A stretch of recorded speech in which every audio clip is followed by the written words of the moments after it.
life of my squad, chasing that high calling, trying to make a story, never been the one to own it. Now's the chance to show it, PUBG Mobile, striving to be a mogul. Get your hopes up, number uno, not so far from you, so move on.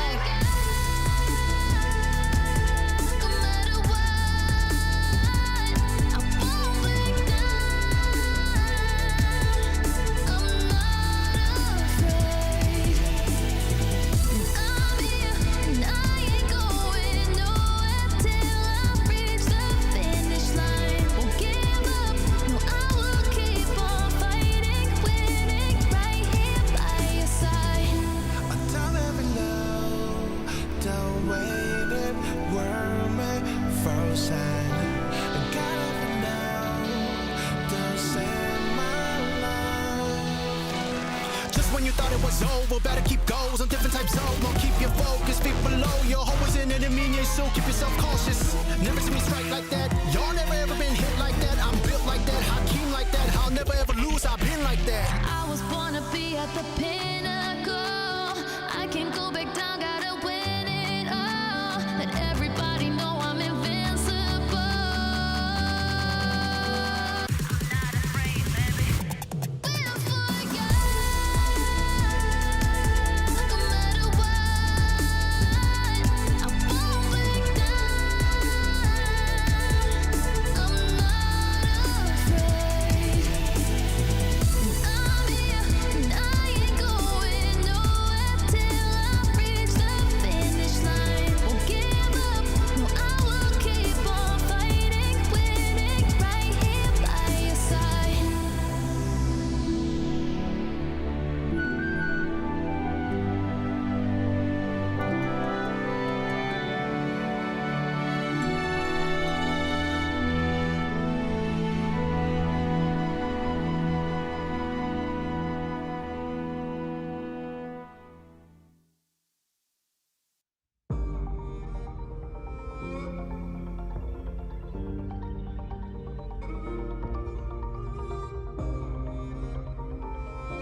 There's a fire in my heart, yeah, it burns for the game we play. Now I rise and take my turn to be born again for this day. I know they're waiting for me now to win it all. I hear my name cried in the crowd. They call.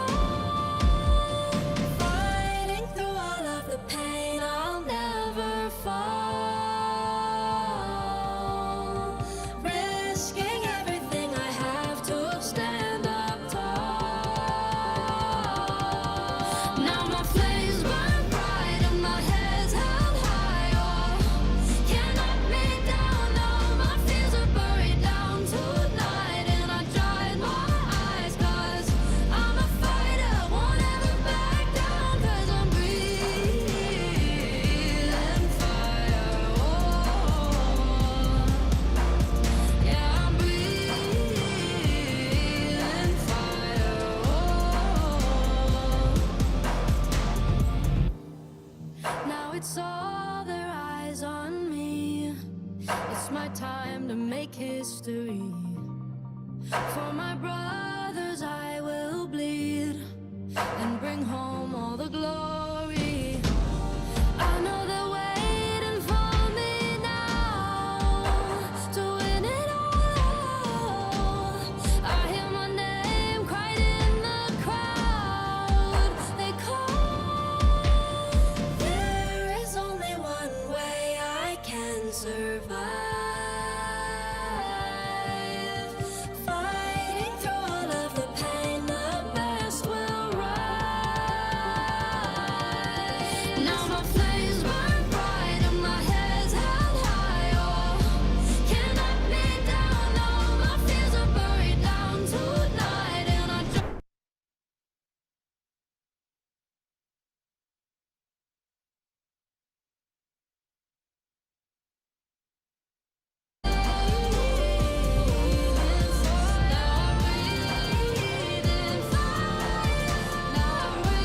chúng tôi ở top 16 thì bây giờ chúng tôi dự đoán lại thì chắc chắn cũng sẽ là top 16.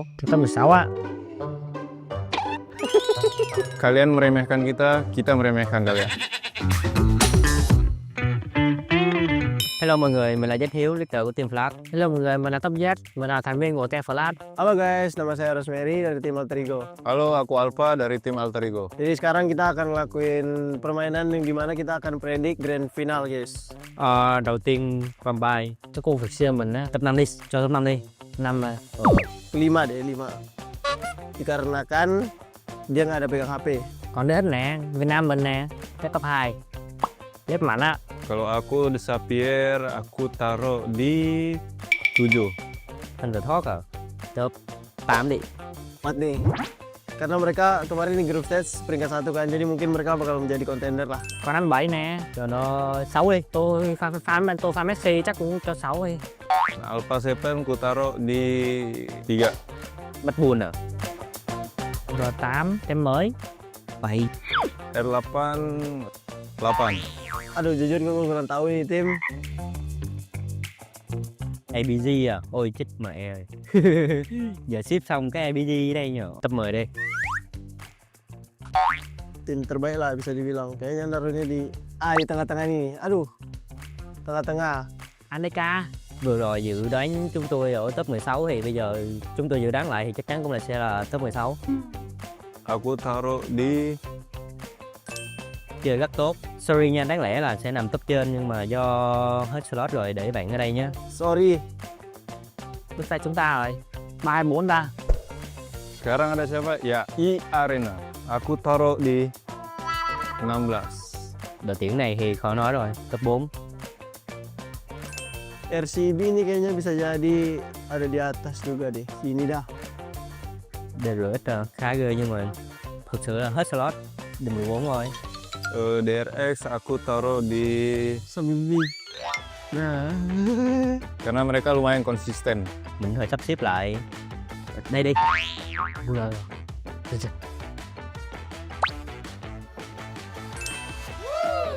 Dan yang terakhir di tangan gua ini ada flash yang dimana kita bertanding udah ya bisa dibilang 12 match lah bareng mereka, jadi yang terbaik lah. Alter Ego. Karena kita berjuang bersama-sama. Thì PMGC lần này thì tất cả những team C mình mong rằng là sẽ cùng nhau thống trị thế giới. Satu lagi siapa? 1, 2, 3, 4, 5. Aduh. Kita aja Ci. Kita lihat Ki. Nah. Oke. Dot. Oke guys, jadi inilah hasil yang kita main prediksi grand final. Và các bạn cũng đừng quên hãy vào game và dự đoán những đội tuyển top mấy ở trong game và chúng ta sẽ nhận được những phần quà nhé. Thank you semua yang udah nonton. Bye bye.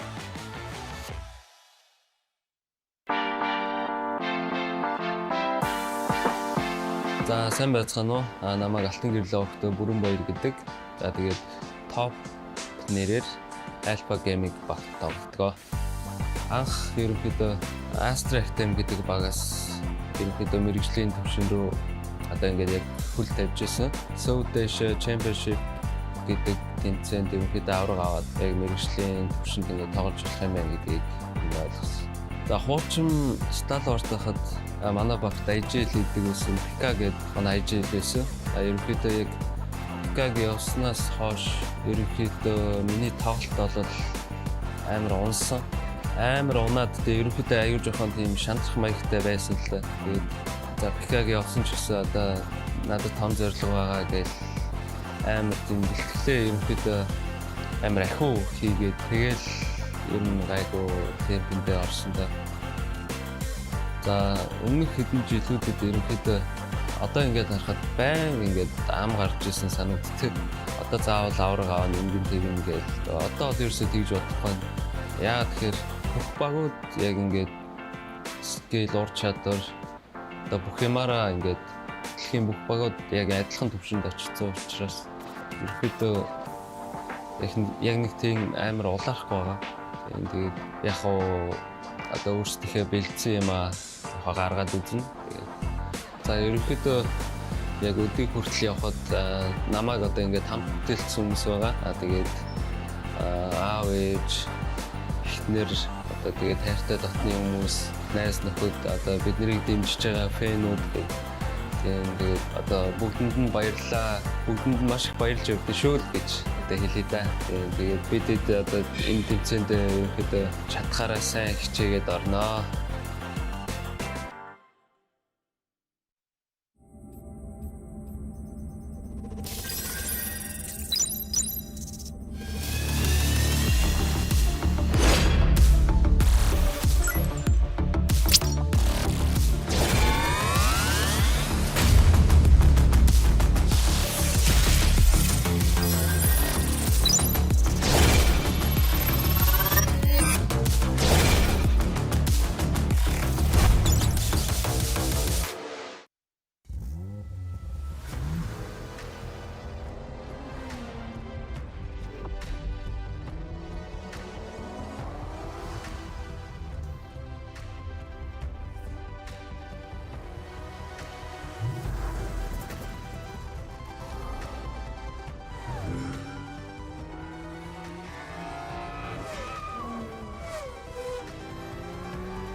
Merhabalar, ben Berke Sayras Çetin. Regional Kale Sports'ta ayrıca konumunda oynuyorum. PUBG'ye ilk çıktığı günden beri oynuyorum. Ailem o zamanlar izin vermiyordu. Gizli oynuyordum. E-spor yoktu o zaman ama başka oyunların e-sporlarını takip ediyordum. Yani bir e-sporcu olmak istiyordum. PUBG Mobile buna açık. Who have won the title? RCB pipped to the post. It's South Korea. D plus Kia. Benim için geçmişte kaldı ama aklıma geliyor illaki tabii. Bazen geceleri özellikle turnuva bittikten sonraki ilk aylar böyle geceleri editleri açıp falan izlerdim yani bir duygulanırdım. Ama ileriye bakmak lazım yani bir yerden sonra. O yüzden o turnuvaya dair herhangi bir şey hissetmiyorum. İkincilikte sonuçta güzel bir başarı. Ama son maçtaki talihsiz alanlardan sonra nasip değildi. Belki bu sene olabilir yani. Yani bu sene güzel başladık. Yani WC daha iyi bir sonuç getirebilseydik bu sene benim senem değil, yani bizim senemiz diyebilirdim yani. Aslında daha yani çok uzun bir yolum var. Elimden geldiğince çok şey kazanıp kendimi tarihin güzel bir yerine yazmak istiyorum yani. Bu işi en iyi şekilde yapmak istiyorum. Dünyanın belki de en başarılı e-sporcularından biri olmak istiyorum kendi alanımda. Takım değiştirip de iyi olmamın sebebi de birazcık da disiplin ve tecrübeden kaynaklı. Servet amcam ve Çınar amcam kendi öz ailem dışında. Onlara çok teşekkür ediyorum. Eski takım arkadaşlarım dahil, yeni takım arkadaşlarım dahil, bütün bu ana kadar gelmiş geçmiş bütün takım arkadaşlarıma, onlar olmadan ben buraya gelemezdim. Onların emeği de çok etkiliyor takım oyunu olduğu için. Onlara da buradan çok teşekkür ediyorum. Ve beni destekleyen herkese de çok teşekkür ediyorum.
Nih kadang ini kadang. Nih, 2 nih. Siapa yang lootingnya lama, rotasinya juga telat? Nih, Banyak. banyak. Siapa yang paling disiplin ketika di screen? Gak ada disiplin, gak ada. Siapa tukang ngeklas? Semua. Siapa yang ada aim jago tapi makingnya jelek? Siapa ya? Siapa yang paling bawel bikin? Ya paling bacot sih dia sih. Paling bacot. Paling bacot dia. Siapa yang paling lucu? Paling lucu. Aduh. Oh ini. Ini paling lucu nih. Siapa yang kayak abang-abangan? Semua. Semua abang-abangan. Semua. Siapa yang paling kayak aneh gitu kayak orang yang harus menjaga Nih, Kita sama Moana berdua. siapa yang suka ketawain orang lain? Semua. Ini ketawa di semua. Siapa yang tukang komplain? Paling dia lah. Rosemary. Siapa yang paling susah bangun tidur? Rosemary. Siapa yang makan paling banyak? Rian kayaknya deh. Moana, Rian nih, 2 nih. Siapa yang paling bersih orangnya? Paling bersih. Paling bersih. Sumpah paling bersih. Siapa yang paling gampang dan distract? Siapa ya? Kadang anak-anak ada sih semua rata-rata. Tapi semuanya ada. ada. Semua. Siapa yang paling banyak fansnya? Oh, Oh masih Rian. Itulah kita permainan kita tadi yang kalian udah tonton. Terima kasih banyak dan see you. Kita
Takım içerisinde binada en beklenmedik pozisyonda kim oynuyor? Silas. Berkan abi. İlk başta fight atarken kim ölüyor? Silas. Hala Soto. Fight içerisinde fight olarak değil de genel olarak panik yapabilen kimdir? Panik mi? Arda mı? Var tabii ki oğlum. Ha, tamam Arda ben de o zaman Fight'ı ben değildir falan. Fight'ı bana gelmem. Mahmut olur ben. Mahmut'u da seçeceğim. Evet farklı. En iyi karar veren Silas, en iyi aim de bence Hepimizin White'dır ya aynen. Diyeceğim ben. Evet, yanlış yere geldi. en kötü kararı ve koşu gidemedi adam koydu. Takımda en iyi aim'e sahip olup da kötü kararlar verebilen Devam edelim ya kötü kararları. Benim. da IG'li hiç dinlemeyen, kendi kafasına göre hareket eden kim? Bunu Hacı'ya karar versin. Ben olabilirim. Sence abi. kim? Gelsin hadi Ben- yerine karar ben versin. olabilirim ya. Kimse yok ya. Nolan. En fazla konuşan kimdir? Berkin abi. Silas. Saylar. Küçük kardeş statüsünde kim var? White. Ben mi? En küçük sensin oğlum. Takımda diğer oyuncuları en çok kim güldürüyor? White. En fazla şikayetçi olan kim? Loxi. Mahmut. Loxi. Net Loxi bu arada. Bir şikayetimiz yok ya. En geç uyanan kim? Wild. En fazla yemek yiyen kim? Ya bu nasıl bir soru yani? Yani Şöyle. Bizi izlediğiniz için teşekkür ediyoruz. Çok komik bir takımız. Görüşürüz.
За сайн байцгаана уу? Намайг Алтан гэрлээ өгтөө бүрэн баяр гэдэг. За тэгээд топ нэрээр Alpha Gaming багт тоглодог. Анх ерөнхийдөө Astra FM гэдэг багаас ерөнхийдөө мэрэгжлийн төвшин рүү одоо ингээд яг хүл тавьж ирсэн. So Dash Championship гэдэг тэмцээнд ерөнхийдөө авраг аваад яг мэрэгжлийн төвшөнд ингээд тоглож болох юм байна гэдгийг ойлгосон. За хуучин Stalwart байхад манай багт IGL гэдэг байсан Pika гэдэг манай IGL байсан. Ерөнхийдөө яг Pika-гийн явснаас хойш ерөнхийдөө миний тоглолт бол амар унсан. Амар унаад тэгээ ерөнхийдөө аюул жоохон тийм шантрах маягтай байсан л. Тэгээд за Pika-гийн явсан ч гэсэн одоо надад том зорилго байгаа гэж амар тийм бэлтгэлээ ерөнхийдөө амар ахиу хийгээд тэгэл ер нь гайгүй темпэндээ орсон да. За өмнөх хэдэн жилүүдэд ерөнхийдөө одоо ингээд харахад байн ингээд ам гарч ирсэн санагддаг. Одоо заавал авраг аваа нэгэн тэгэн гээл. Одоо л ерөөсөө тэгж бодохгүй. Яагаад тэгэхээр бүх багууд яг ингээд скейл ур чадвар одоо бүх юмараа ингээд дэлхийн бүх багууд яг адилхан төвшөнд очсон учраас ерөнхийдөө яг нэг тийм амар улаахгүй байгаа. Тэгээд яг одоо өөрсдийнхээ бэлдсэн юм гаргаад үзнэ. За ерөнхийдөө яг өдийг хүртэл явхад намайг одоо ингээд хамт бүтээлсэн хүмүүс байгаа. Тэгээд аав ээж эхнэр одоо тэгээд хайртай дотны хүмүүс, найз нөхөд одоо биднийг дэмжиж байгаа фэнүүд тэгээд одоо бүгдэнд нь баярлалаа. Бүгдэнд нь маш их баярлж явдсан шүү л гэж одоо хэлээ да. Тэгээд бидэд одоо энэ тэмцээнд ерөнхийдөө чадхаараа сайн хичээгээд орноо.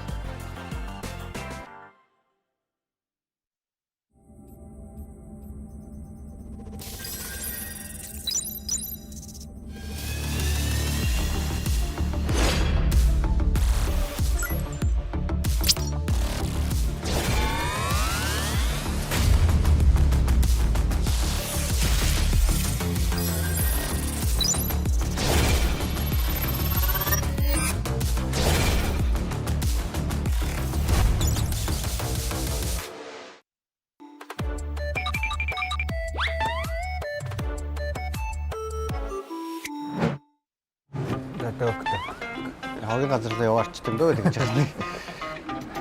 Би. Үнэн шүү дээ. Явдаг гэдэггүй. Тэгээд сайн бэлтгэлээ хийгээд идэв шүү дээ. Ер нь. Даахгүй шүү дээ. Эртэмтэй хүн дараа. Ийст. Алил гэж явдаг.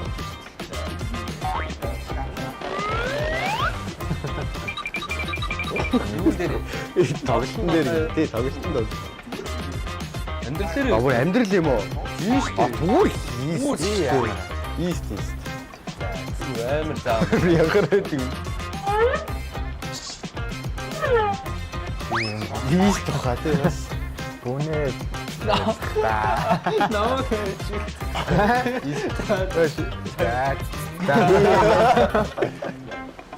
Юу вэ? Амьдралын хамгийн их ноцтой юм ээ. Зээл.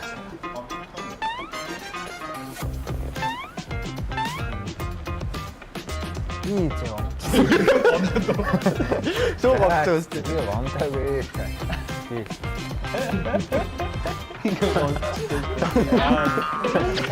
Суу гом. Хаана гомдоодсэн бэ? Хаана гомдоодсэн?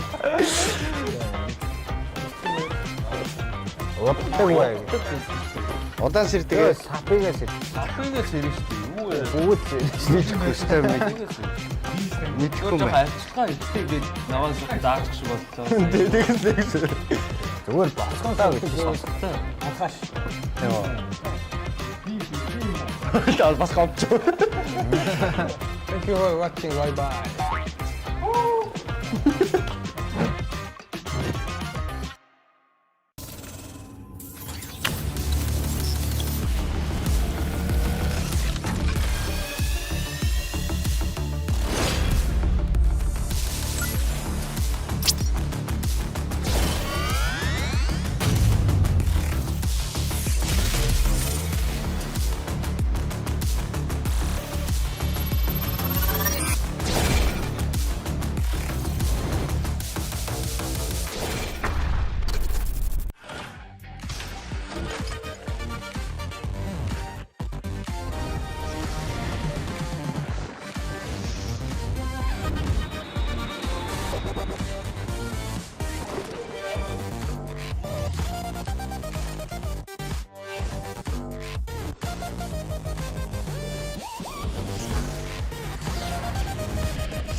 안녕하세요. 디플러스 기아 팀 놀부입니다. 게임을 처음 시작한 거는 학생 때부터 시작했고, 그리고 프로게이머를 시작한 지는 한 3년에서 2년 정도 된 것 같아요. 저희 팀 폼이 작년보다는 좀 안 좋은 것 같아서 실력이 더 늘었다기보다는 약간 비슷하거나 조금 아래인 것 같은데, 포레스트가 그 형이 들어왔을 때는 약간 저희 팀 파비안 선수보다는 그 싸우는 교전력이 더 좋다고 생각해서 데리고 온 것 같은데, 약간 그 점에서 합도 안 맞고 그 원하는 팀 게임이 안 나왔던 것 같아요. 저희가 25년 시즌에는 그 선수가 바뀌는 부분도 있었고, 저희가 하고 있는 방식이 맞다고 생각하면서 잘못된 방향성으로 풀어나가려고 했던 것들이 좀 문제였던 것 같아요. 저희가 노력한 만큼 또 열심히 하면은 다른 팀들한테 밀리지 않고 잘할 수 있을 거라고 생각해서 PMGC 끝난 후에도 한국 팀이나 또 아시아 팀들이 잘할 수 있다고 생각할 수 있게끔 하는 게 좋을 것 같아요. 이번 연도 저희가 처음으로 저희 자력으로 세계대회에 왔는데, 이제 저희가 작년 세계대회에 우승했던 것만큼 압박도 있고 또 다른 사람들이 기대하는 것도 있을 텐데, 그에 못 미치지 않게 PMGC라는 무대에서 2연속 우승하기 위해 저희가 더 열심히 해서 꼭 우승하도록 하겠습니다.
Welcome to the 2025 PUBG Mobile Global Championship, coming to you live from Bangkok, Thailand.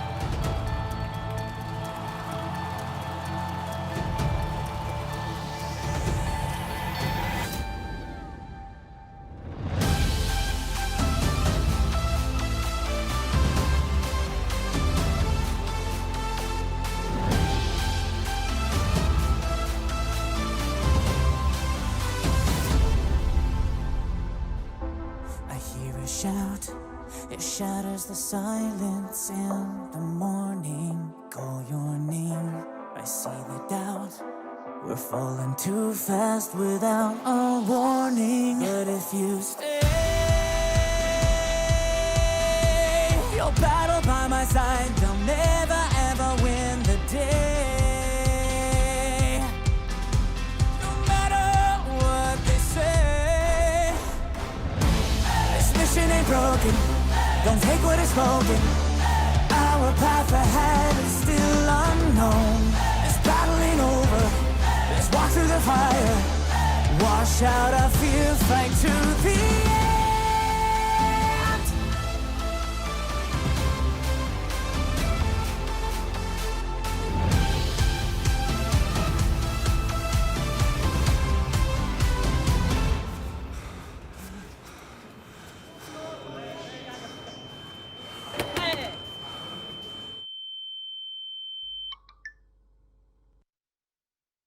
Here we go again.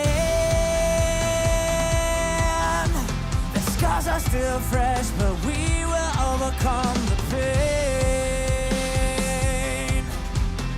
lights will never fade. This mission ain't broken, don't take what is spoken. Our path ahead is still unknown. This battle ain't over, let's walk through the fire. Wash out our fear, fight to the end.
Lost in a dream, can't find nowhere to hide.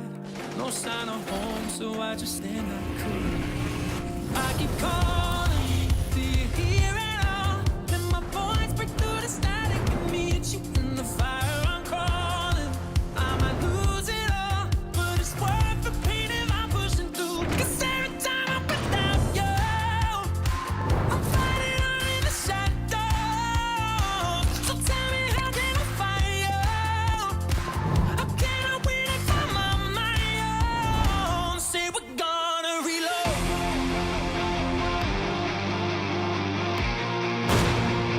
I can't do this no more. Say we're gonna reload. Say we're gonna reload. Say we're gonna reload.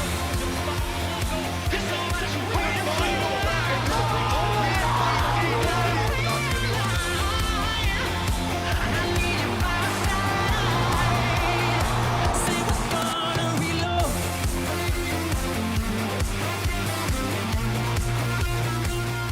gonna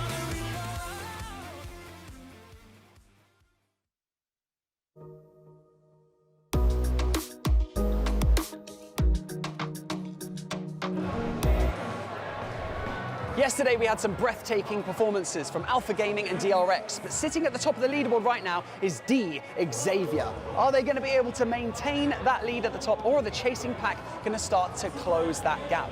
Only time will tell. But that's not the only thing that is here at PMGC. Right next to the stage, we are in the fan zone. There's so many immersive experiences, activations, meet and greets, and of course, exclusive merchandise that you can all get your hands on. You've got to come down here though to Siam Paragon in Bangkok, Thailand in order to get all of that stuff. But right now we're going to have to lock in because it is time for day 2 of the PMGC Grand Finals.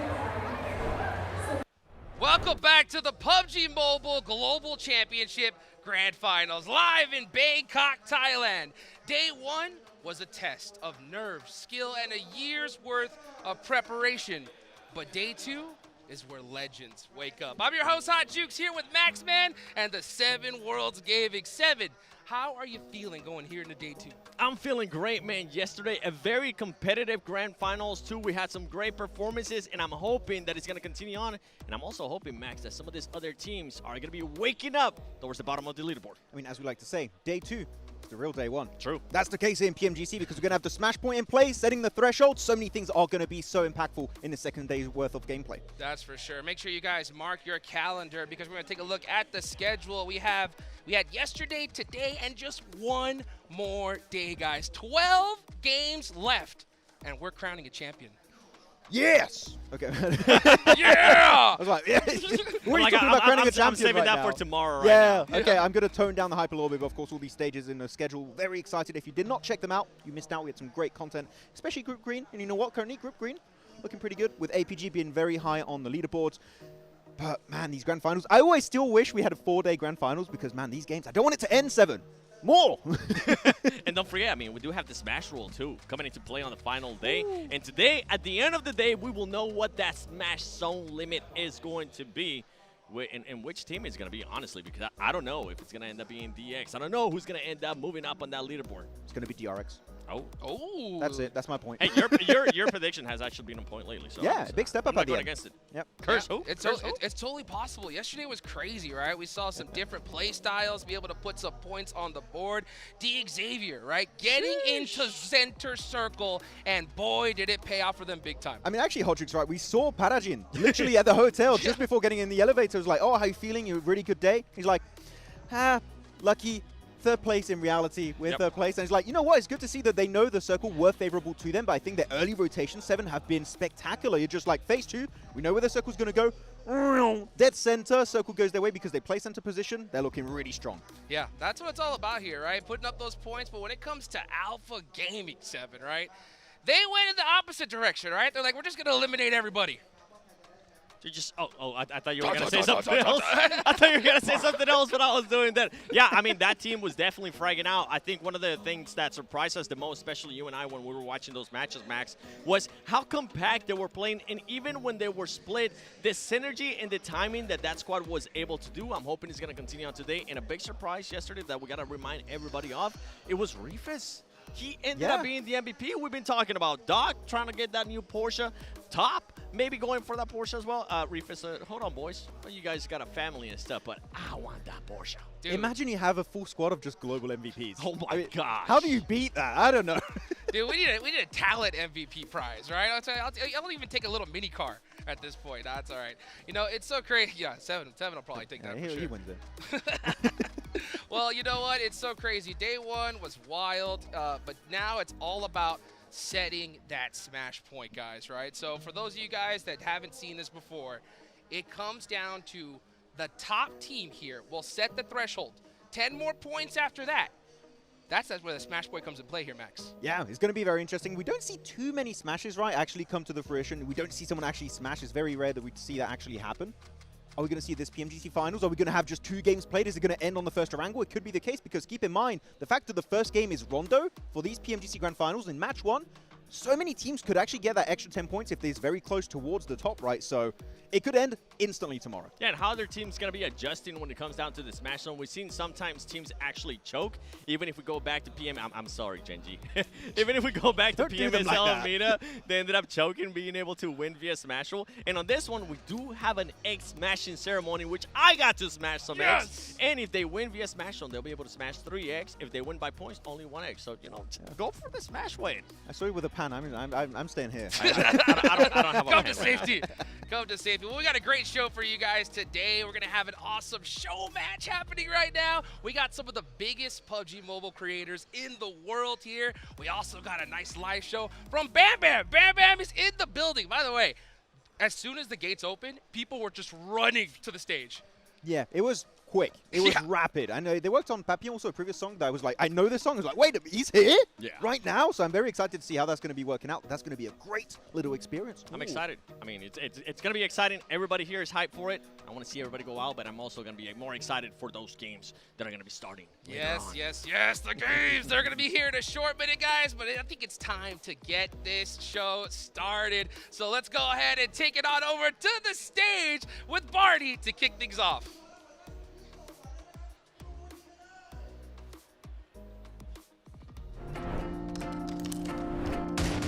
Lost in a dream, can't find nowhere to hide. No sign of home, so I just stand like cool. I keep calling, do you hear it all? Then my voice break through the static and meet you in the fire. I'm crawling, I might lose it all, but it's worth the pain if I'm pushing through. 'Cause every time I'm without you, I'm fighting on in the shadows.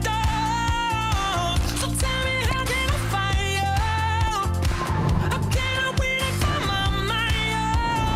Say we're gonna reload.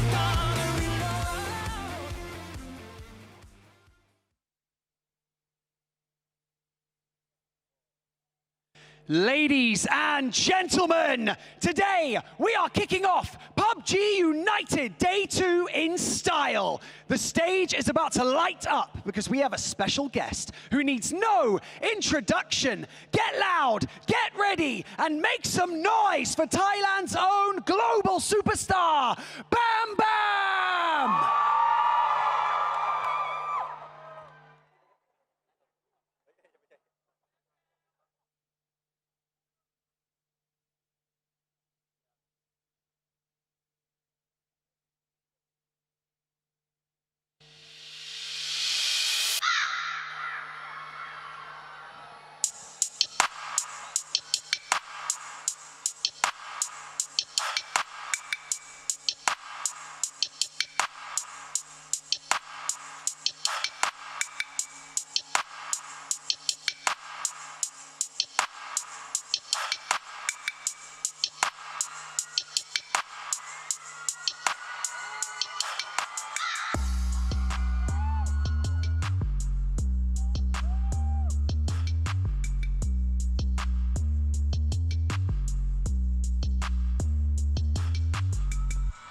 Murder on the beat, so it's not nice. She said I'm tripping, but I never fall in love again. She was down bad, can see up again. I can't hear you if you're broke. Come again.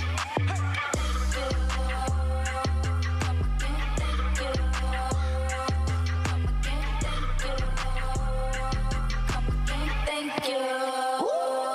Come again. I heard a broke boy say so. I got long money, you got breadcrumbs. I be balling on these haters, yeah, and one. About to put their ass to sleep, now they see. I'm a poppin' rock designer, got a Louis V. Treat the dum-dum like a sucker, but a sucker free. This girls get lucky, I'm living in luxury. They come and go, that's why they come for me.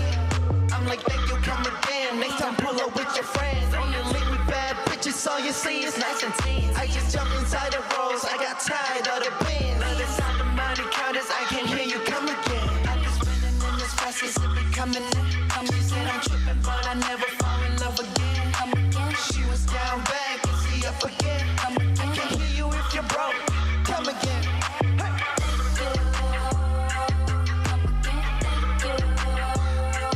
Come again. Thank you.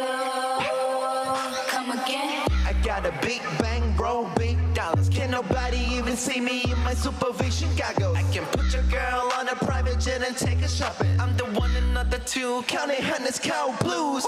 Thank you, come again, welcome to the party. Valet pop the worry, security don't encourage me. Wake up just to make a bag, flex it, dying sorry. They jealous cause I spend their hair, I want it, it's alarming. I got him mad, I got him hurt, that's your lady on my foot. If you do wanna try me, I can put him in the dirt. You can really talk about it unless you put me in that work. Hop up in my fast car, pull up on haters. Spinning in this fast, it's coming in. She said I'm tripping, but I never fall in love again. She was down bad, can see up again. I can't hear you if you're broke. Come again. Hey.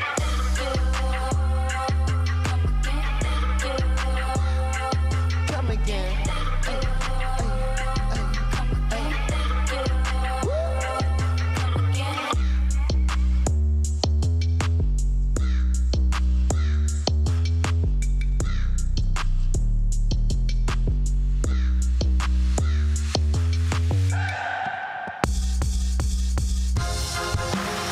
What's up, PUBG? Y'all ready for tonight? Yeah. Wheels up, yeah. Wheels up. I'm on my way. Wheels up, yeah. Wheels up. I'm on my way. I'm on my way. I ain't come to play, and I don't let my energy ever go to waste. If you're down to go to war, step up on the floor. I'ma put on a show. You know that's what I came for.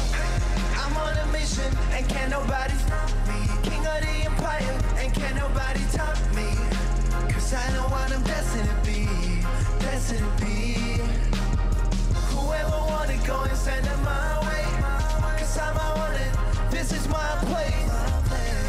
Say.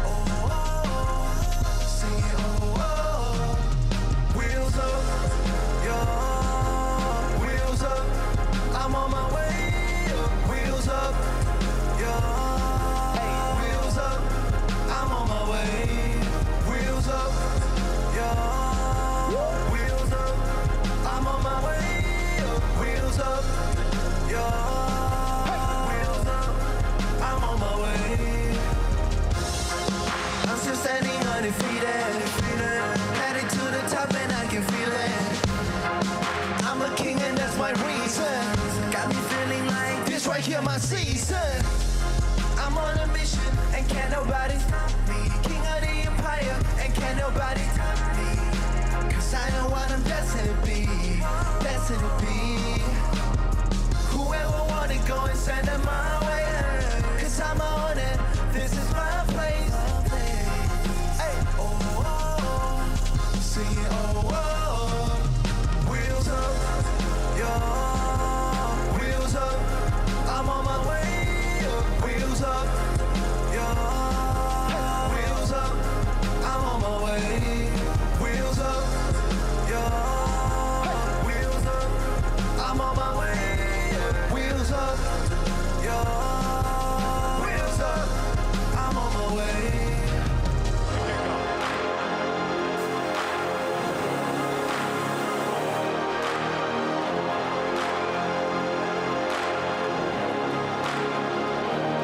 Let's go.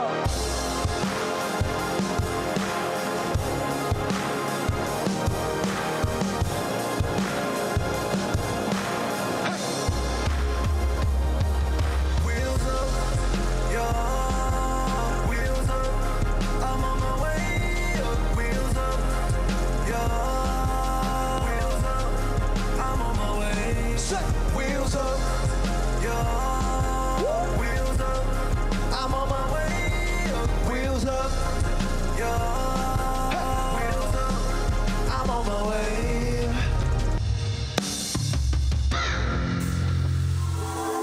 I don't wanna work like this.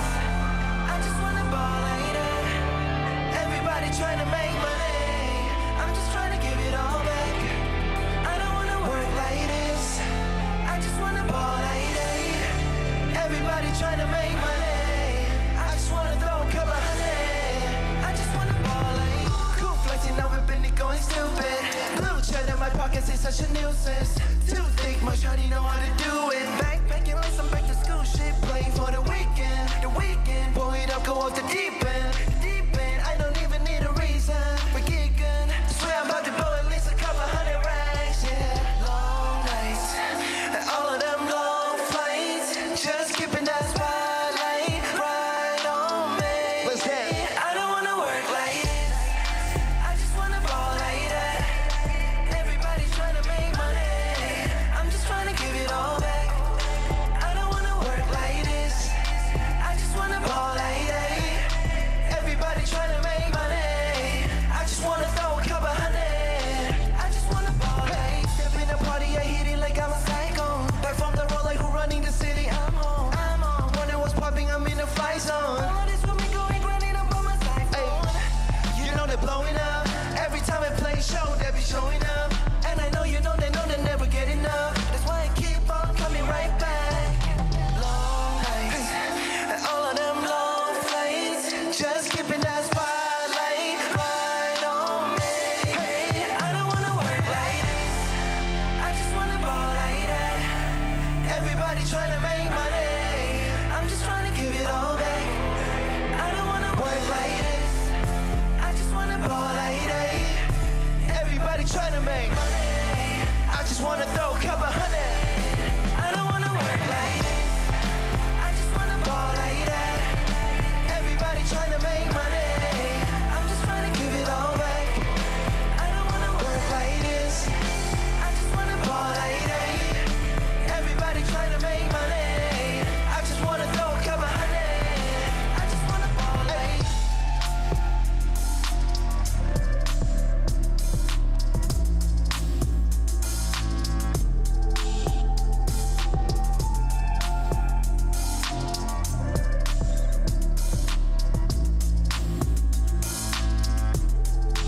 I just wanna ball like.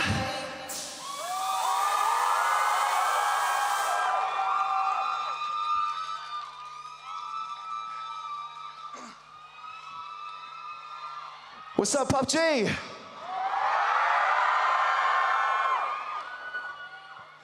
Can y'all make some noise for me one time? This side. Can y'all make some noise for me one time? What up, man? It's your boy Bam Bam from Got7. You know, today, it's such an honor for me to be here. You know, PUBG United, we got PUBG Mobile, and we also got PUBG over here. So, I think it's a really important mission for me to, give all my energy to all the players tonight. I hope y'all enjoy, every event, every match that's going to happen today. You guys been working hard all the past year. So, this is the final, almost, not yet. But I hope you guys good luck. Show them what you guys got. And, I will continue to performing and then give you guys my energy as much as I can. All right. Hey, you know what? And, let's have some fun today, before we start. It's like 5 p.m. right now. Some of y'all maybe still, sleepy or something like that. So I see they have a lot of ladies here, and we also have a lot of guys here. So let me see how you guys doing. All my ladies, make some noise. All right, now it's our time. All my boys, y'all make some noise. Hell yeah, I love it. All right, so y'all ready for the next show? All right, if y'all ready, then let's not wait it any longer. Let's get it.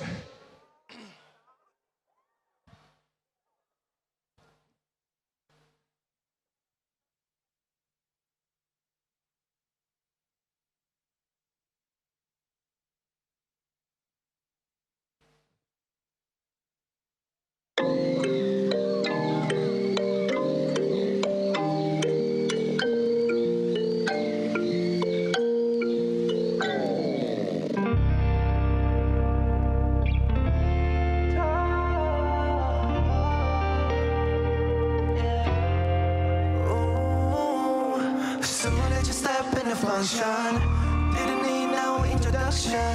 Shining like a star, cause you know you are the baddest in the room, you're some problems. Trying to hold my emotion, but it flows like eruption. No hesitation, just motivation. Can't let you go. Dancing, don't stop, keep on dancing. Girl, I'm all about the action. Fast forward and imagine when I take you back to the mansion. Close your eyes and imagine you and I with no distractions. Your face is telling me that you know what you do to me. Should be criminal if I came too late. Make it official. All the signs you give, they're invisible. Why'd you complicate something so simple?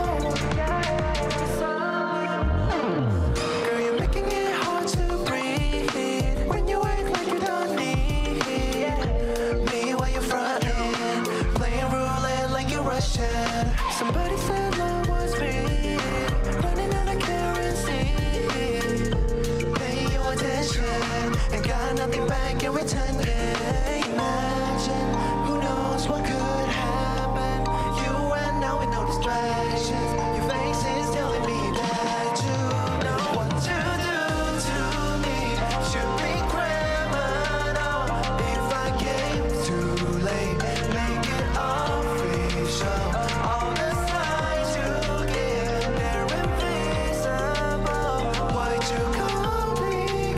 Something so simple.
good friend โชว์ที่เธอทำมันไม่จำเป็นหากเธอแน่ใจว่าเป็นเพื่อนกัน1,000%ไม่เอานะทำให้เธอชอบทำให้เราเป็นmy good friend เธอลองคิดดิ what are we all day I said it เพื่อนเขาไม่มองกันอย่างนี้ That's right ฉันบอกที I tell my heart need a hold still ทำอะไรก็ต้องมี nothing ให้ฉันทำยังไงฉันต้องการเธอแค่คนเดียว Let me know if you feel something หากเธอไม่ต้องการให้ฉันเป็นได้มากกว่า friend โชว์ที่เธอทำมันไม่จำเป็นหากเธอแน่ใจว่าเป็นเพื่อนกัน1,000%ไม่เอานะทำให้เธอชอบทำให้เราเป็นมากกว่า friend more friends Say I don't wanna stay around and stuck in this phrase zone จะอยากให้ฉัน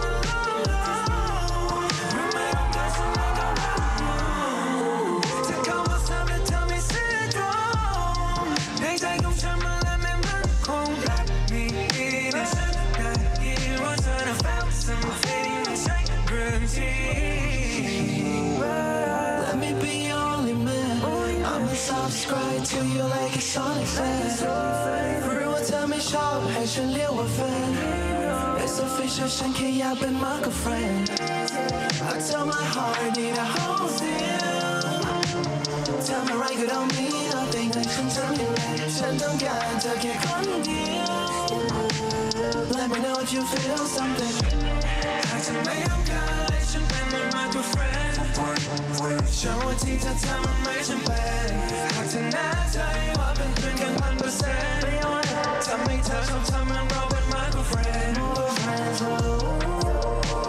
ไม่รู้เธอเคยคิดบ้างไหมก็แค่อยากให้เราเป็นมากกว่า friend Cause you're stuck inside my head It's official ฉันแค่อยากเป็นมากกว่า friends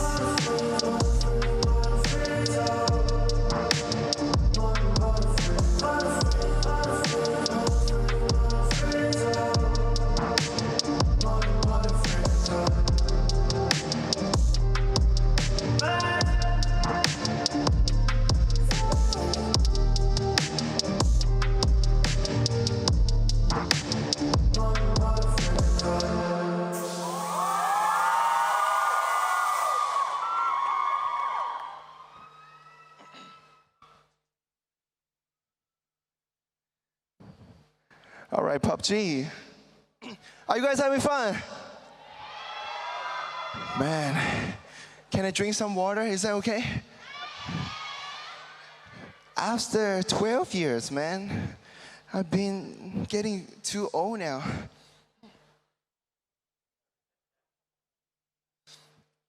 This side, how you guys doing? Y'all having fun?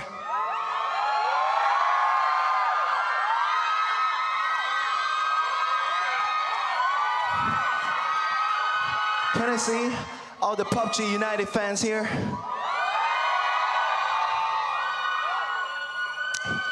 Man, you know, I know that all the ladies love me, right? But then, I wanna know, all the boys, are y'all having fun right now? I love it, I love it. All right, man, so I only got one song left for you guys, you know, this is the opening show. You know, like I said one more time, I'm only here, you know, to give my energy to all the players here tonight. So, you know, we have a lot of nation, we have a lot of team here today. And I know who you guys here to cheering, but I hope whoever y'all cheering win the match tonight. And you know, I wish all the best. Like I say one more time, you guys been working really hard all, you know, the past years, and today, and you know, this season, the final match. You know, I wish everyone the best luck. You know, show them what you got. You know, show them your skills and everything. So all the best for you guys. Before I go, I got one more song for you guys. It's really an honor for me here to be here and perform for you guys. It's your Bam Bam from Gauntlet. Thank you so much. So y'all ready for the last song? If y'all ready, then make some noise. All right, let's go.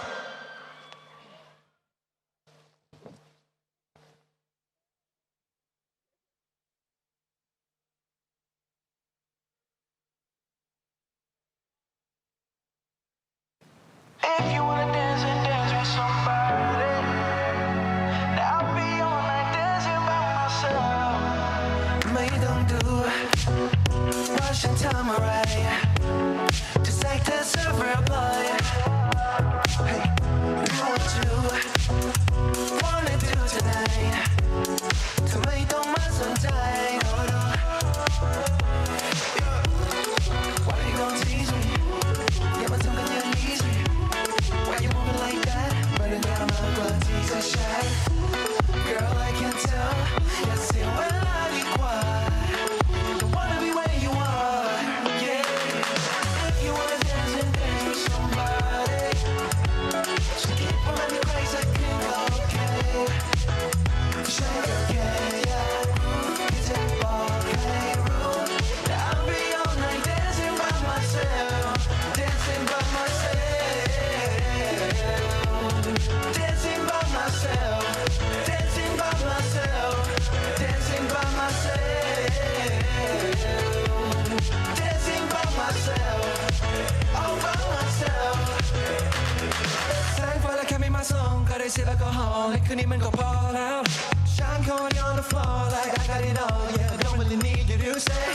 Let me be your song. When I'm back, try to see me alone. Ain't no me crying at night by my side. I'm good on my own. Yeah. Why you gonna tease me? Yeah, my tongue can you ease me? Why you moving like that? When I got my one tease a shot.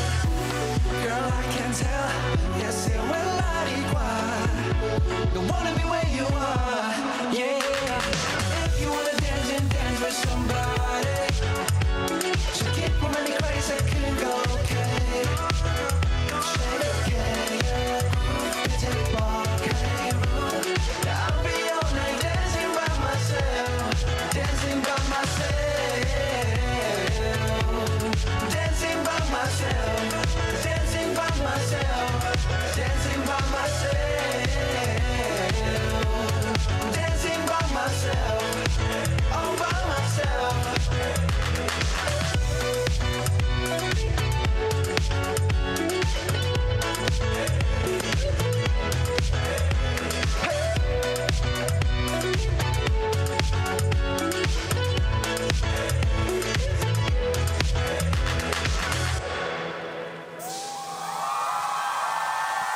Thank you, PUBG United.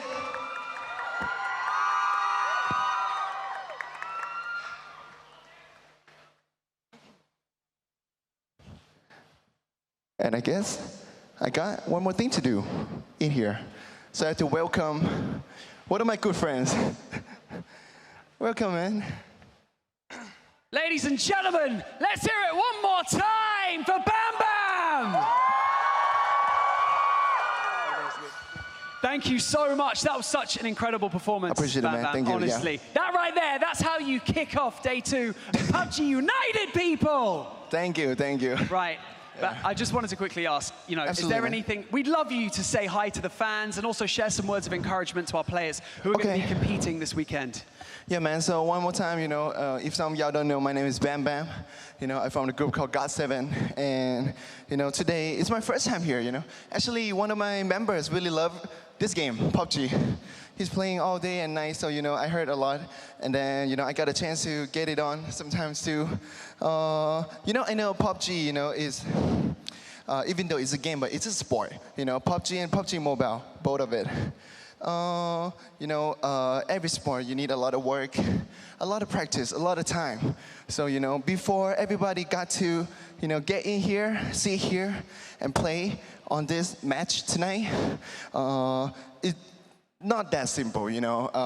You know, they put a lot of work in it, a lot of sweat, a lot of tears, a lot of blood, maybe, I don't know. So, you know, I wish the best for, you know, every players here tonight. It doesn't matter you guys from, you know, which nation, which team you guys are, but, you know, I wish the best for everybody. That's all I can say, man. Thank you so much. Everybody, make some noise one more time for Bam Bam! Thank you so much, man. Thank you for all your energy, you know, boys and girls. Thank you so much. And good luck to you tonight, too. Thank you very much. All right. You have good luck a good to all one. the teams. Peace out.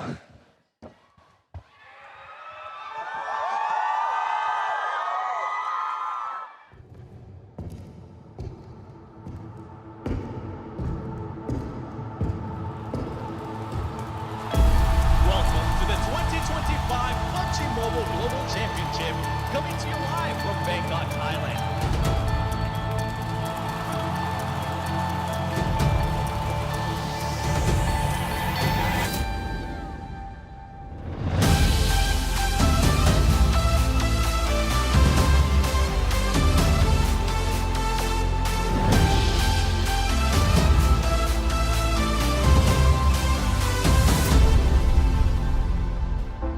I hear a shout, it shatters the silence in the morning. Call your name, I see the doubt. We're falling too fast without a warning. But if you stay, you'll battle by my side. They'll never ever win the day. No matter what they say, this mission ain't broken. Don't take what is spoken. Our path ahead is still unknown. This battle ain't over. Let's walk through the fire. Wash out our fear, fight to the end.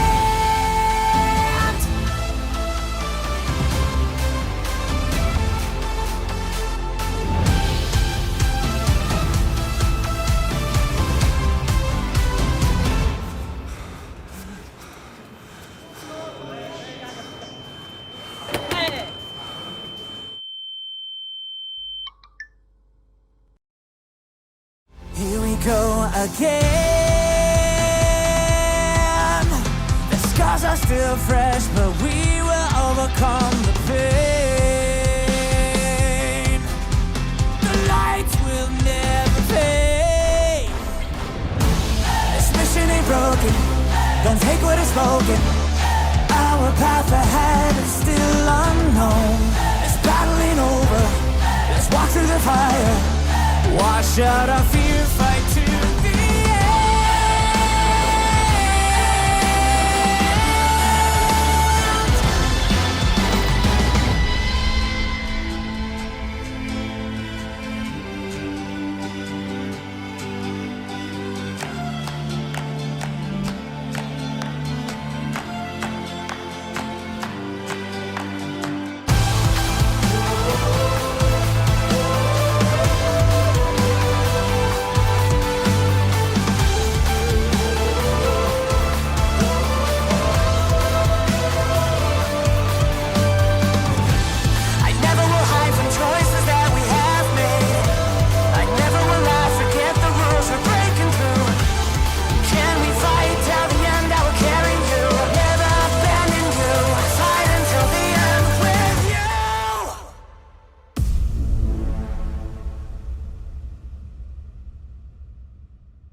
Gördüm, tebrik ederim. İzliyor muydunuz?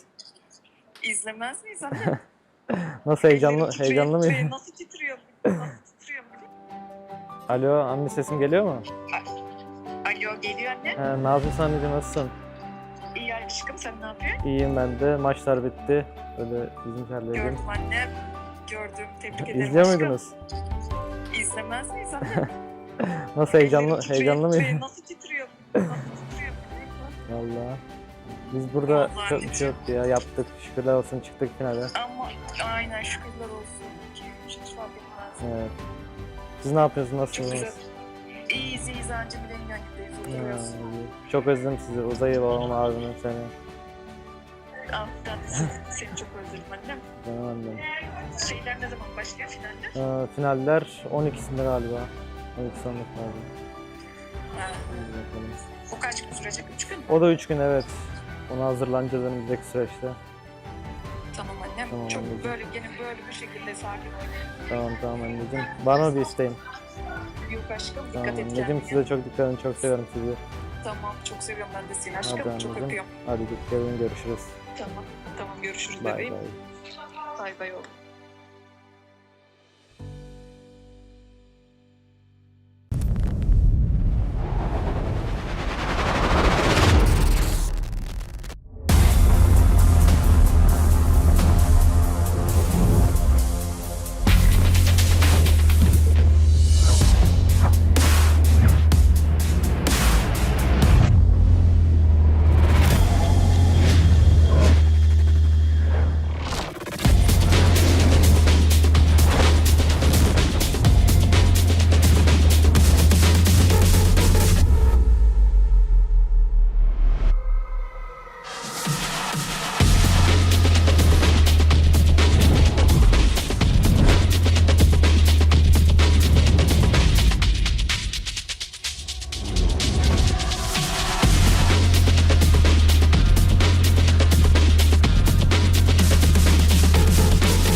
In the grand finals of the 2025 PMGC, 16 teams have fought their way to the ultimate honor. Each of them now stands as one of the world's best, and each is represented with the golden egg marked with their team logo. Inside every egg lies a special reward card provided by Infinix. A GT pad, a GT phone, or GT earphones, an exclusive gift waiting to be claimed. Before the grand finals begins, every team chooses 3 opponents whose eggs they would most like to smash. And now with the world watching, only one team has risen above the rest. One champion, one chance to get the ultimate bonus reward. If the champion wins by the smash roll, they may smash 3 eggs and take all the Infinix rewards hidden within. But if the victory comes by points, they may choose only one. One egg, one moment, one prize. This is the 2025 PMGC Egg Smashing Ceremony. This is the one you're looking for. Let the champion step forward and let the smashing begin.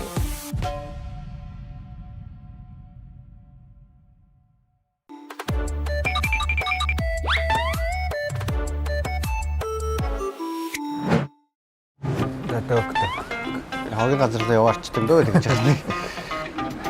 Би. Үнэ шүү дээ. Явдаг гэдэггүй. Тэгээд сайн бэлтгэлээ хийгээд байдсан шүү дээ. Ер нь. Даахгүй шүү дээ. Эрдэмтэй хүн дараа. Ийс. Алил гэж явдаг юм.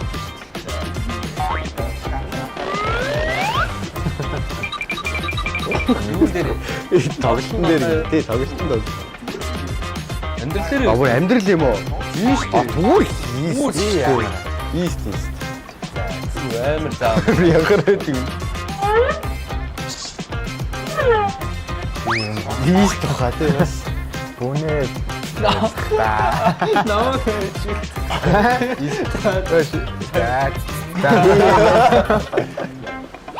Юу вэ? Амьдралын хамгийн их ноцтой гинэ. Зээл.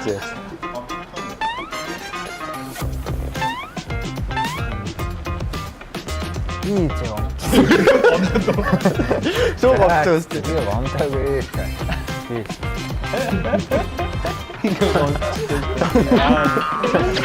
좀 없었지. 아니 하나는 검다치인데. 하나는 검다치. 어떤 거야 이거? 어떤 실뜨가? 사피가 실. 사피가 실이시지. 뭐지? 미치고 싶다면. Мэдхгүй мэ. Альчгаа ихтэй наваас заачих шиг боллоо. Тэгс. Зүгээр боцгон таа гэж сонсогтой. Анхааш. Яа. Тал бас гавч. Thank you for watching. Bye bye.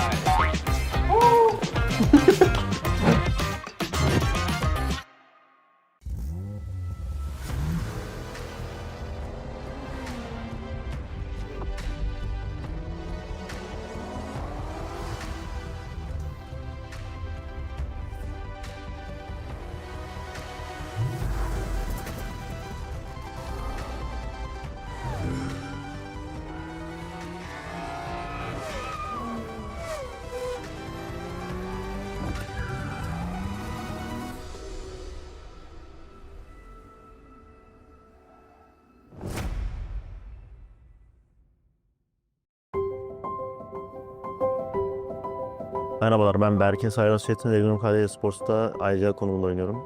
PUBG'ye ilk çıktığı günden beri oynuyorum. Ailem o zamanlar izin vermiyordu. Gizli oynuyorum. E-spor yoktu o zaman ama başka oyunların e-sporlarını takip ediyordum. Yani bir e-sporcu olmak istiyordum. PUBGMOBILE buna açık. Who have won the title? RCB pipped to the post. It's South Korea. D plus Kia. Benim için geçmişte kaldı ama aklıma geliyor illaki tabii. Bazen geceleri özellikle turnuva bittikten sonraki ilk aylar böyle geceleri editleri açıp falan izlerdim yani bir duygulanırdım. Ama ileriye bakmak lazım yani bir yerden sonra. O yüzden o turnuvaya dair herhangi bir şey hissetmiyorum. İkincilikte sonuçta güzel bir başarı. Ama son maçtaki talihsiz alanlardan sonra nasip değildi. Belki bu sene olabilir yani. Yani bu sene güzel başladık. Yani WC'de daha iyi bir sonuç getirebilseydik bu sene benim senem diye, yani bizim senemiz diyebilirdim yani. Aslında daha yani çok uzun bir yolum var. Elimden geldiğince çok şey kazanıp kendimi tarihin güzel bir yerine yazmak istiyorum yani. Bu işi en iyi şekilde yapmak istiyorum. Dünyanın belki de en başarılı e-sporcularından biri olmak istiyorum kendi alanımda. Takım değiştirip de iyi olmamın sebebi de birazcık da disiplin ve tecrübeden kaynaklı. Servet amcam ve Çınar amcam kendi öz ailem dışında. Onlara çok teşekkür ediyorum. Eski takım arkadaşlarım dahil, yeni takım arkadaşlarım dahil, bütün bu ana kadar gelmiş geçmiş bütün takım arkadaşlarımla, onlar olmadan ben buraya gelemezdim. Onların emeği de çok etkiliyor takım oyunu olduğu için. Onlara da buradan çok teşekkür ediyorum. Ve beni destekleyen herkese de çok teşekkür ediyorum.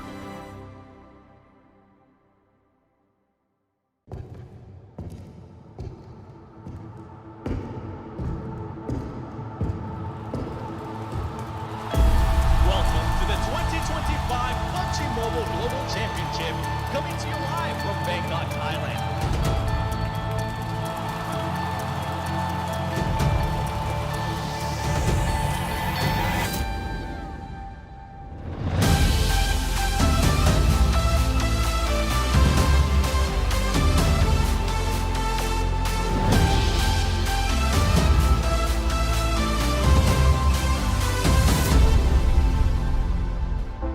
I hear a shout, it shatters the silence in the morning. Call your name, I see the doubt.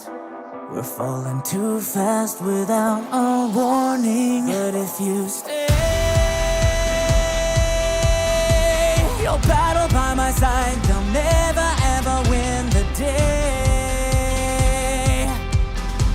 No matter what they say, this mission ain't broken. Don't take what is spoken. Our path ahead is still unknown. This battle ain't over. Let's walk through the fire. Wash out our fear, fight to the end.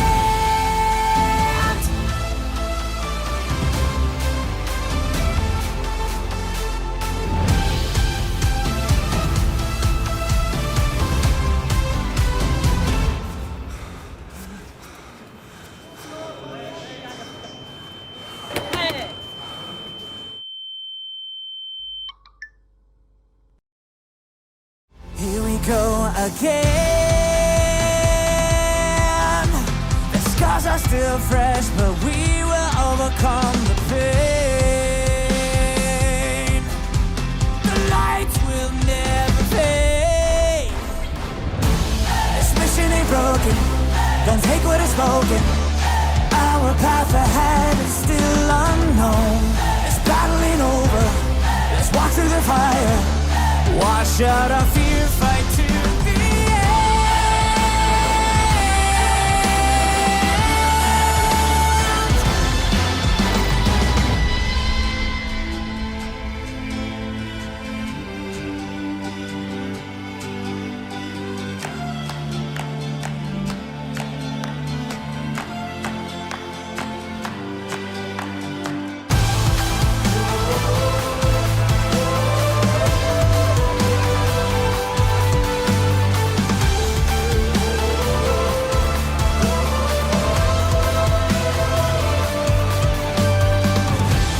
I never will hide from choices that we have made.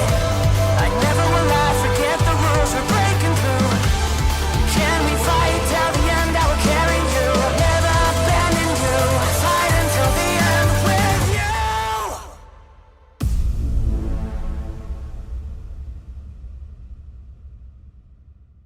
Gördüm. Tebrik ederim. İzliyor aşkım. muydunuz?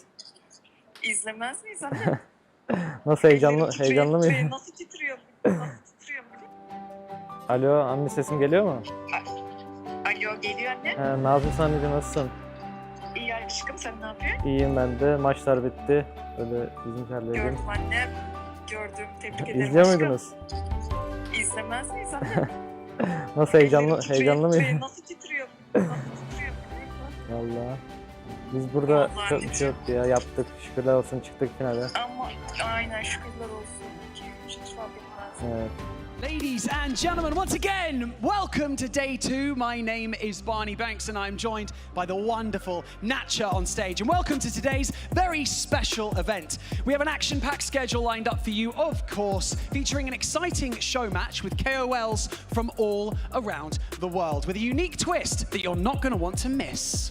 ใช่แล้วค่ะวันนี้ก็ต้อนรับทุกท่านด้วยนะคะเข้าสู่วันที่2ค่ะและยังอยู่กับดิฉันนะคะเนยณัชชาและพิธีกรคู่คุณบานี่นั่นเองค่ะต้องบอกว่าวันนี้เนี่ยเรามีตารางความสนุกอัดแน่นเลยนะคะพร้อมทั้งยังมีโชว์แมตช์สุดพิเศษด้วยที่จะมีเหล่า KOL จากทั่วโลกค่ะพร้อมทั้งกติกาแล้วก็ลูกเล่นแบบใหม่ๆนะคะที่ทุกคนไม่ควรพลาดค่ะ And so in just a moment, we're going to be breaking down how today's format works and what challenges the players are going to be facing. ใช่แล้วค่ะอีกสักครู่นะคะเดี๋ยวเราจะพาทุกท่านเนี่ยไปชมกันนะว่ารูปแบบการแข่งขันของวันนี้เป็นยังไงนะคะว่ามีระบบอย่างไรบ้างแล้วก็ผู้เล่นเนี่ยจะเผชิญความท้าทายในรูปแบบไหนค่ะ But before we get into any of that, let's take a look at the rules for our show match.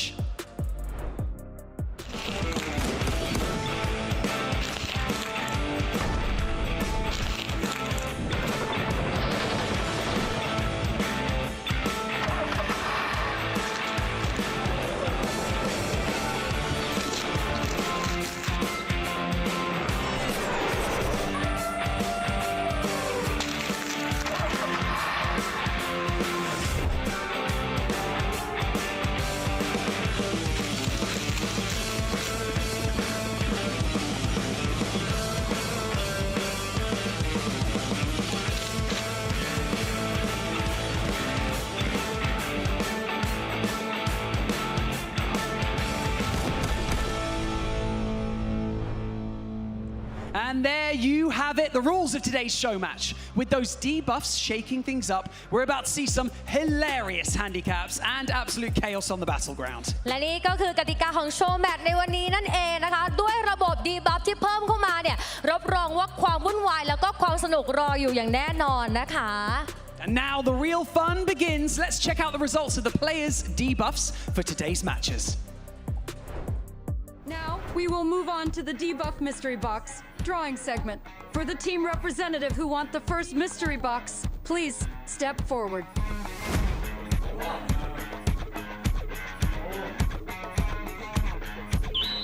Who wants to open next mystery box? Step forward.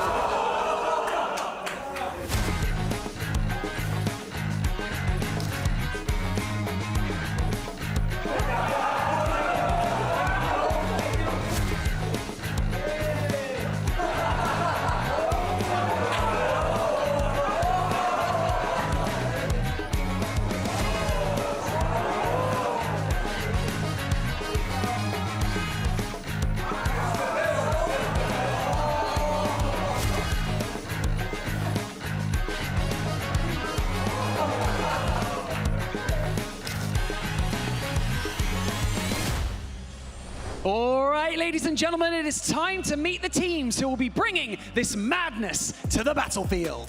เอาละค่ะและตอนนี้ถึงเวลาที่เราจะได้พบกับทีมต่างๆนะคะที่จะนำความมันและความวุ่นวายเข้าสู่สนามแห่งนี้ค่ะ First up, please welcome our host team from Thailand, the KOL team PUBG Mobile Lovers.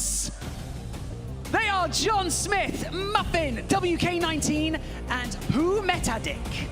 This team is formed by 2 couples, which is why they are named PUBG Mobile Lovers. John Smith and Muffin are dating, and WK19 and Who Metadik are a married couple. And their debuff today is Little Angel. As you can see, it's a back posture corrector.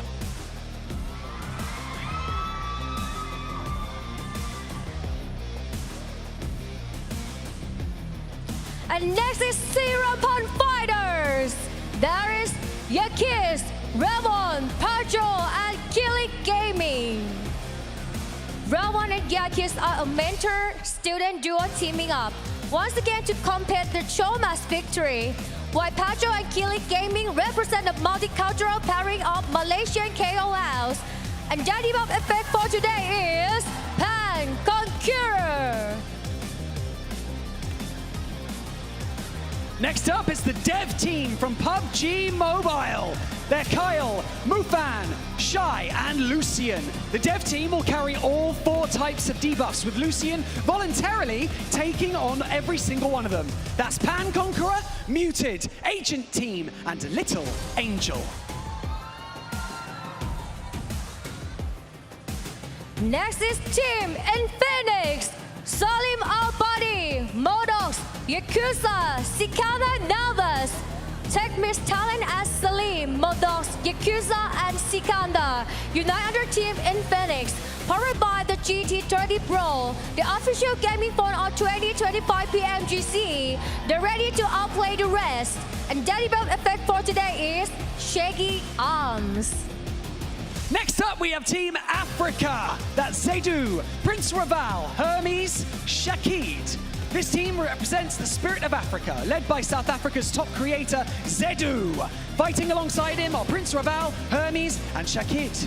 Players who rose from grassroots, and their debuff is Agent Team.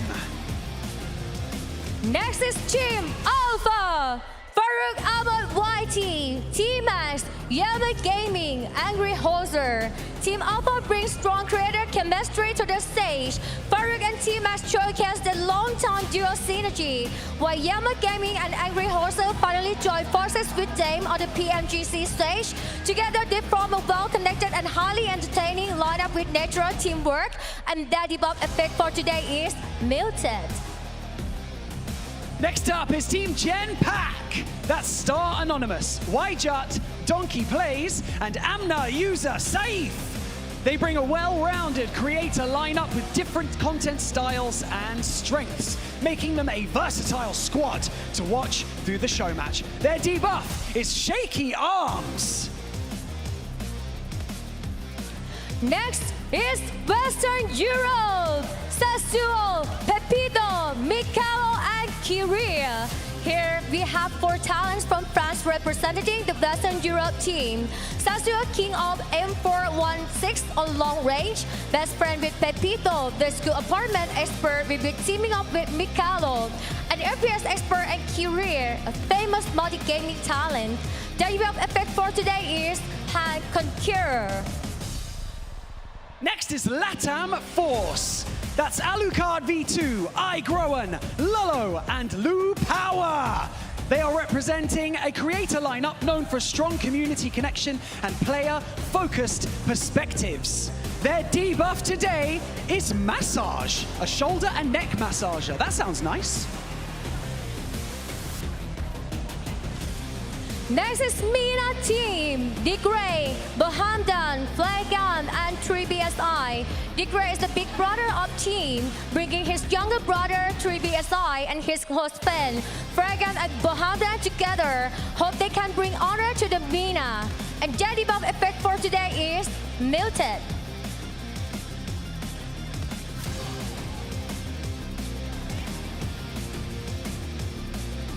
Next up is PUBG Mobile, CIS. That's Lapar Davron, Packet Artemy, LA PUBG Mobile, and Hassan Package. They are powerhouse creators, top streamers, and true fan favorites.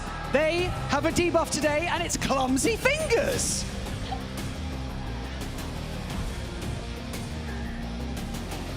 Next is Kara Spin. Spin and Regan, Spin Celine, Macaron and Nokshay. Another duo of couple teams, Spin and Regan and Spin Celine, is covered in real life and leaders of the Orange Squad series, while Macaron and Nokshay is a real-life married couple who met through PUBG Mobile and eventually got married. The debuff effect for today is Pan Conqueror. Next is Team Kiamanok. They are Zen Pro, Ace Gaming, Flash Gaming, and DGR Levi. This team is composed of influencers from Philippines and Myanmar. Each one is highly skilled. Of course they are. Their debuff today is Agent Team.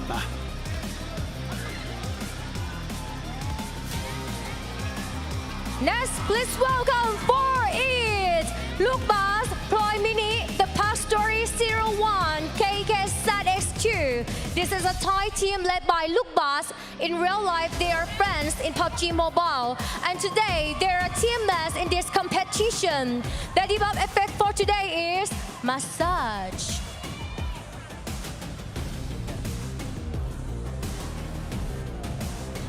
And alright, let's properly introduce our special guest tonight. Representing the massively popular T-pop idol group Buzz, we have G1 and 3, Poon Hakthai, Kun Pon, Jinwook, and Next.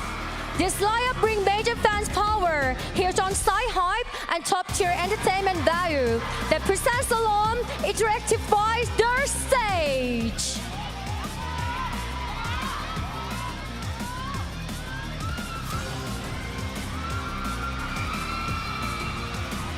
And now, also from the beloved T-pop idol group Bus, let's give a warm welcome to Bob. That's Alan, Young T, Tai, and Hart. This team carries explosive energy, passion, and entertainment. Another formidable contender. Their debuff will be drawn later.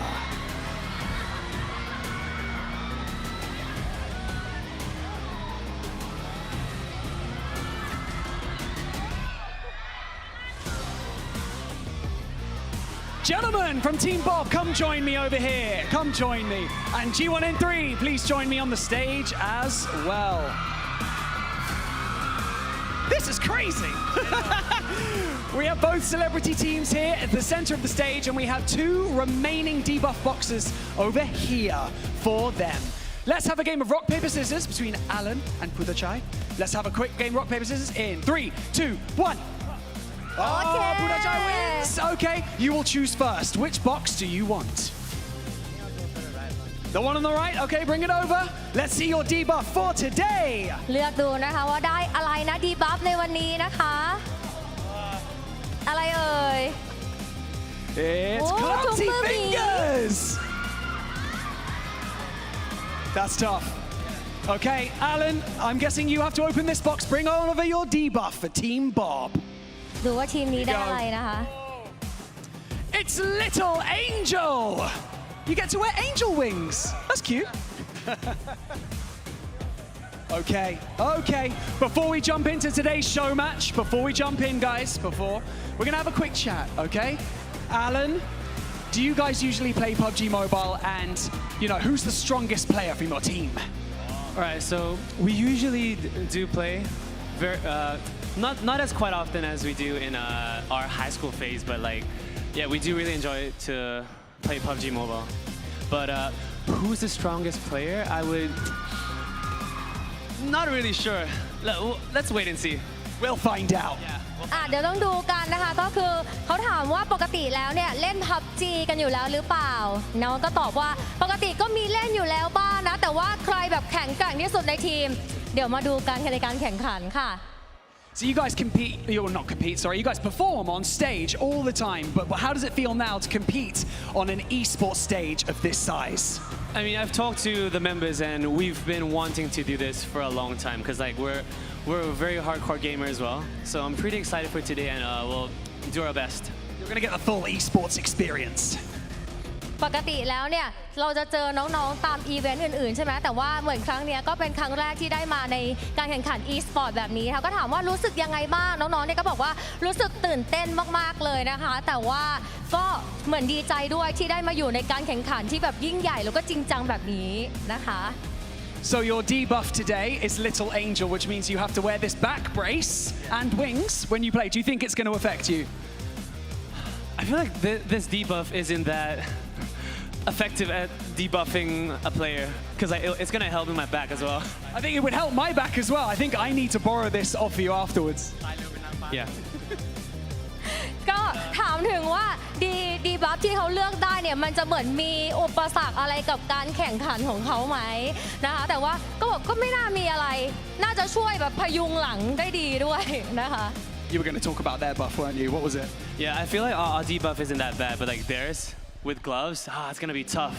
Gonna be tough, but Achai, I've got to talk to you now. Do you think that you and your team can get the chicken dinner today? That's a hard question, but for me, I think me and my team, I'm not sure like how many seconds we're gonna survive in the game.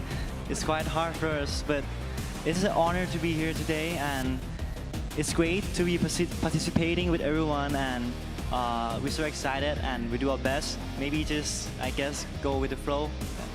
Go with the flow. ก็ถามว่าคิดยังไงคิดว่าวันนี้จะชนะเราได้กินไก่หรือเปล่านะคะน้องก็บอกว่าอ่ะขอให้อยู่รอดก่อนกับทีมยังไงเอาใจช่วยกันด้วยนะคะแล้วก็จะทำให้ดีที่สุดนะคะ We've got loads of fans of PUBG Mobile in the room, don't we, right now? So I want you to ask for their support. Are you going to get them to cheer for you? Come on. Maybe we'll do a cute dance, me and my team. Oh, okay, go on then. เดี๋ยวน้องจะโพสท่าให้ดูน่ารักน่ารัก Ladies and gentlemen, make some noise for G1 and 3. ขอเสียงหน่อยเร็วอ่ะ1 2 3 And make some noise for Bob as well. Thank you so much. You can now return to your seats and get ready for today's show match. With that being said, it's time to cut all the talk because it is time for some action. Let the show match begin. Woo!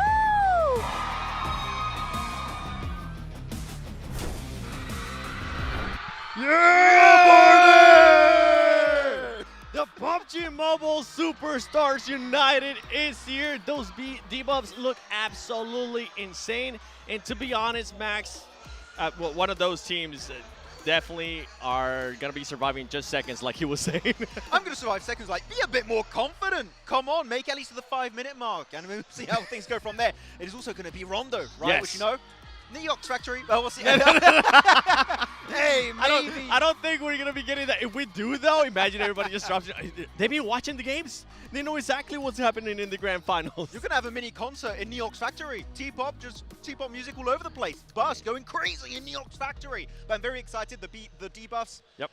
They're kind of rough. For me, Yes. the worst one has to be the gloves. The gloves? I can't believe I just did. There you go. You got that. Yeah, that's going to be... why did I do that? I don't know, and you doubled down and you did it twice. Now, I think the worst one might be, I think they have like a vibrating arm slimmer thing. Bro, with a Mini 14, that's you're going to tap so mess fast. you up. With a Mini 14, hey, you're going really Yeah, hard. you're not going to be you're not going to be doing much, okay? That's how You're top not going to be gets doing much. it. But there is some teams that I want to keep an eye on. I mean, we got Team Infinix, right? We were just talking about some of the other squads too. G1 and 3, they were up there. We saw their debuffs. Didn't seem to be that bad, to be completely honest. And then you have Bob as well. On top of that, PUBGM lovers. Out of all those squads, I mean, we got to give a shout out to some of the American creators too. I'm thinking here. I'm thinking of who I think maybe I want to win. Be a little bit biased towards too. I'm biased towards individuals. Of course, they're part of their team, so I'm going to be hoping for their team. Farouk. Yes. Pepito. Zasuo. I've covered them a lot in like content creator, influencer tournaments. Fair. Pepito, Zasuo in particular. They're going to bring the heat. I'm telling you, they're going to win it. That's my prediction. Zasuo, Pepito are demons in game. Okay, you know what? Win it. Fine, I'll have to say, I'm with you with Farouk. I'm going to be looking at Alucard from the LATAM team. It didn't seem like they had that bad of a debuff. I'm hoping that's going to be the case whenever we do end up jumping into this game. And also, what's going to be at stake there for all these teams participating in the PUBG Mobile Superstars United. And I mean, Team Infinix, we also have a dev team as well. Yes. Activate dev mode. They're not flying. Whoa, wait, calm down. Unlimited recalls. It's going to be great to see people actually working on the game behind the scenes, actually playing here for this show match. Very excited to see how things are going to be going down. And we have some local influencers too, right? For the Thai team, we've got some Turkish teams, SEA, CIS. We've got people from all over the globe right here in Thailand for this show match. So I wonder how many of these teams have been keeping an eye on actually what's been going on in Rondo just to see us. Okay, they're doing a 3-1 split. We're going to be going there. You have the debuffs. So there was one player. You know what? I'm going to grab my list here, Max, because there was one player that had all the debuffs, and I had to look him up. And it was somebody from the dev team. And the dev team will carry 4 debuffs. It's going to be the Pan Conqueror, a Pan Phone Case, Mute It, which you're not going to be able to talk to your squad. So if you're for some reason getting into a fight, try to portray that somehow to the rest of your squad. Agent Team, which means sunglasses, and Little Angel, which is the back posture witch. And the worst thing is, he's going to play better than us with all the debuffs. He's going to... Or, hey, I don't know. I seen you play. You're kind of cracked. Oh, I thought you were going to insult me for a second No. on my gameplay. I was like, wait, he's going to talk smack. But it would have been fair if you did. So I would have been fine with it. But no, the debuffs are bad. I'm actually thinking one of the worst ones also is going to be when your entire team is muted, right? That's going to be a big issue. And it takes me back to when Sarah joined Regnum Karya and is just like using pings to communicate where you want to go. So Regnum Karya would be cracked in this, but they're not playing the show. Especially if Sarah was here, it would absolutely destroying. But the shaky arms, like I feel like we gotta actually talk about that one a little bit. By the way, we will be doing everything that's gonna be coming for the PUBG Mobile Global Championship Grand Finals Day 2. Right now is just some time to have some fun as we're getting ready here to go into the PUBG Mobile Superstars United show match. You can see some of the players right there. That back posture, honestly, that doesn't seem that bad, Max. I don't know if they're just like super like beefed up right now. This hella strong and going to the gym. Oh, look at the It's gloves. just Look not at the an gloves. issue. Look at the gloves. Oh, that's going to be tough. such an issue. Come on. The phone case one, I think, is the least egregious one. I haven't seen how big it is, actually. I want to see. If it's massive, actually getting your fingers to touch the screen could be hella hard. Depends on the size. I'm like, I wish the jersey would actually have their team name as well so I could be able to recognize the team name right away. But, hey, some of them are looking... Wait, what's their debuff? Oh, sunglasses. Ah. One of them. No, wait. Is that two of them? Is he double? He is doubling up on the right, Max. He's got the sunglasses and his regular glasses, too. The prescription ones and the sunglasses for the game. Hey, look at this. Ah, your boys. My boys, Oh, he's T-Max, muted. Farouk. He's muted. Oh, he is muted. Yeah. Oh, T-Max? I mean, he does like to talk. Sorry, T. They probably did it on Just purpose. like, little vacation right now. How hopeful are you for this team, right? Your boys to do well in this show? As hopeful as I was for Wolves Esports making it to the grand final. So we'll see what they're going to be able to do here. So absolute copium. yes. Got you. Okay, thank you very much on that one. But yeah, no, again, so many teams from all over the world are going to be playing here for this one. That got you. That got me so good. I'm so glad we're not on camera anymore. We need Coops to save them. Send him over right now. I don't think even Coops could save that team. T-Max got this. Okay. Oh, wow. T-Max got this. Farouk got this as well, too. I mean, for this squads, they're getting ready. They probably were able to put in all the information in there trying to figure out. Do you honestly think any of these teams are going to be having any possible strategies jumping in? I think some teams, if I'm being completely honest, some teams will actually be trying super hard. I think some teams are going to be very sweaty. I think it's down to can you hit your shots realistically? True. Because some teams are just going to be put together maybe for the first time for some True. of them. So I don't think you're going to have super in-depth strategy going into this Rondo match. It's all about, you know what? Let's hit the shot. And actually, if you have a player on your team, Seven, that is maybe not a big fragger, you know, it's not. He's just maybe making more fun content on the side. Have them do the recall strap. Genuinely, you're not the main fragger. We are. Get the hell out of here. We'll drop Neox. You reminded me of the show match that we ended up doing in London when it was just one player. Absolutely destroying. Nobody else was getting near him. And I think at one point he pretty much just told his squad, you know what, guys, just stay in the back. I'm going to be sending it and I'm going to be taking this on my own. And if I'm not mistaken, I think they actually ended up winning. Yeah, the thing is, he's a pro player too. He was like, yeah, guys, I got this one. Are we going to see something similar? Unfortunately, you have a blue zone, unlike TDM. So even if you don't want to fight, you're going to be forced in the center of the circle eventually. So you can't escape the fight the entire time. But at least everyone should get more than a 1 minute survival time. Not seconds, minutes. Snakes. Okay, that's If it was explosive bow. Even though Suk is not in the grand finals. You got me. I was like, I'm sorry. It's too soon, Seven. Don't tell me Suk qualified. I'm going to be sad for the entire day. No, but like, I want to see how these teams end up using that utility too. I mean, we've been seeing some amazing stuff using that terrain management as well. Actually, I was told this is classic Rondo. Oh. Classic means current patch, which means mortar. Oh. I'm winking. You can't see it. Okay, anyways. Okay. It is time. All right. We're getting ready. Rondo is coming up. The minimap. The players are in the lobby, Seven. Who will be winning the PUBG Mobile Superstars United show match? I think the person in the middle of that 2025 poster is definitely going to be winning because they're just running at it to be first place. And here goes the flame path. Trying to get it. Yo, let's see if we actually end up getting a hot drop here in Neox Factory.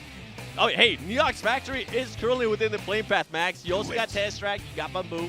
people are jumping early, so maybe we won't get that insane stuff that we've seen actually in PUBG Mobile esports. Ooh, are we going to see anyone go for my main drop location, which is Stadium? Love going there, love sniping from the rooftop. Are we going to see any popular snipers here trying to click farm during this show match? Could be a possibility. I hope so. Oh, come on. I like going to Jadina City because there's a lot more stuff to cover me, so I don't get eliminated within like the first 1 minute. It's Okay. just an edge position. But you know what? Hey, if you click farm, YouTube thumbnail, I wrecked an entire lobby at PMGC. Come on. Yeah, I mean, I'm Hey, usually great pretty good video. at playing Edge, so that shouldn't be a problem. But let's see. Oh, yo, we actually We got do. it. No way. Ooh. No way. Neox Factory is going to be absolutely popping off right now. Oh, wait, they're going to the east. I Oh, think we maybe got they're baited. splitting. They're splitting. Oh, we got baited. Yeah, Oh. they tricked us. Hey, but Alucard and the Latam squad's going to be there. Yeah, I'm looking at Legal from the Africa team here. Going to be going very split towards Yulin. The rest of the squad going to be going deep into Neox Factory. I'm not sure if that is actually a hot job. I am squinting right now, and I cannot see currently on the map feed. But you know what? We might have an early fight, though. To the eastern side, next to Mayran, to the east of the map, we do have some teams very close quarters right now, Seven. Yep. Maybe a little bit of an aerial fight. Some players taken out as they parachute down. I mean, we've seen it in past too. Maybe they're going to be looking to do it here as well. I just want to see one hot drop. Come on. Give me one. Utilize that recall tower. Utilize all the mayhem. But also, we got to take into consideration debuffs, right? If they can't talk to each other, maybe one of the players is muted, they're going to be like, guys, I think it's better if we just wait a little bit towards the later in the game when we actually have a chance and not try to hot drop when we can't even talk. Oh. And there you go. You get your first eliminations. No! It's a guard! It's one of the NPCs around the map. They're trying to get to the shop location because we do have the regular mode, right? Yep. So you can shop, meaning you can maybe get some Dev team. great weapons right away. Sorry, Max. I Yes. got excited. The dev team. I want to see what they can do. They start flying again. I swear. That would be hilarious. But they know the meta. If anyone knows the meta, it's these guys. Oh! S12K is going to be played up for sure. Oh, MG3 already from a commander? Already. At the ready, too. You got Infinix, the Infinix team. Come on. I believe in you. Don't die to the guards. Don't die Not to yet. bots. Not yet, Yakuza. Run away, please. Oh, I mean, I think. Wait, there's so many crates. Oh, this is. Oh, okay. I remember which part this is of the map. Modox. Oh, there you go. Just run away, Yakuza. Just run away, please. Go find a recall tower. You might be doing that. No way they dealt with a guard with a MG3. Like, that is. Wait, was it the brutal. guards that ended up eliminated? Yeah. I think it was. It It was the commanders that No, eliminated they got the them. recall tower right next to the shop location, so that's fine. Are they going to attempt it once more? That's my No, question. no. I would recommend you couldn't. Oh, he's going Oh, back up the wait. staircase. No way. Infinix team? Yakuza. Are we sure about this? Think about all the prizes, all the rewards that are currently at stake. You could be the Chicken Dinner Victory Squad, the team that ends up winning. And now we got a push actually from Africa, making a push. Oh, he ends up getting knocked off. CIS getting the best of that fight, getting the best of that crash too. Yeah, interesting push. Interesting they're not going as a full squad, but you can see currently on the minimap, there's one player camping a recall tower in Neox itself, meaning this fight doesn't quite go your way. You can go for the full reset, hopefully. There's going to get some nice eliminations in favor of the CIS squad. Davron, package on the forefront, S12K in hand for Davron. He might be able to go get and actually get the revive. Oh, he's going to get the player in here. Good smoke. Enough time, too. Yeah, good smoke, enough time. CIS giving him enough time as well. Somebody else is going to be coming in as well. The guards, they got another player. They did? They did. Oh my goodness, S12K all over the place though. Africa versus CIS here. The clash is massive. And the CIS squad is taking heavy casualties. Africa going to be losing one this time around. It's going to be Shakir. But Sadu's going to end up Brilliant. confirming those 2 eliminations. Not Yep. bad for them in regards to that engagement. And this is what we were talking about. You just got eliminated from those commanders. Why would you go back there? No. Big throws happening. Yes. And there's no next game. Yeah, Unfortunately, it looks you're done like after that. it looks like us playing. Not gonna lie. Okay. Thank you, Seven. Very kind I of got you. I'm talking about my gameplay. I'm not talking about yours. Ah, okay. We have to play some Ultimate Royale at one point, so you can carry Yes. me. I know your sniper shots are big. Here we go, looking at the dev team in this eastern compound on Rondo. ASM Abakan, very metal weapon with the JS9. Look Good how- loadout. Did you see that? Did you see how sneaky that dev team player was currently being? Just playing patient, making sure he crouched. Nobody was going to be able to spawn him. Oh, okay. Trying to control the area, throwing over some Molotovs, making sure that they fully back off. As Karaspin is going to be that Turkey team. Celine is going to be part of this squad as well. I would like to see maybe one of the players north of Mehran going to go for that recall tower position. When your teammates fall, instantly go for the recall, bring them back up. No. Well, nice fight, though. It's going to be the Mina squad. Flare gun looking for the elimination, and he picks it up. That's a massive knock onto Lover. Will he be able to confirm it, though? He's got a teammate nearby. Not going to be an obvious one to secure here, Seven. Yeah, Flare gun getting them very low there with that AUG, switching to the shotty and making sure that they were at least able to get that knock. And he's looking to secure it, too. The nade's going to be coming in. Smokes are going to be coming off, too, as well. I was going to say nade. Just nade your teammate. I'll recall you later. Don't worry. It's fine. I got you. We got this. We absolutely got this. Still got all the players alive.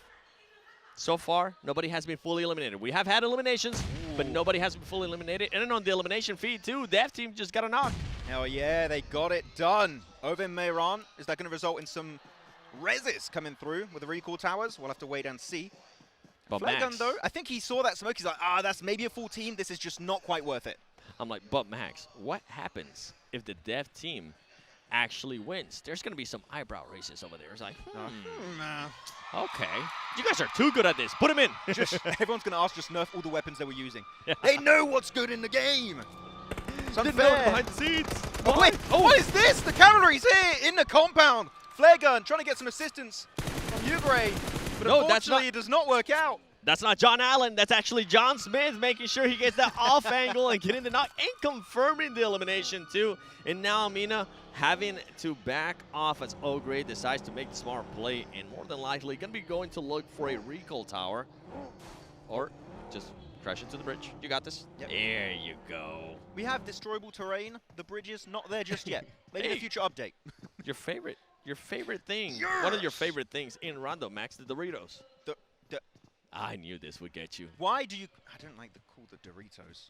What does blank call The them? cover flares, okay? The cover flare comes down. Yeah. Gives you cover. What do they look like? Pyramids. Doritos.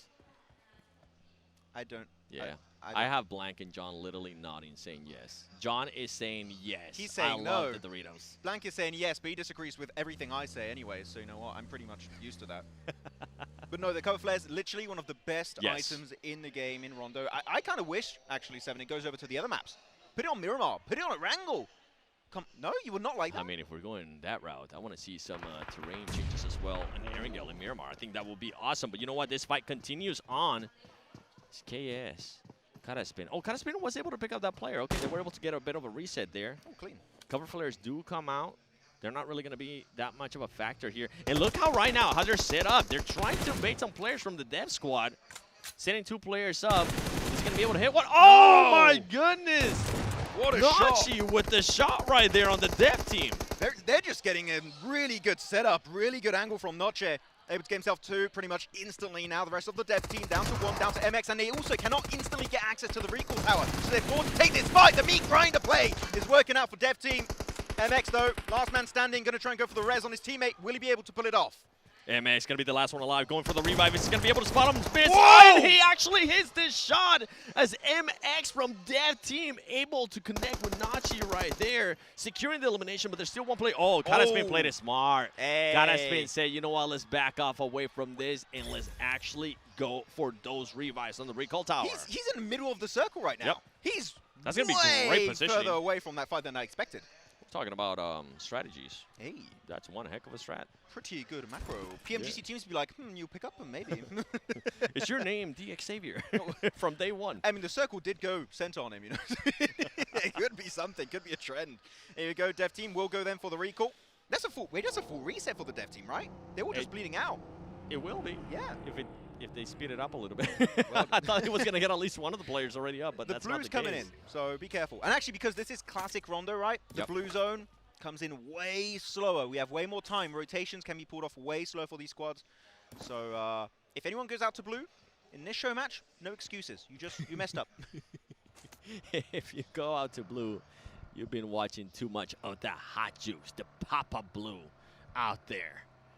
I know he's seen his gameplay. He usually ends up popping off with the snipers, but dying to Papa Blue. That's a rough way to end it. Just sniping from out in the blue, going out to the blue. Rough Happens to times. the best of us. Yeah. No, haven't seen any of the bus members involved, Seven. Where are they? Playing it silent. playing it slow. They said that they were going to end up just lasting a couple seconds. Hey! That's not the case. Better survival time We're than currently us. at 10 minutes. Whoa! That's a lot of seconds. That's Do so the math, many. John. John, how many seconds? It's 10 minutes. 600. That Actually, was quick, that too. was Oh, that's easy to easy. count. Yeah. You know what? That was easy. Actually, I feel How bad about 11 that. minutes? Ah. He said 660, by the way. Yeah, that actually. Yeah. He could have. He's actually pretty faked good at it. math, you know? He is. I saw his spreadsheets. He's like, man, he's If really for some good. reason casting doesn't work out, he can always be a math professor. Hey, that would be great. Here we go, though. Here we go. Bob. Squad. Hey, they get out of the pop and blue. Oh, but they got Keep team driving. nearby. Yeah, It's the dev team. keep driving. Dev team is close by. You do not want to go up. How is this team still here, still getting eliminated? Infinix. What are we doing? He's trying to dodge the shots, dude. Yeah. No. 6x. Where's Hit him the with re- them salsa steps. Where's the rest of his team? I can't even see them on the minimap right now. The Oh, they moved away. commanders. They left. The commanders say, "Get over here." This is my outdraw. Okay, next circle pops up is going to be a little bit southern eastern edge. Moving away from the positions like Test Track, Yulin, Stadium, Fongton, not in circle anymore. This is going to be quite open-ended. There's a lot of flat terrain in this area in particular. And So you got go. your Dev team make it out. Max, you got your answer there too. Yeah, Dev was able to actually get a full reset as well. They'll be moving in, Banger. rotating as well. I want to see where. I want to see where. Oh no! Don't stop! Don't stop! Don't stop! Keep going! Keep going. Oh please. no! Karaspin is close by. Unless they want to do this. This is one of the teams from the T-Pop Idol group Bus G1 and 3. Oh no! Oh, no! Okay, this is a completely different one. This is 4E from Thailand. Yeah. Where'd it go? The Thai creator team, 4-Eat, is going to be looking for the clashes. Going to be Notchet. Currently solo on this fight, and he gets dropped instantly. Nice elimination. They get it confirmed. Looking for that first elimination in this match. The second player is going to be coming up, though. Karaspin, currently spinning out of control, instantly picked up. And that's going to be looking for their second elimination. And man, they're wasting no time between that knock into a flush. They want every single elimination here, Seven, they can acquire. Yeah, great trades there for 4E as well. They ended up losing one of the players, but they were ready to rock and roll, being able to eliminate two of those players from Karaspin. Oh, no. And now a bit of a crash here from AF onto Will. Let's see who's going to be. Oh my gosh, they're actually going with a 2-1 split there on this crash. What? Oh, they were dropping split in this compound. Legal, first of all. Pepito, my boy! Bias? Yes. Pepito able to find himself legal right away. The nade play, though, a little bit of damage down to Zasawal. He's going to be peeking the angle. S12K versus S12K. The jump shot not connecting. But so far, this crash for the Africa team is not looking great, Seven. A little bit all over the place. It is going to be looking a little bit all over the place. Luckily for them, they still have two of the members, actually 3 of the members somehow still alive here. Oh, I think he ended up getting recall. But now, here comes the push from Weo. WEU, come on. Let's see what we're going to be doing here.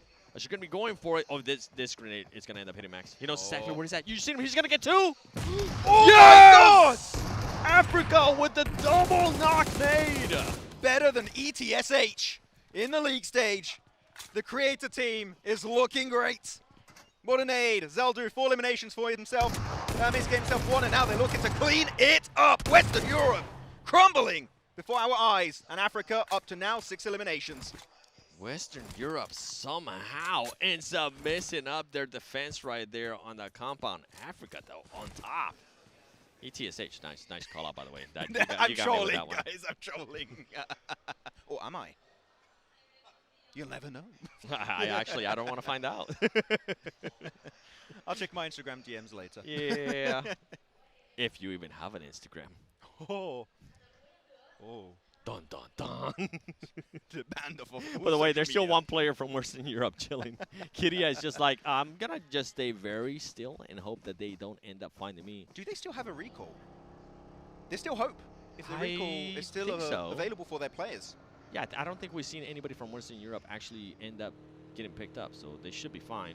Ace Fighters, let's see what the next circle is going to be doing. Oh, where's it going to shift? Give me a Western Circle with the river and Oh! play. Yes! Western Circle, the river. Southern positions are looking really good as Africa moves in instantly. Africa's going to be moving in, and they're going to end up possibly crashing with G1 and 3. One of those squads that were currently, that were earlier on the stage with Barney doing rock, paper, scissors. I mean, yeah, I don't know which squad was the one that ended up with the mittens, with the gloves. Not sure. Yeah. We'll see through gameplay. Whoever misses the shots, it's probably them. They probably have the mittens. No, Africa looking again. Maybe looking forward. I love that the crowd's totally just getting really loud, trying to give him a heads up. There's somebody that's about to shoot. Oh my goodness. Ooh. Luckily for him, ends up moving at the right time. But Africa right now, 6 eliminations, wanting to get even spicier, wanting to get into more action as G1 and 3 just waiting patiently. We barely see his IGN in the names, like, whoa! Yeah. Disappears from screen. Oh. Maybe the crowd is biased, not us. There you go, though. GP moving over that ridge, be able to make it out of the grasp of Africa's team. No extra elimination coming out just yet. The circle again, going hard to the western edge. There are really so many good positions around the river, but if it's a northern shift or southern shift here, 7, that transition from north to south is going to be so damn hard to execute. I do not wish it on my worst enemy. I was so focused on the gameplay too and what some of these players were doing in regards to engagements that I just noticed the circle as you were pointing it out. But now we have 4E going up against KM. The nades are going to be coming through. Oh, this squad knows exactly what they're doing. Everybody from KM just switched to nades, and they're just making it into a red zone as nades are going to be raining in. They're not fully connecting, luckily for 4E. But let's see if is going to continue on with those nades. Oh, this is smart there from DGR Levi, trying to get a bit of an off angle on the players from 4E. Oh, can he get on the roof? Yeah, he gets on the roof. Look, Baz, that angle could be deadly. Could he actually make it work in his favor, though, or is he going to be spotted by maybe Flash's angle? That could be a little bit of an issue, but no, here with the AKM getting a little bit of a suppressing fire, though. Levi's off angle, it's huge! And they get 4E. First player to fall. Can't quite flush it, but you know what? The rest of the team is now going to start crumbling. Dark Story, also, S1K, going to try to keep around the corner, but instantly punished here. 7, 4E. Having a really bad time in this compound crash. 4E looks like they were going to be able to defend this push from the squad, but it turned out to be DGR Levi. I mean, the off angle, and he actually finishes off that player. We got our first team eliminated from the PUBG Mobile Superstars United show match. Oh, no. And it's actually one of the local teams, Max. Womp womp. I don't know what you wanted me to say. It's unfortunate. They're out. And also, lost a really strong compound here this time around. That compound south, perfect vantage point. You see everything west, north, east, south, and you know what? It goes straight up north. Great for the Africa team once again. Good entry point to the western side, but there's a lot of teams clustered over to that west, so can they hold down the fort here, 7? It is, and I'm going to be looking at the LATAM team here, how they're going to be rotating towards that circle. They are going to be towards the south. I think they're going to be trying to look for maybe a western rotation from some of this squad. They have Alucard. That's the one I was keeping an eye on. That's my boy, Max. Wow. Oh, that's a crash and a half. Okay, going for these more eastern buildings, leapfrogging ahead of the Africa squad. Zidu, we saw what his nade could do earlier versus the Western European team. It's looking strong, and it's right on the money. Mina losing 1, second player also extremely low. All of the Africa players now looking to potentially regroup for this fight. Hermes picks another one. And up to 7 limbs looking for the 10 here, it seems, and the entirety of Africa now just looking to find that final player, and they do get him indeed. 9 eliminations, 1 shy from the big double-digit point. Great flush there from Africa. Great defense as well, as Mina was trying to take over this area, but it didn't end up working out for them. GB is in the riser. They were looking to see if they can maybe third-party this fight. Shots are going to be coming through. Hermes, he wants to, he's feeling himself right now. He wants to get into the action and continue on. He's like, hey, we're hot.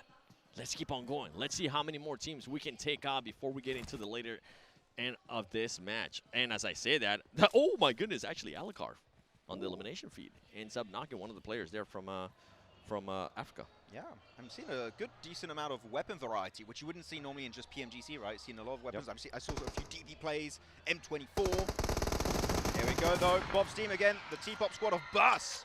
Defending their position. It's pretty open, though. You've got to be careful. One nade could be spelling disaster for the squad. But they could also just zone teams away with some good long-range weaponry. As Infinix team going right for the crate, possibly, or going for the mountainside. There's already a squad. It's KS. And they have no idea a team is parked up there. Oh, this could get bad. Yeah, and this is not going to be GOAT team. We're actually looking at a show match at the moment. No! Kataspin going to be picking them apart. There goes one. Salim goes down. Kataspin trying to survive this. Macaron's going to end up going down. Infinite Yakuza, he's been clutching up for the squad. Now being the last one alive. Going to be switching focus toward the last player from Karaspin towards the last two players from Karaspin. Here comes the push. Can he connect? Yakuza making sure that he gets the eliminations, but Max, he is barely 5 HP. Hard carrying, but unfortunately we know the recall tower's not going to be available anymore, meaning what you have available at this point in time is what you had until the end of the game. Oh! Again, he defends it! How do you keep this position for yourself? 3 eliminations as a solo. Absolute legend here for the show match. But the center of the circle, you can see on the minimap, is happening. And if I'm not mistaken, it is indeed Team Bob getting absolutely demolished by Lover. Bob fans are not going to be happy about that one, but man, we got to give some more love to Yakuza there. He said, my team is eliminated, it don't matter. I'm able to take onto a team by myself. Here comes push G1 and 3, making sure they get the knock. And they're going to be looking to confirm it, but remember, we don't want to see any of these players or teams get eliminated by the blue. The smokes are going to be coming through. Oh, get it? Can he find it? Oh, it gets just around the corner. Going to go for the nade, but the blue zone's doing too much damage, 7, I think. G1 and 3 might just go out to the blue zone. This western side is so stacked in terms of teams. But the dev team also pushing up northeast. They're 9 circle, they've got to keep moving forward, but I don't think the CI squad is going to allow it to happen, as they're just looking to get information through the smoke. The car push gets some intel, and they even find one onto MX. One of them is going to be able to just make sure that that player ends up overextending Artemi, going for those off angles, and there you have it. Dev team eliminated with just 3 elims. Africa continuing on this push. This was bound to happen. We were talking about it earlier, Max. GP versus Africa. Who's going to be winning Africa? Oh, with the drop shot. Let's go. What a connect on that weapon. GP falling like flies. This compound fully secured by the Africa squad, it seems. One player still a little bit further away, but you know what? He's even further away now. He's back to the lobby. That's it. End of the match. This rondo is over for them. Western side is full control under the Africa squad. And the fact they still have 4 players alive here, 7. They got 15 eliminations. Recall towers, we don't need them. Yeah. This squad just said, you know what, we're just going to go for full eliminations. If I'm not mistaken, Max, we actually have a prize for some of those squad. Ooh. And it's this, we have the Super Chicken squad, which is the team that deals the most damage. The team with the most rescues in the match is called the Helpful Chicken Meta squad, or Mate squad. So there's going to be a lot of options here. We do have a fan favorite that I think we kind of have an idea who it's going to go to. Between 2 teams in particular. It's either going to be Bob or G1 and 3. I picked Bob. Oh, really? Yeah. I picked G1 and 3 because they're still alive. Not anymore. I had no comeback. Actually, I'm like looking at the leaderboard. Not anymore. I was going to say, wait a minute, you're lying. That's how supportive he is. He believes they're still alive even though they're out of this game. Circle, though, keeps on shifting a little bit further south, actually, going towards the riverside. And the mountain, the Yakuza defended earlier, 7, is still in play. That high ground position is going to be so important for him. If he has a good mid to long-range weapon, he could start farming eliminations as teams start to make that rotation in the zone. He should be able to. Western Europe now looking at Lover. Seeing if they can maybe end up finding somebody. One squad that we didn't see, we never got a chance to see T-Max. We never got a chance to see Farouk either. Max, I think they ended up getting eliminated without us even getting a chance to see them. Oh. Because you picked him. What? No, I didn't pick him. Oh, I said their chances were as good as Wolves. I disagree. No, actually, I forgot. That's fair enough. Here you go, Lover, going to get crashed upon. It's going to be Ali. Oh, can they find Wiggy Light? Going to pull off the heel. Oh, unfortunately, it's going to be a little bit too late. CIS just carving their way through the northern edge of the circle. Look, I'm seeing Orm for Pepito. He is a clip farmer in this game. With the Orm, maybe he'll get up 6 shots. Yakuza still staying alive. CIS currently shooting at him, and he's taking the fight there with SF as well. Yakuza somehow for Team Infinix, I mean, this man is clutching up. If I'm not mistaken, he's the one that ends up getting the 4 eliminations because he is the last one alive for that squad after they ended up getting eliminated by the Commanders. I mean, there is a prize, right, for just winning the game. Doesn't matter how many people win the match or how many elims you have, you just get the win, and that is going to be more than enough for that prize. Oh, they send it behind the trucks. Look at that. Look at the left. So Look at the player, the pan phone case, man. That is hard, actually. I would not want to have that one. I'd rather have the gloves. I don't want to drop that phone. You just hit yourself in the head right away. Concussion. Done. Knocked out. It's a massive one. You know what? Definitely can't put that one in your pocket. There we go. Looking at Badger from SF Fighters. Going for the spray down. He's got a ton of bullets here. Way more than enough utility, especially to make some damage onto KM. They're going to be rocking up behind that ridge. Pretty nadeable, but he doesn't have enough to really eliminate the entire squad. So I think that here that push from KM is going to be very very impactful in this match. It is, and now CIS taking that fight to Africa, but in this moment, I mean, PMGC going against S-Fighters. S-Fighters seeing if they can maybe do something here. The zone is going to be pushing in. So many teams, honestly, Max, so many teams playing on that edge. And KM was able to win that fight. Everyone died to the east, and Yakuza's still alive, and he's in circle. There's no way as a solo he makes it happen. Can he, as a solo, get himself this chicken dinner for the show match? I believe. Oh, I think we're all believing right now. Can a solo make it happen? Can a solo make dreams into reality? Is Africa now still 4 players pushing up 23 eliminations? Excuse me? Look at him, Frix! Look at Yakuza, making sure he gets even more eliminations by himself. He's currently up to 6, and he actually just eliminated somebody. That's going to be very important, man, because we've seen how aggressive that Africa team has been. If he eliminates the solo player, Ravon, of S-Fighters, I think he can win it. Oh. I think he can win it. I mean, look at the ammo count. He doesn't have a helmet, though, and only a tier 2 helmet, so vest. So that could be a little bit of an issue. He has 2 grenades. Still potential for the Infinite squad to make it happen here for the show match. KM, JS9, double JS9, great weapon on this map. And the Akimbo, that could make some real big damage. Yeah, and the deployable flares are going to be coming down, but I mean, how much is it going to help you, especially with this terrain that we're currently working with? They don't really have that many nades. We don't have any explosive bows or anything along those lines, so the terrain changes aren't really going to be helping you that much. The cover flares, I saw them used up by the Africa squad. Zidu, Hermes, Legal, ready to rock up. And a few rocks also in the terrain. A few trees here and there, and the Blues just been pushing them over. Flash finding one. S-Fighters are down. Out of this game entirely, down to the last 3 teams, 7, as the Blue is going to engulf them out in the zone. And there you have it, Africa now making the push. It could be Yakuza. You were absolutely right, Max. Now he's going to be able to secure another one. By the way, Africa up to 25 eliminations. What an absolute maniacs of a squad for this team. But Yakuza, you've been by yourself pretty much for most of the match. Whoa. Can you clutch up? He's going to be going up against Harmies. Switching to the shotgun, waiting for them to get closer, waiting to see if he can just clutch it up by himself against the squad that ended up with 25 elims. Oh wait, a teammate's cooking a nade. He's going to be on point, slightly off. And now Yakuza sees a nade coming his way. He's going to start throwing some back. So above a trade-off, game of ping pong. That one's looking good. It finds the knock, Yakuza. There's no way you make a solo chicken dinner happen here. And now over to the S12K, trying to push over the rock. Unfortunately, taking severe damage. Able to hide at the last second. You gotta push. For the heal. You gotta push if you're Africa. You know you were able to hit some massive shots right there. Not enough time though, as Yakuza's gonna be able to heal up. Yakuza trying to see if he can clutch it up by himself. From the whole match, this squad ended up dying to the commander. Oh my god! Gets the high ground. And Yakuza clutches it as a solo in the 2025 PUBG Mobile Superstars United, Max. Infinix team making it happen here. PUBG Mobile Superstars United. Yakuza holding down the fort for the entirety of that late game. And you know what? M4, S12K, that is all he needed to make sure that chicken dinner goes his way. Yakuza, what a performance from this player. Waiting for the right time. I think that's one player, Max, that we can safely say he's definitely been watching the grand final matches. Oh, which PMGC team will pick him up? We'll see, Martin. No, but genuinely, really good hold, using the angle so well on that hilltop position.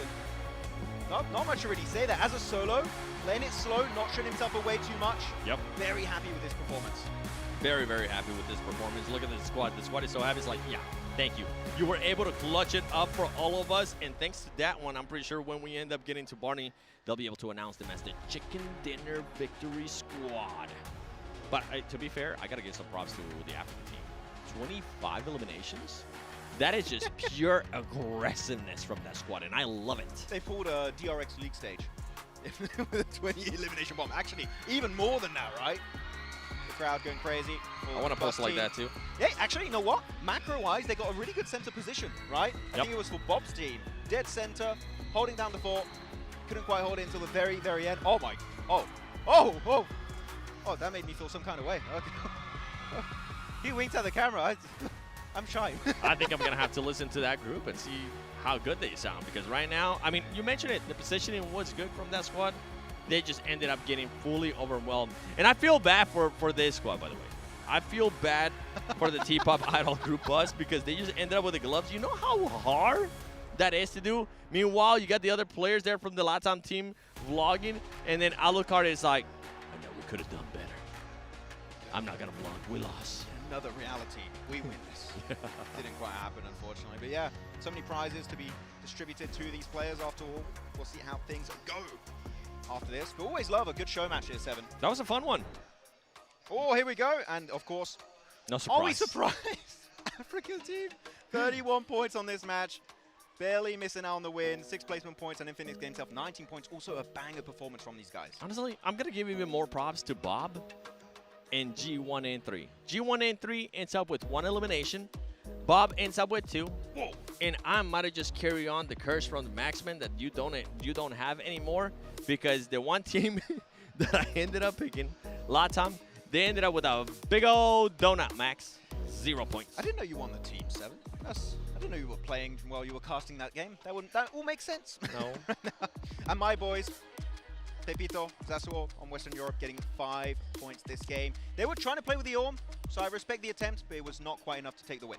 That's right. Dev team was able to secure those 3 eliminations. We got to give some props there. Once again to Infinix, they end up getting the chicken dinner, followed up by 9 elims. By the way, those 9 elims just from Yakuza. Nobody else. The rest of the squad, they were eliminated by the commanders. And I'm just going to keep saying that over and over again, because we got to appreciate what Yakuza was able to do in this match. And I can't wait to see that big smile that he's going to put on the stage. I mean, you said he only got the 9 eliminations on his own, right? He Yep. got also the 10 placement point. he got 19 points for his team, pretty much. So crazy performance. Also, CIS carving out the entirety of the northern side. They looked for the Dev team. They got themselves some really good eliminations. So CIS looking really impactful this game. That's right. And I mean, Dev team, at one point, I was hoping that they would be able to just show out with the way that they were performing at the beginning of the match, and then everything just crumbled. Absolutely crumbled when they went up the most fragging team up against Africa. By the way, 4-8 ends up with those two points just via eliminations. KM with 11, not bad. You know, we had some actual good performances here, Max. What team that we thought was actually going to do better, that I personally thought was going to end up doing better, was Karaspin. They end up with just 1 total point. That's a rough way to go about it here for the show match. But, yep, 14th place. At least they're not going to be in last position like the MENA team, pulling a reverse R8, it seems. But that does happen every once in a while. S-Fighters, I felt like had a really good entry point on the circle. Southern side trying to hug the river, low ground of that mountaintop. But then they get completely demolished by Yakuza. That was a little bit of an who could expect Yakuza to pull off the clutch of the day here, possibly? We were joking at one point. We're like, what if he can win it? And then we saw the circle, was like, maybe he can win it. And then we saw the circle again, and Max was like, he's going to win it. He's in circle again and again. He pulled a Teak Xavier a little bit, but an aggressive Teak Xavier.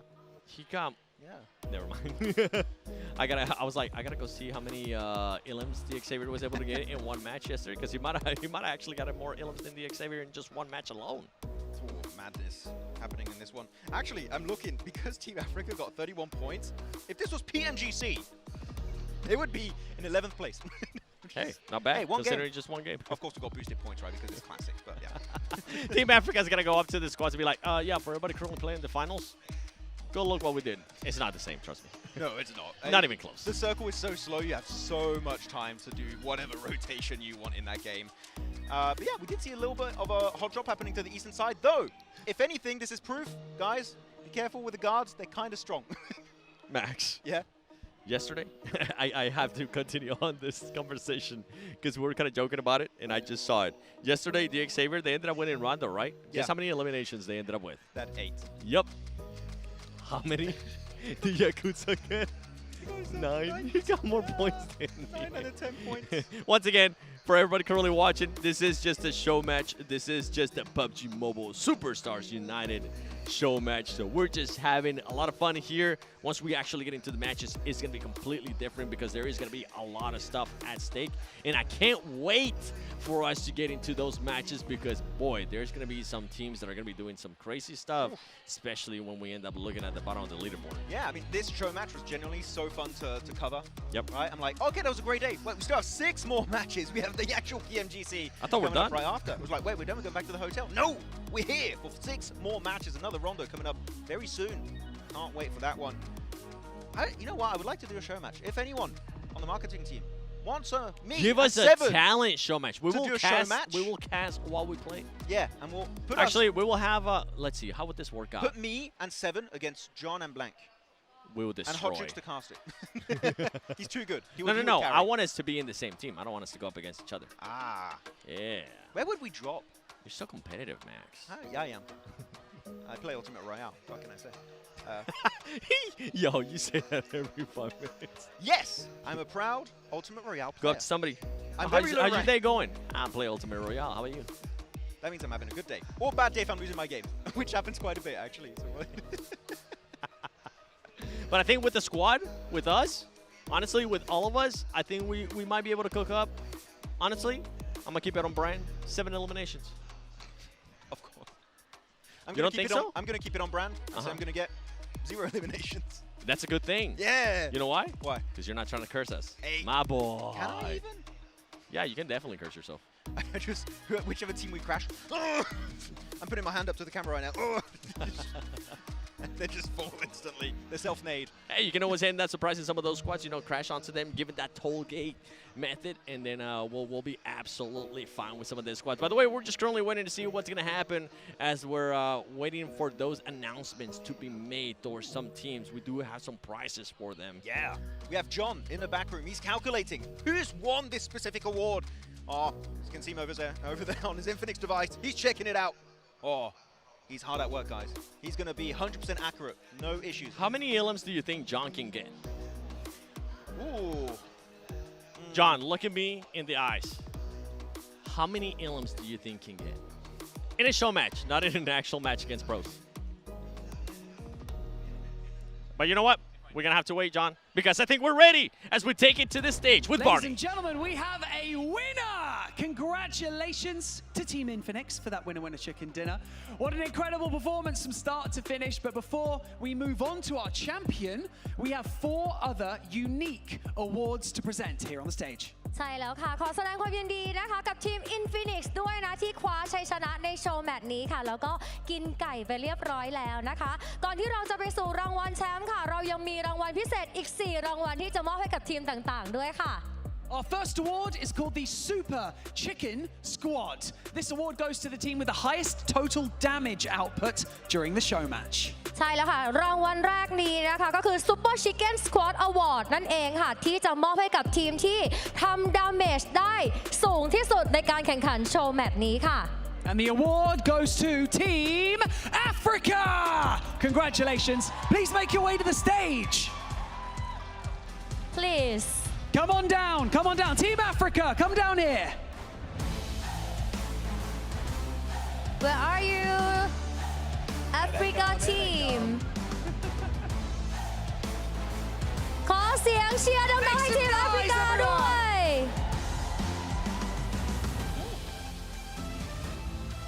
Congratulations, congratulations. And now, please welcome our award presenter, Kun Liu, the Infinix CMO.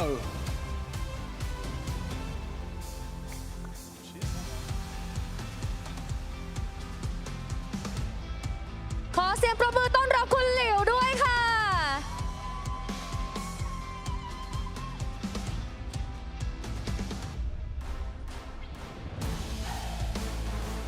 The prize that they will be receiving is Infinix merchandise. Congratulations. นี่ก็คือของที่ระลึกนะคะเป็นของรางวัลจากทาง Infinix นั่นเองค่ะ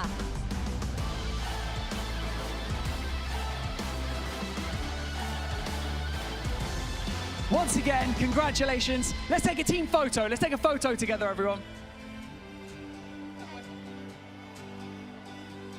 1, 2, 3.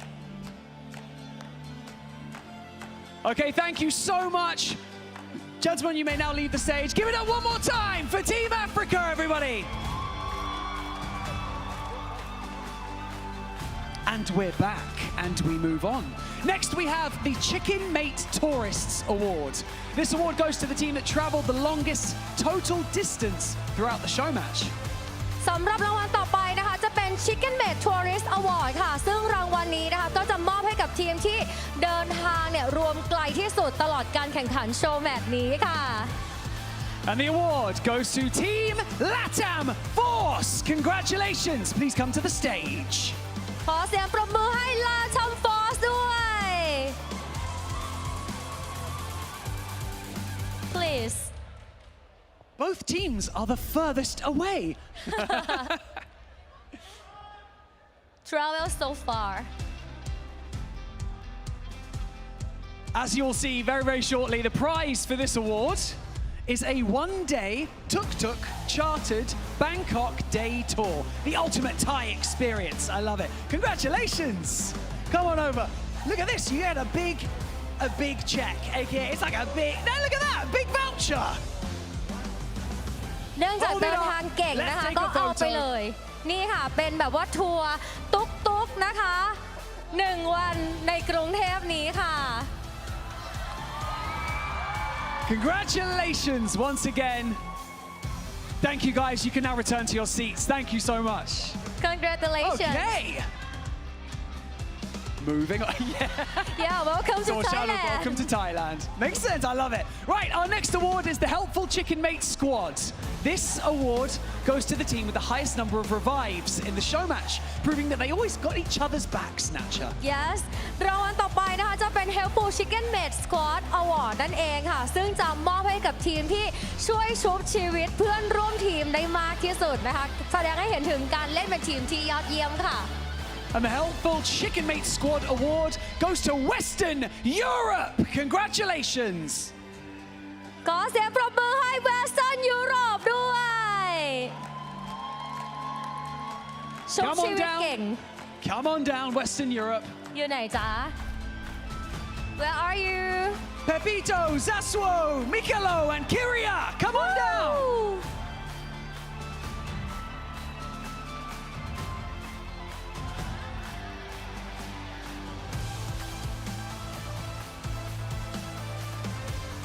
Again, it's the furthest away. Again. Come on.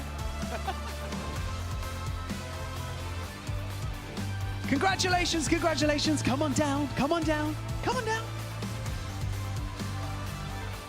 ชุบชีวิตเก่งขนาดนี้นะคะ เอายาดมไปเลยค่ะ The prize for this award is 4 gag nasal inhalers. Perfect for keeping your energy up. Inhaler We're going to take a photo. Let's take a photo together. Take a photo. This guy right here.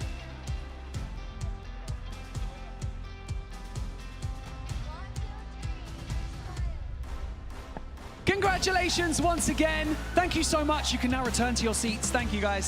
Appreciate it. Thank you. Thank you, thank you, thank you. Congratulations. And now, it is time for the Fan Favorite Award. This award goes to the team that received the loudest cheers from the audience during their team entrance, measured in decibels.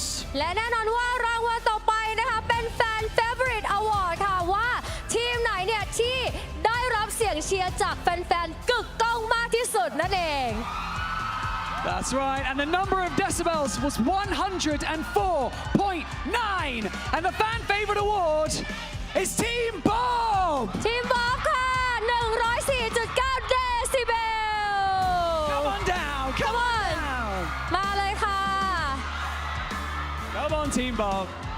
Team Bomb มาเลย Woo! Congratulations, congratulations. I don't have any hands. Oh, Sponge, there you go. Congrats. Nice, nice. Here we go. Okay, you've got... Well, we're going to do that, don't you worry. Oh, of course, of course. Up you get. Okay, stay right here.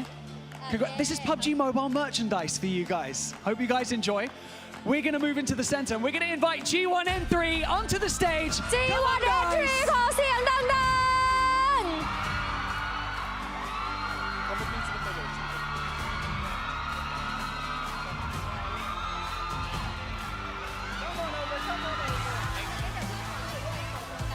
Congratulations, G1N3.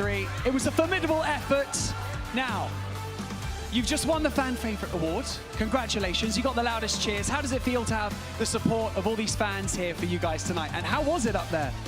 All right, so it's kind of our first gaming event that we've gone to, and I didn't expect this much support from our fans because normally we go to music festivals and stuff, but for this, I really thank you to our fans for always supporting whatever we do, and thank you to PUBG Mobile as well for having us. such an experience. Thank you so much. You are very welcome. Give it up one more time for Team Bob, everybody.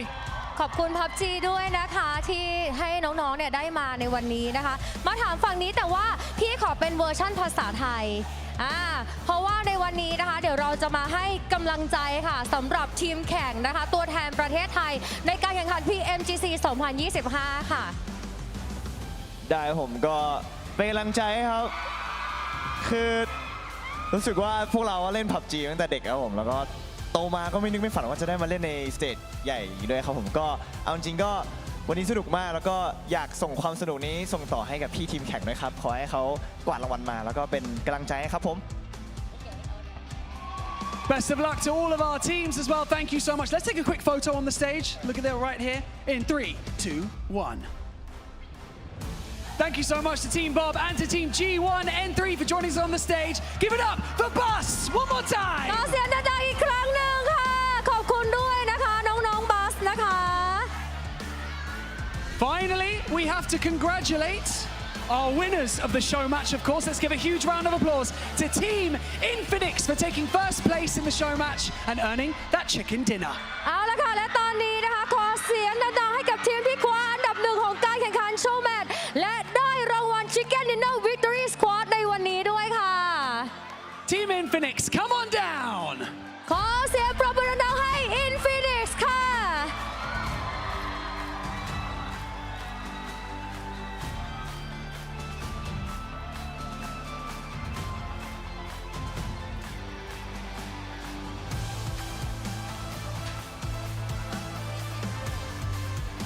Congratulations, guys.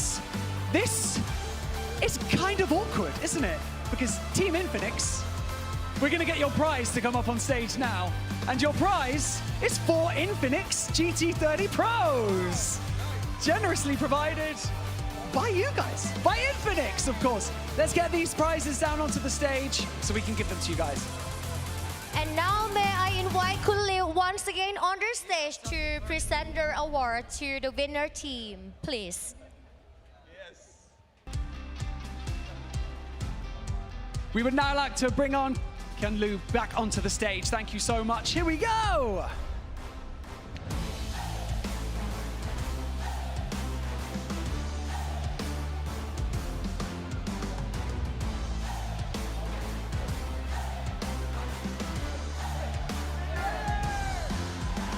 Congratulations, Team Infinix. You guys are great sports. You did so well, and congratulations for securing the chicken dinner. And look at these. ว้าวได้รับนะคะเป็นโทรศัพท์มือถือของ Infinix นั่นเอง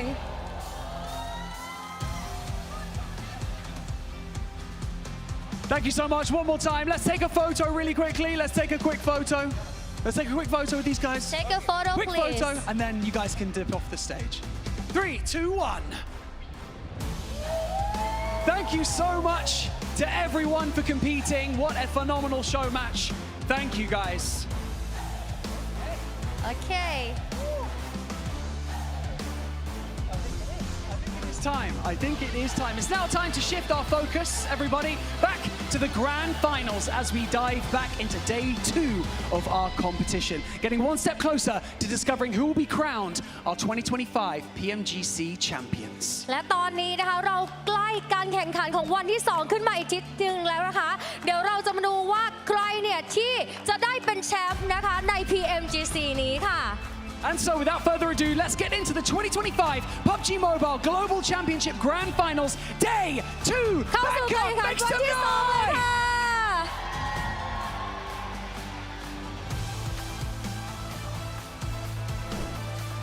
Now that's how you start a show right there. We got the crazy performance from Bam Bam. We had the Superstars United show match. By the way, big shout out to my man Max Mad at 7 here for casting that one. That's how you do it. By the way, Yakuza, what a sick play at the end, man. That was awesome. MVP. Beautiful. By far. Yeah, not even close. Was it debatable in the first place? No. Not really. What Not a at play. all. Hey, you know what? Positionally speaking, PMGC potential. Hey. Yes, it is. Yes, it is. Of course, we got to give some love to the Infinix GT30 series, the official gaming phone for 2025 PMGC. Engineered for precision, performance, and victory. Go get yours ones today so that way you can outplay the rest. Also, guys, make sure you log in. Right now, you have just today and tomorrow to get that permanent Polar Party Mini 14 skin. You want to get that as soon as you possibly can. You can get it for free as well. Also, you can get the Rev It Up emote. You got a little bit more time for that, but I would still go grab that as soon as you possibly can. And last but not least, the champion predictions, guys, right? You have till now, that's right, the final day to predict who your champions are gonna be so you can get some of these sick rewards. My man Maxman has all of them, and I know he's very happy about that. And I even got all the PMGC skins. I got real lucky. I love it, I love it. And yeah, you can see right now, look at all these great talks. Make sure that you guys follow all the official esports channels. Get a part of the discussion. Use the hashtags, use it all. And then hopefully you could be featured here on the big screen 7. I'm going to be looking at the core there. APG because 3 global MVPs. I like your reasoning, honestly. Don't tell me more. I like the other one at the bottom, just Ultra Ego, because Rosemary. And you know what? That's fair. yeah, honestly. Word, right? I love to hear it. I love to hear it. You know what, though? I think it's about time we definitely talk, guys, about the matches coming up, right? Yesterday, we saw some great performances, obviously, from Xavier and Alpha Gaming. 2 stark contrasts on how to get to the top of the leaderboards here, 7. Yeah, I mean, that's Max was able to mention about 2 hours ago when we started the show in regards to Pathogen. We got a chance to talk to him. He was saying we got lucky. We got lucky, and it kind of shows because the placement points, 35, only 21 eliminations. And then when you look at APG, Max, I mean, that was a squad that was able to frag out with those 37 eliminations. Playing together. I know this may be a shock for all of you at home, but yes, Doc is indeed playing with the team. Yes. And it's been looking amazing. This has been the strongest I've seen APG play in a while. Hands this down. is looking really solid in day one. But just back to Xavier, sorry, real quick. 28 minutes survival time at PMGC is ludicrous. No way they maintain that. Come on. It's insane. And then, I mean, when we talk about performances, Loxy, I was saying yesterday, today, I mean, this tournament, PMGC, feels like it's been his pop-off performance, and he's been putting up great performances, 2.2 eliminations, but Reefus. Actually, back to Loxy real quick before we go to Reefus. Doing 2.2 average elims in 30 minutes of survival time is a mad achievement for Loxy. But yeah, Reefus, again, MVP contender, trying to catch up to his brothers. Doc, Top, Ziol, trying to make it happen. And an average damage of almost 450 is just mental to have here. And the thing is, sure, Reefus is up there. I've checked the stats. Top, Doc, Ziol, they're not that far on this top players list, right? So the entire squad is putting up massive numbers. Crazy numbers, and you're going to get a lot of those numbers in Rondo, first match of the day. And remember, guys, for you guys that haven't checked on it, the MVP race, the winner of the MVP here for the finals gets a brand spanking new Porsche Cayenne. So that is what these teams are hunting for, these players are, for sure. So, you know, we got to talk about the MVP race. We got to talk about 2 of the top teams, you know. As we go in here into day number 2, my question to you, Max, is out of the top squads, yes, which team are you kind of worried about today? Which team do you have like a little feeling that maybe could, you know, not perform as good here on day 2? Xavier, because of what we mentioned many times, right? The circle, not quite going their way. If that happens today, if they're challenged by the zone, can they put up a similar performance? Can they reach 28-minute survival time once again? That's my big fear. I want to see them challenged, and if they are challenged and they get a good game, then I'll be like, you know what, Xavier, I think we'll be able to remain in those top 3 positions.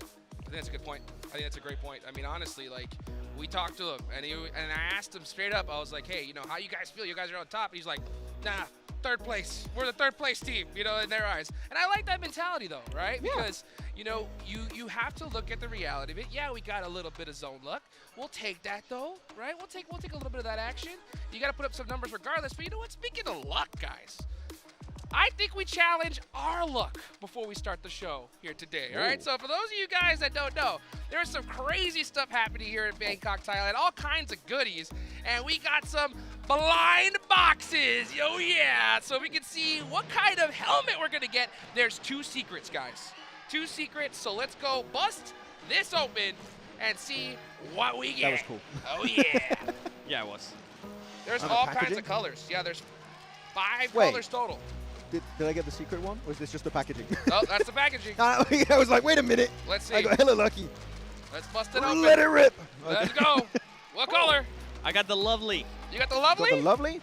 Ooh, I got the mysterious. Oh, yes. You got I can No give way! this to my daughter. Oh, that's so Hey. cute! Look at that one! Look at these guys. Oh, Mine's this is stronger than sick. yours. Let me see its face. Oh. Oh, hello, player unknown. Unknown, If you ever wanted to know what He player shall remain unknown looks unknown. like, here we go. Hold on. Let's see if I can. Come on. There you go. I don't think you were supposed to reveal that. Well, now you know. We can. Hey, This is cool, let's actually. Let's put them here. Yeah, that's my little buddy right there. He's gonna sit. Hey, Yeah. yeah, he's Sit sitting. down. You know what? Oh, yeah, well, you know he's what? You're down. just gonna stay right here. You're gonna stay right here. All right, dude. So that was fun. You know, it's so crazy all the cool stuff that they have here. There was some stuff I'm begging for. Those little mini trophies, dude. Those look so sick. I want one. Yeah. We're trying to make our contacts get some for us. Are we gonna be successful? I don't know. I think hopefully we will be. Yeah, I hope so as well. But guys, you know what? It is time to get the matches started here. I hope you guys are excited. We got John Allen and Blank ready to go. So why don't we go ahead and get ready for match number 1. Absolutely. Oh my god. So It's ready. us. It's us. Oh my god. Hi. Oh my god, we're back. Hi guys. We're here. Yeah. Oh, what? What? It's crazy. Hey, Check we've got this some out. boxes too. We've got some boxes too. That's what we actually are excited about here. We are getting in. No! Oh, no, come back to us. Wait, please. Whoa, do it faster. I got the blue one. I got the blue one. I got the blue one. Okay, I go got- to I the got map. another one. You go to the map now. You go to the map. Oh, no. What did I get? Oh, I got the gold Oh! one. Whoa, I got the gold one. I got the joyful. That's actually cool. Wait, is that the secret? No. It's the joyful. It's one of the. It's one of the ones. It's one of the ones. It is. It's on the side of the box. It's on the side of the box. I was showing that to Jukes. The 5 are there. Look at that. The joyful. Let's go. He won't leave. He's gonna hold hands. He's gonna make friends. Oh no, that's not gonna work. It's is it? Killer Joe. All right. Well, we're feeling pretty joyful here as we are going to be getting stuck in. Ooh, get a little card with my little did I minifigure there. actually get? Very cool. The What have you got? clam. The clam. Are you sure that's the clam and not the calm? It's the it is the clam. It's the clam. I got the clam. What? Hey, you know Why what? did everyone else get cool names? I Hey, got the clam. I didn't choose it. I didn't He's choose some it. kind of seafood What can I say? connoisseur or something. The clam number 1. Okay. I am number 1. Absolutely. So that's kind of cool. Yeah, the joyful number 1 too. No, 1, just 1. Either way, we are going to be cutting to a quick video whilst we get this match ready to go. We only have a couple seconds left. We'll see you guys in the match. Bye-bye. Oh, I was just kidding. It was a joke. A couple more seconds. That was a joke. Were you staying on us for a little bit? This guy's kind of scary. But it's gonna. We're video now. Video now. Watch this. What's up, everybody? I'm the 7GG, joined with Max and joined by Reefus from APG. Reefus, I'm going to be starting off. We've seen you guys go from Gauntlet to groups, and the main focus has been the team playing compact and playing together. What has led to those changes? За, Reefus бидний хувьд та хэдий Gauntlet-аас group stage-ээс одоо ингээ финалийн шатн дээр хамаагүй нэгт улам хамтдаа тоглодог болсныг одоо харж байна. Ерөнхийдөө танай багийн хувьд ямар хутга бэлтгэл хийж орж ирвэ? За бид Gauntlet-ээс далаад орж чадлаггүй юмсан. Тэгээ Gauntlet-ээс group stage руу орох тоглолтын дээр бид алдаагаа засаад тэгээ group stage final зэрэг дээр яг адилхан тактикаар тоглож байгаа. Тэгэхээр яг group stage-ээс final руу яг тактик өөрчилж орж ирсэн юм байхгүй. From us, we had a lot of mistakes at the Gauntlet stage, and on the group stage, we were only focusing on fixing our mistakes that we have previously done and prevent that to be happening again. But for us in the finals, we are just following the same play style that we have done in the previous group stage. There has nothing changed. All right, well, I definitely love those changes. We've seen Doc play more of a supportive role. The timing has been there too, Max. I mean, this squad has been playing perfect. They're currently in second place. Do you have a question for them? I mean, they're looking really good here, 7, but I have a focus mainly on Reefus here this time around, which is ever since PMWC, even PMSL, even PMGC this season, right, Reefus has been clearly the clutch savior player for this team, and I want to see, how can you describe possibly here, Reefus, your role and what you try and do for your team every single match in game? За, Reefus одоо ингээд өөр дөр чи хамаагүй жоохон анхаарал хандуулъя. Чиний хувьд энэ жил PMWC, PMSL одоо ингээд энэ дэлхийн авраг дээр хүртэл ерөнхий багийнхаа аврагч clutch factor болж чадлаа.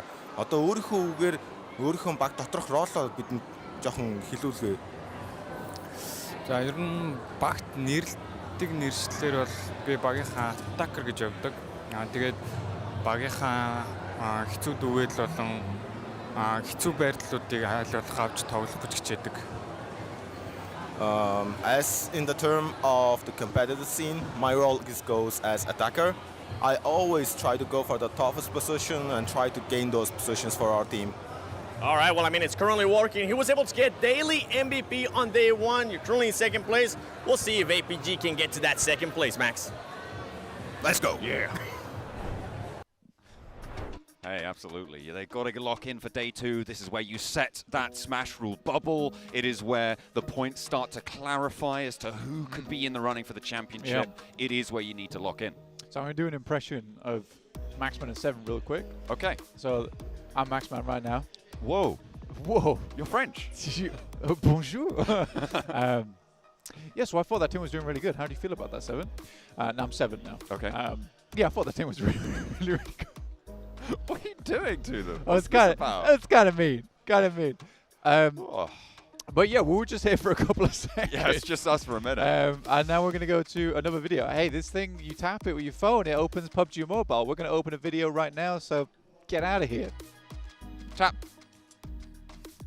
What's up, everybody? I'm the 7WG, joined by Maxman. We have DRX, QXZZZ. So many Zs. Max, do you have a question for them? Oh yeah, I mean right now, DRX, one of the most consistent teams in the world, 4th in the power rankings. I want to know here, QXE, what do you think makes you stand out compared to every other team here at this year's PMGC? 지금 DRX는 그 승리 점수는 많이 먹었는데 혹시 이 제일 중요한 이유는 뭐라고 생각하고 있어요? 일단 그냥 저희가 오랫동안 이제 멤버가 안 바뀌고 이제 합을 유지한 게 가장 큰 중요한 포인트라고 생각합니다. We think that's because we didn't change our player for a long time and we did a very good teamwork. This is the most important reason.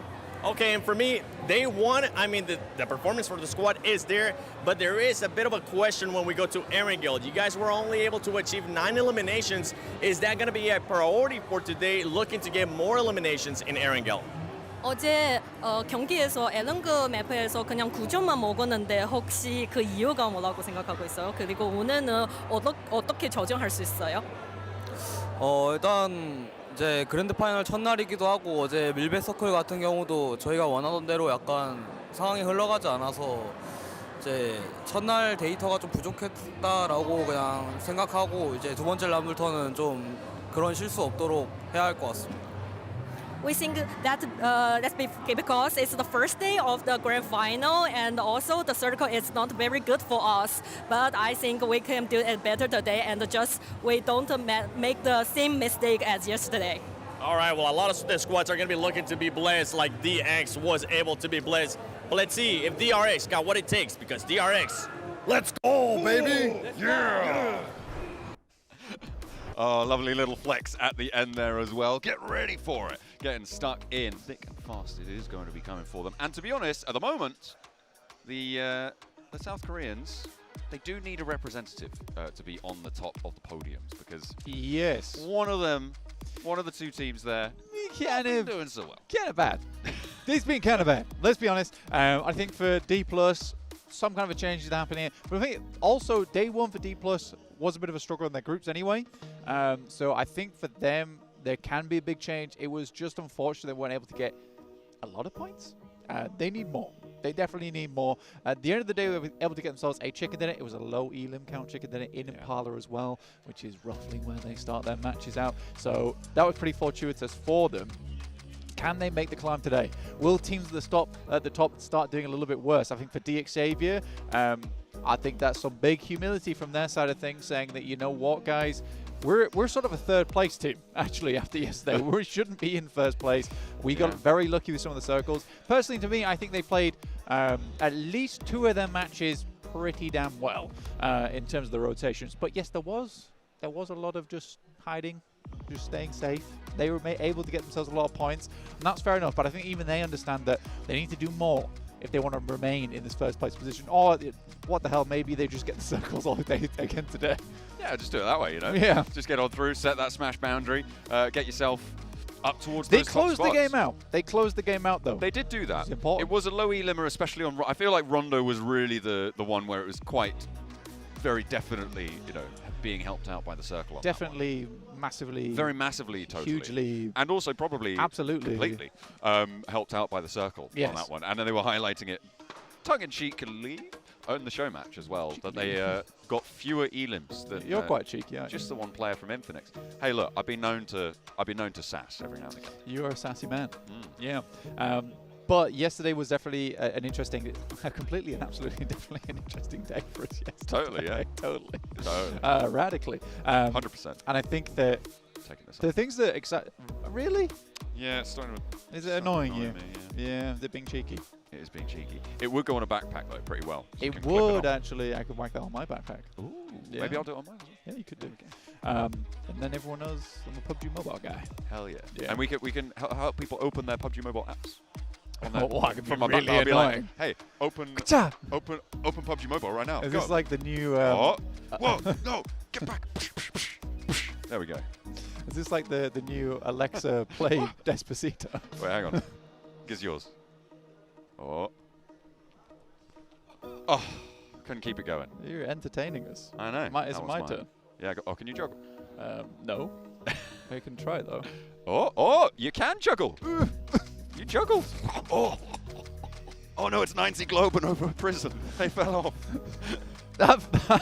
I'm telling you, the level 3 helmet is hard. Oh, did you just get clogged? Bonked me round the head. So I have a concussion now. So the casting made me lackluster. Hey, you know what? But yeah, I gave it a go. I got a good 2 loops in. It was not 1.5.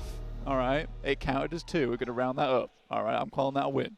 In my books. Well, that was it. That was it. That was a DX Xavier. But rounding it up. Brilliant. Yeah. Yeah, just round up. Just round it up. Just keep rounding up. You get more and more points as time goes on. I think one team that they highlighted as well was APG. I think yesterday they definitely played I'm just worried about much more together. I'm getting nabbed. Anyway, these things are distracting. They really are. But yes, yesterday played way more together. I think they made some incredible rotations. Maxman was even telling me that in PMSL CSA, there was an exact circle that they played over there on Erangel where they got their win, and they played to a T again here. But I think the main thing for me, and what I was talking with the desk this morning over breakfast, over a lovely omelette, was the APG has a lot of respect for this lobby. And I think as a team who is so renowned, right, as this aggressive team, it's great to see squads be able to come into PMGC and be like, okay, all of these players we're up against, incredible, absolutely sublime. Yeah. And we have to respect that, because some teams don't. Yeah, absolutely. I mean, you can't just come in as a bully squad playing in a small pond as a big fish. You're in an ocean now, right? You have to start to swim harder and faster. Yeah, D+ and in different though, ways, different techniques. Yeah, D+ is kind of the krill swarm right now. Okay, all right. Getting consumed by the APG whale. Okay. Yeah. Okay. Well, the Regnum Kaya whale in this case. Well, they are in blue. Yeah, in game. It has been a bit of a feud between D+ and Regnum Kaya, repeatedly seeing those two teams clash, but we'll have to wait a little bit longer until we see them again. We're going to head over to the desk until we're ready.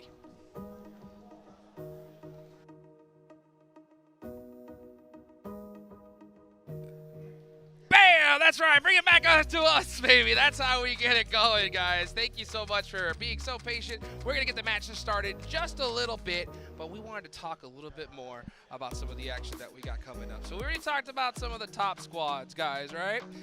As we go down the line, there's 2 teams in particular that come into my mind besides our top 2 teams, all right? Yeah. Regnum Karya, D+, all right? We saw those squads go at it like crazy in day 1. Max, you think it's going to happen again here in day 2? I don't think so. I think it was already crazy. They were fighting early game 3 matches in a row in the first 2 Erangels, and the Rondos. Like, is this targeted? I don't think so. I think, unfortunately, their rotation path just kind of clashed, and it ended up being a big fight between those 2 teams. But you know what? Regnum Karya, they were looking fine. Also, they fixed their hot drop in Picado. Currently, right, going for the trash ring to the west. D+ Kia is the team that I am waiting right now, 7, to initiate that comeback. The reigning champions, currently at the bottom of the rankings in 13th position. We are expecting way more from this squad. We saw a bit of a wake-up call from them, especially in the last match in Miramar. They ended up with a win in 8 eliminations. I know what you're going to be saying. He knows me. Yeah. Say it. Say it. It was a city finish, so it's a bit weird. Even with that. A win's a win, baby. So I'm glad that we're able to at least be able to do something with this squad. Now, going into today, I'm hoping they don't get into those engagements with Regnum Karya. I'm hoping that they don't end up getting with those early fights and try to focus more towards the later of the match. This squad, remember, it kind of feels exactly what they were able to do on their previous stages too. Sometimes starts off a little bit slow, but then ends up picking it up in day 2. This isn't last chance. I know last time we got a chance to see last chance. It's not. We're gonna actually have 3 days here. We don't know how many matches on the final day because of the Smash rule coming into effect. But besides that, I mean, I see Blank over there throwing up a 6. I'm guessing he's saying that we're going to get 6 matches. And then John, for some reason, I think the math, the legend, he threw up 7. So. Ooh. Because you're 7. He was saying hi to you. That's what it was. You know what, though? You know what? Speaking of 6. I do know. Yeah, crazy. A crazy stat, right? Actually, I was looking at Regnum Karya, right? They have only 6 placement points so far in day 1. That is the 3rd from the bottom when it comes to placements. But they're sitting in the mid-pack. 1 per game. Hell a consistent team. Yeah, super consistent. I mean, if you're talking about placement points in regards to some of these other squads, we're going to talk about APG because APG, outside of their win, they were only able to get 4 placement points. And this is a squad that was able to frag out. Remember with the graphic that we saw a long time ago, that I'll try to refresh you guys on what it was. And it was none other than APG amount of eliminations. 37 when we ended up comparing that to what DX was able to do. DX, even though they're in first place, they only ended up with just 21 eliminations. I mean, it goes to show, yes, you might not be able to get those placement points, but right now, if you're doing just enough, whether it's fragging, whether it's placement points, you're putting yourself into contention and hopefully continues on for some of these squads. Hey, putting yourself in contention is so important right now, especially with that Smash rule, guys. We're going to definitely see it come into effect tomorrow because we could literally have just 2 matches tomorrow and this is over, right? So that's a big thing to consider. Now, when we look a little bit further down the leaderboards, right? Seven, I'm going to ask you this question. When it comes to middle squads, which team do you feel is a little like a sleeper squad, right? What team do you think that today is going to be a big threat in the middle pack? Is this considered the middle pack? I'm going to ask you guys, and then if you guys say yes, then I'll continue on.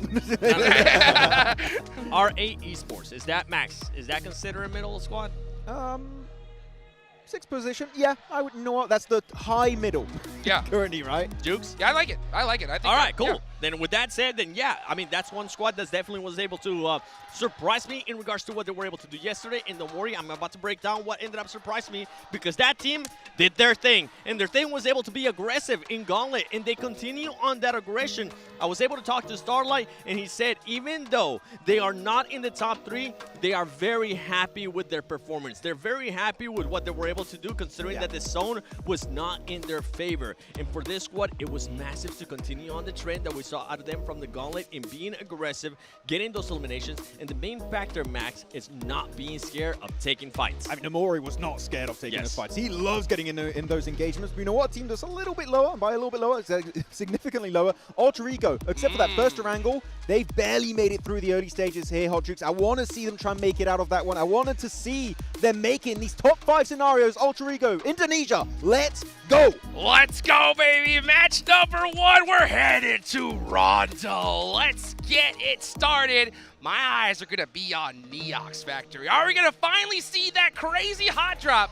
I'm hoping so. Let's go ahead and send on over to our casters, John Allen and Blake. It is time to get fresh with it. Here on day 2 of the Grand Finals for the PMGC, we are going to be dropping in over Rondo for the 2nd time. Hopefully, well, definitely not the last. There's at least one still to come tomorrow, because that will be where we'll see our Smash boundary set. But we have to look in towards this one. The Neox Factory hot drop situation did not pop off yesterday. Will that change today, or a team's going to maintain stability? Let's hope. Let's hope for stability. Killer Joe, 777 damage. Let it ride. Let it ride. Let it ride. That's a very lucky scoreline for him, so hopefully that look can come back into effect right here, right now. Wild with the 5 elims here on Rondo. A surprising candidate there for Regnum Karya, in my opinion, considering that I think a lot of the work comes through from Zed Wolf, from Silas, from Loxy. Wild's usually that guy that holds down the fort for the team, right? He holds the anchor. But Wild here, absolutely going crazy. This is a 3v3 in Heme Town on the northeast side. Alpha 7 and E-Arena. Revel through the door, not through the window, sorry, not quite able to connect, but that was a wild run out coming on through for TourneyK, but he goes down. Both teams have sent an outpost recall position, and they're probably going to need to get on the road now.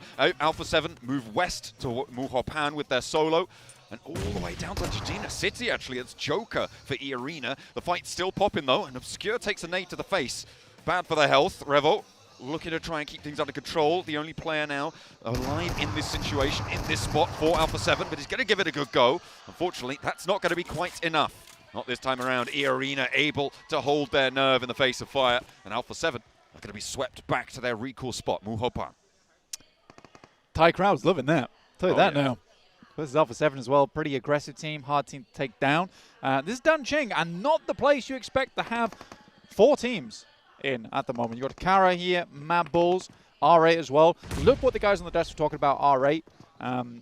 I think that, they should be very proud with the performance so far. Very cool as well, considering, we're getting PMGO before Pakistan. But I think for R8, especially that MENA region, they've performed fantastically here. I think Amori is real devil in the mix at the moment. Mad Bulls, though, still giving it as good as it gets. Can't really count out Pusher either on Mad Bulls after the slick performance versus APG yesterday, almost getting the 1v4 off. CEO moving up the staircase, just to back off the fight a little bit for Kara.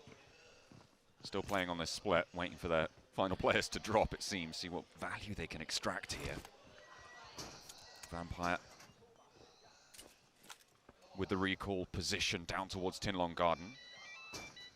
Taking a while to get over towards that one if they went normally.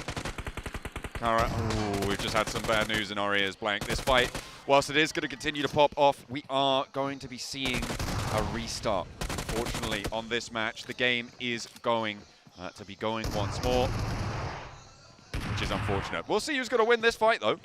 We are still in with an interesting situation. I wonder if the hot drops might change on a repeat, on a re-go, on a restart on the match. Yeah, we'll have to wait and see. I mean, for the Saudi team, it definitely is a little bit of a struggle for them as well, considering down to getting 1 elimination off that. Looked like it was going fairly well. Yeah, I think teams are just waiting. Oh, okay. Well, I've had some interesting news to change that. I've baited you all. This is a real match. We're not getting a restart. There's been too much that's gone on.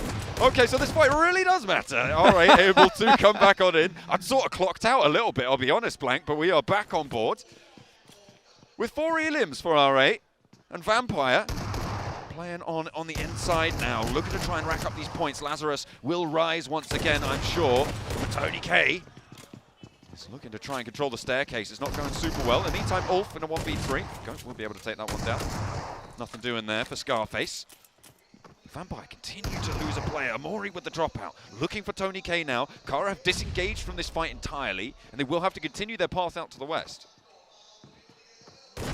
Murray's still looking for more here. S12K runs out of bullets here at the moment. TourneyK will tuck in for just a second. Now R8 looks for a little bit more. TourneyK is really getting nipped at the heels at the moment. A quick switch around. We'll find at least one. Not going to be able to get that flush out just yet, and it might be Amori with the res. TourneyK now with a nade, cooking it. Amori actually wants the challenge. He's going for the fight. A double bouncer on it. Up and down the door frame, and TourneyK rinses him. Yeah, that was actually insane. In the meantime, Vampire's been able to get all their players back up and kicking. Left TourneyK behind, assuming that he wouldn't be making it too much further into this match, but that remains to be seen with a very clutch performance there from him. PUBG United 2025, by the way. Wow, that's what I had. And here with PUBG and PUBG Mobile all at the same time. Both monitors, if you've got them. Do us a favour. On both your Infinix GT30s, you know? Yeah. That's what you want. To be able to rack that one up. We're looking currently at around where our show match finished. Around on that river hook on the southwest side. Rodrigo looking to hold down the ground, and Parajin will not be able to move in through it. There is still lots of recalls available.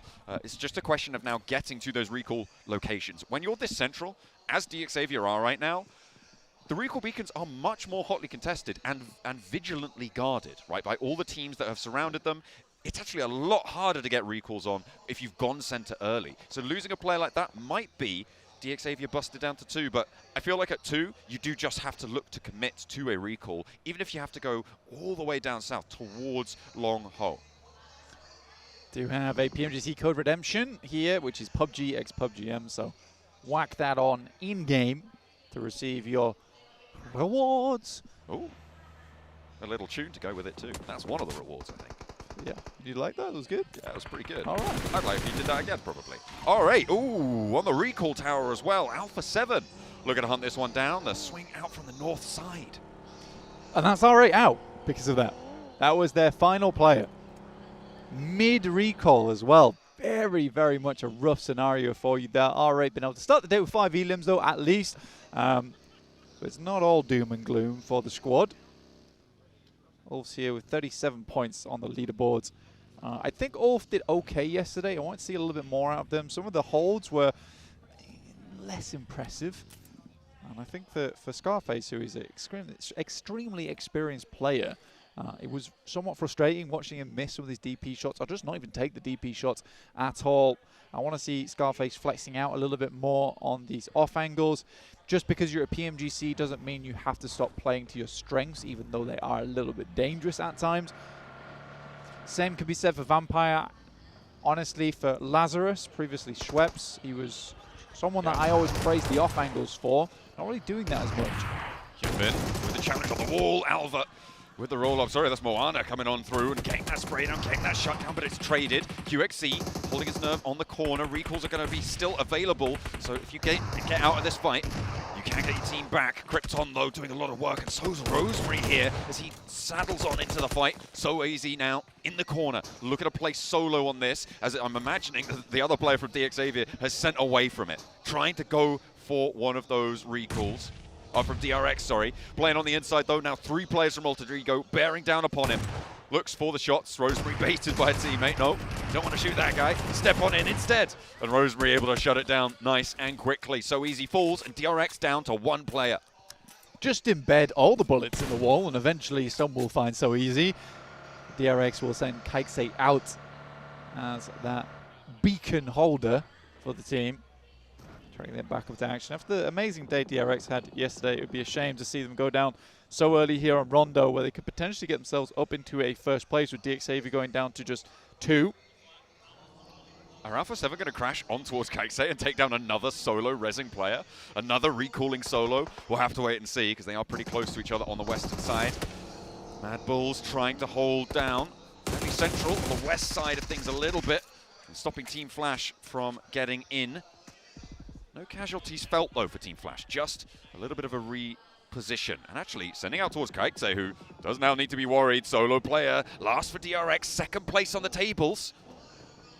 They are looking to try and hold this one out. Team Flash, they're rolling on up, and looks like they're here to stay. But they've already managed to get the recall, and DRX are now here to play as well. DRX, if they're able to get a clean fight off the back of this one, John, it means a fairly quick reset as well. They're working with limited supplies, which is probably the most difficult part of this, but if they're able to take down the players from Flash, oh my god, they'll be set for this game.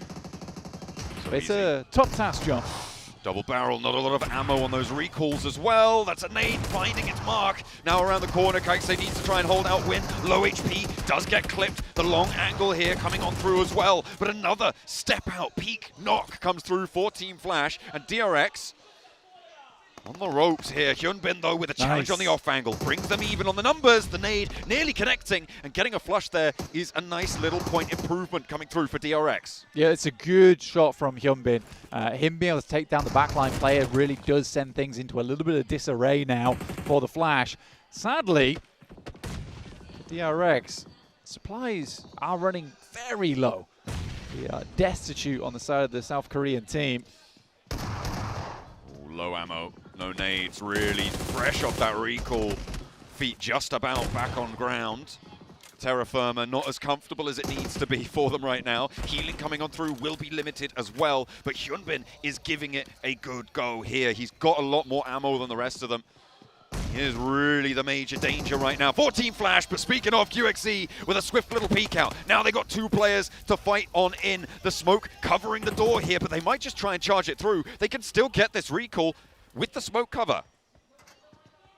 DRX opening the door with the res is going through. Flash moves off it, around the side. Both players about as much HP as the final player from Flash here. They know he's on the outside. Bose with the challenge, maybe try and break out. A double bounce from Hyunbin as well, banking the nade perfectly, and that is Team Flash done and dealt with. Could not find the recall. Oh, there's shots coming in, but Hyunbin's going to stick it. Where's that coming from? Either way, the circle popped up in the midst of all of that. Team Flash going down there. It's disorganized. It's not good. No, it's not. I mean, for Team Flash, all that comes down to is Hyunbin on that back angle. With the 1v1 he takes, he's confident enough to go for it as well, and that really does now push DRX back into a better position. Really cool to see, honestly, for DRX. I think it was potentially one of the players from Mad Bulls or DXavier taking shots over towards DRX there. DXavier did get themselves back up to 4 players total, but they're out in the blue right now, so it's a bit of a journey for them to get back in. Regnum Kaya, though, slap bang in the center of the circle, looking to get PMGC back under control now, but with only 3 players, it is a little bit more of a challenge for them. Yeah, they lost a player earlier. I believe it was to Alter Ego, if I'm not mistaken, who are on their north side right now. But Alter Ego have also taken a knock and a flush. However, they have 6 elims, which is a little bit better, I think is safe to say, than 0 elims. And they are pretty happy with that performance. On the north side of the center of this circle, I think they're chilling for a little bit longer. DXavier trying to get an outpost in through the middle. The rest of them very far afield. We'll see where they're able to find their way on in. Thundertalk spotting Vampire in the meantime as well on our screens. Vampire trying to push in from that south edge, and Thundertalk denying them access. Recall towers are still available. You can still use those recall beacons, so getting one of those under control is a pretty big asset. No, it's still a case of kind of having to go out into the edge of the circle to get that done. I think APG currently is guarding off the one over on the north side of the map here, preventing teams from heading over towards that way. D+ are quite late into this circle, for D+, I would say, on the northwest edge. They will be challenging against APG, go fairly soon, as well as their South Korean teammates. Spray down from Mad Bulls over towards DRX on the rotate, who are now only 2 players alive. Blank, I'm still wondering where the rest of DXavier are, because I think 3 of them are very far out in the blue somewhere. Levi sent in and is now fairly central as a solo, so he's scouted that access route south, but that scouting is going to start to time out as teams move in towards the area. And he's not really going to be able to hold that position as a solo if someone decides to rock up on it. And at the moment, Ulf, very, very close by. Yeah, that's our DRX. It's a pretty ridiculous push-up here from DRX. Absolutely no one looking to do anything about it. In comes DXavier on the western road, past Carrillo from Alpha 7, who really isn't getting too much done. DRX do take a knock and a flush there. Zedwolf down on Regnum Kaya, the team to take that knock over towards DRX and leave them as 1. But losing Zedwolf, that's not really... if you had to choose a player to lose, to be honest, Silas, I reckon. You take him out of the mix, he can still IGL, he can still backseat that, you know? Not Zedwolf. He's a lot of fun. I think it's kind of strange for Regnum Kai, because I think they rely on Silas so much as a scout that some of their game plan goes to pot once they lose him. D+, though, going up against APG. Chips is down, and Fabian goes next. That's from shots afar. APG taking the full knock, the full flush on the squad. The squad wipe to APG. Blank, they did it yesterday on Rondo. They got a few more elims for their money, but it's just so back and forth with this roster, and I don't think my nerves can take it. Vampire did manage to get a recall onto their player who got knocked and flushed, and those recall towers now going to start to shut off fairly soon. So a nice valuable pickup coming on through. And on that south side, they do need to march further north. DXavier moved in, but they only managed to get through with 3. They did lose 1 on that approach, which is further north still of that southern blockade by Thundertalk. I think I'm mostly looking over towards Kara and E-Arena right now, what they're going to do next, because they absolutely have to get in, but they're cut out by that Eastern Road, and you've got Alter Ego to look at. Regnum Kaya probably challenging out for this position. Thunder Talk need to come through here as well. Vampire tried to wrap up over towards that northwest side, but they've come into contact now with Alpha 7. That is a pretty fearsome thing to see. King scouting it out. Vampire, as you said, on that wide swing. King trying to track them. Damage dealt though both ways, and that's going to allow Vampire to access around that more eastern side of the approach. The smokes on towards Alpha 7's position. They're putting them out, but they do cover those sightlines towards some of the rotations. Tony K going bold on the peak. There's a nade finding its way on through. Just about to go off. Half a second. Doesn't quite connect. The hop through is a little bit stronger there. There may still be a few littering the ground, but they're exchanging. Vampire have managed to skirt this one. Some initial great shots over towards Skier as well, who is the main sightline over towards Vampire at the beginning. So getting him fairly low did mean the rest of Vampire could move up. Now Red Bull's going to make a move here over towards the rest of the team. But he's skirting very, very wide, so he should be okay. But this is a frustrating aspect of the match now for Alpha 7, because realistically you want to hold that angle. With Vampire getting up here, makes your life very, very difficult, because you ever want to leave from here, you want to try and take a peek out towards the east side of the circle, which is probably more important to Alpha 7 right now. You have to cut through Vampire. It's not ideal. On that southwest side, Kara fighting off on the eastern edge. This is the teams that you were talking about, right? E-Arena and Kara, with Thunder Talk moving up towards the north. Kara are going to try and move first, get ahead of the curve. Sitting not going to be able to find that shot, find that spray down, and off angles are suppressing. Is that coming from DX Xavier? I think it might have been, and Kara get through with 2. Getting an anchor down as well, right? They've set the post up. The rest of the team needs to repel over towards them. Alpha 7 though, looking over towards Vampire. Tony K already down, now flushed out. Carrillo takes an absolute whopper to the face there.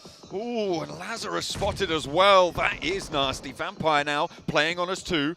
Both players from Alpha 7 not getting fully knocked there allows them to go for those heals, get those health bars nice and reset. They're looking healthy into this fight. Lazarus nowhere near getting res up here as well, and they're crashing straight off forward. Blank, they want to close this one out, but maybe they've been a lot more than they can chew. Grisao getting a little bit crazy with it, and maybe not the optimal moment to do so. Oh dear, that's not what you want to see. Alpha 7 losing 1. I mean, it looked kind of sick, you know. He stopped up short and then got out the vehicle and let the momentum propel him over the top of Red Bull. Sadly, didn't quite pan out the way he'd like, but I think for Alpha 7, that really does hurt them. And I think that if I was Carrillo, I'd be pretty upset with Guizao right there. You just dropped your team down to 3 for no reason. Carrillo though finds another knock, looks for the last. It's Lazarus to try and rise above. One spray, one nade connects. The shotgun around the edge, just not quite enough firepower there. Revo does go down, but they can look for this res again. The blue zone's moving in, but they've got a little bit more time to play with. Yeah, super interesting ending here with Kara able to get over towards a little hilltop. You've also got Alter Ego on the northeast side in a compound, Ulf down towards the southwest, who are both fairly safe. You've got Goat as well inside of this, so likely we're going to get towards an end game here with 4 teams at 4 players, which is frightening for some other squads. Xing is just getting lit up by Maso here. This is the revenge for the shots that were taken earlier. That is nasty news for Thunder Talk. They were trying to keep themselves under control on the south side, but their move forward has been treacherous. Those emergency cover flares not quite giving them enough cover. They need a little bit more. And AJ now the last to stand. Only the one Elim over towards Alpha 7. Takes a little volley of fire, but can't really afford to stay out there too long. Alpha 7 trying to move in as well. They are right on the rim of this circle, Blanca. They are just trying to skirt around the edges, try to find any sort of cover that they can. It's really sparse, but that's going to make it a little bit easier. Thunder Talk, though, out in the meantime. Alter Ego able to find those shots. I'd like to see a step up from Alter Ego today, and already at 9 elims, it's been a fantastic game for them so far. Yesterday, I still think there was a bit of overconfidence coming through, which is crazy, considering Alter Ego has multiple times over the course of PMGC got a little overconfident on their splits and were punished because of it. Rosemary, though, doing it again. It's going pretty well, though. Managed to get that 10th elim. Kara holding their nerve as E-Arena trying to leave the angle. They're harried by Rosemary, slammed straight into the Kara hold, and it is not going well. Sakura trying to find a little slice of this circle under the tree, trying to hide beneath the shade here, but it is a little bit of a nerve-wracking spot. Nobody has to move just yet. We'll wait for the next circle coming through in 5 seconds. Yeah, I think that when I look at Alter Ego, I think they're a team that loves to take these risks, right? And I think they also understand they're a team that can capitalize and profit off those risks quite a lot. They're not a team that takes a risk and gets 1 or 2 elims. Typically when that happens, they have these big, big games. So far, this is one of those games with 10 elims in the pocket at the moment. Pretty heavy on the jeans there, but let's see if they can start to break the seams with a couple more elims off the back of this end game. There are threads that can be picked at in Alter Ego's gameplay. Let's hope they don't unravel here on the approach, because they do need to move. Krypton, though, with a beautiful opener on the nade. Marceau already very low. Layers it on with a second to land as well. More damage being dealt. Lewis is now very low, and Krypton looking to get the healing in. Alva has now been allowed to get up and close. Doesn't have any nades. Neither does Krypton, so they can't put them back on into the mix against Kara. But another step up, and goes for the spray down, connects with Marceau. CEO now trying to challenge. The off angles from E-Arena could come. No! Goes straight on over the top, trying to suplex them there, and Alva has to follow it up. It's going well, though. Has to back off the HP low. Alpha 7 chiming in. Krypton with the last chance, and Rosemary says go, but it is not the right time. Man, I think that Krypton had set that up so well as he walked further and further forward, past where the nades were going over the top of him, stutter stepping his way into a better spot, and then Rosemary just sends it. And again, there is a world there where Rosemary flattens both the players, and it's incredible. But this is what we're working with Alter Ego, is just these parallel worlds where in certain situations, yes, that goes well, but there was a more consistent approach there. And I don't think we had to go for the Doctor Strange approach, honestly. I mean, it felt like they were really low on utility there. They didn't have the nades really to back up that position anymore. They had mollies. They had mollies, and that was the perfect spot to start mollying, and then you could have isolated position. They had that opportunity. It was thrown to the wayside, but 10 elims on the match blank. It's still a good result. They'll still be able to earn points off it, but it could have been bigger. It could have been phenomenal, actually. Getting 10 at this point already. Going further, one can only imagine what they would have found. But it is not to be. Instead, we will turn our eyes to the rest of the lobby. Right now on the road side, you've got Rectum Kaya, DXavier with 3, doing pretty well on their position as well. They don't have any elims just yet, but that's just their MO. That's their modus operandi. We'll see what DXavier will do with the rest of this game. It was a tough start for him, though. So this wasn't just a gifted position on the map, and I think they realized potentially they're underlooted, right? They had to come out from the blue. They got the recall beacon in. So I'd love to see how much they've got on board. Finally, the angle is checked. Tony K put into a 1v4 all of a sudden. Oh, but he gets the first. Doesn't get the second, though. Kara have been a major profiteer of this circle. A nice knock threaded through there, again from Alpha 7, who have managed to keep themselves going with 2 players. Kind of impressive, if you ask me, on that south side. They looked very raggedy in terms of their positioning, in terms of their approaches, but it's cleaned itself up a little bit. They are now together, but the next circle comes on through. Is it going to help them, or is it going to take them away? No, well, you know who it is going to help, though. It's Rondo and DXavier are on the map, so, of course, just put them in. Why not? DX saved by the zone. That's how it goes down. Oh, dear. I don't know if you guys heard that through my mic, but there's an MG3 in play. Maxman, very, very excited. It is my boy Killer Joe. Hey, he's got ammo. Well, it's not a lot for an MG3 at least. It'll keep him going for the end game potentially. Mad Bulls making their way up on their western side. Both teams had to remove themselves from fairly consistent positions on the map. Mad Bulls has been through it this game. Although only on a few elims, they have been in quite a few separate fights where they've decided to disengage and get further into this one. Grenades trying to make space there on the northern That's a side. good setup, actually. This is a really solid place for DXavier right now. I mean, there's really not too many teams to worry about. Ulf, maybe a bit of a threat here. Alpha 7, though, going to help them on the buffer side. I think Kara probably is the major worry for DXavier, but even then, they've got crossfires on the approach. Goat team trying to make their way on up to join Mad Bulls on that ridgeline. Already an excavated divot there for them to line up on towards. They can play low down. Nice. But those divots funnel nades towards you, and an immediate double, followed up my by the roll in. God. Lemon is big with it and gets that flush. Flip does go down. Killer Joe is still in action, and remember, he's got the MG3. Honestly, it used to be in the past that we talked about Parajin as this guy who was the paragon of grenades in the game, but for my money is on Lemon these days as that player. I think the nades from Lemon have always been incredible, backed up by the rest of his team. Ooh. Sadly, though, there is some nasty nades going through from Solus at distance, which do cut them down to size.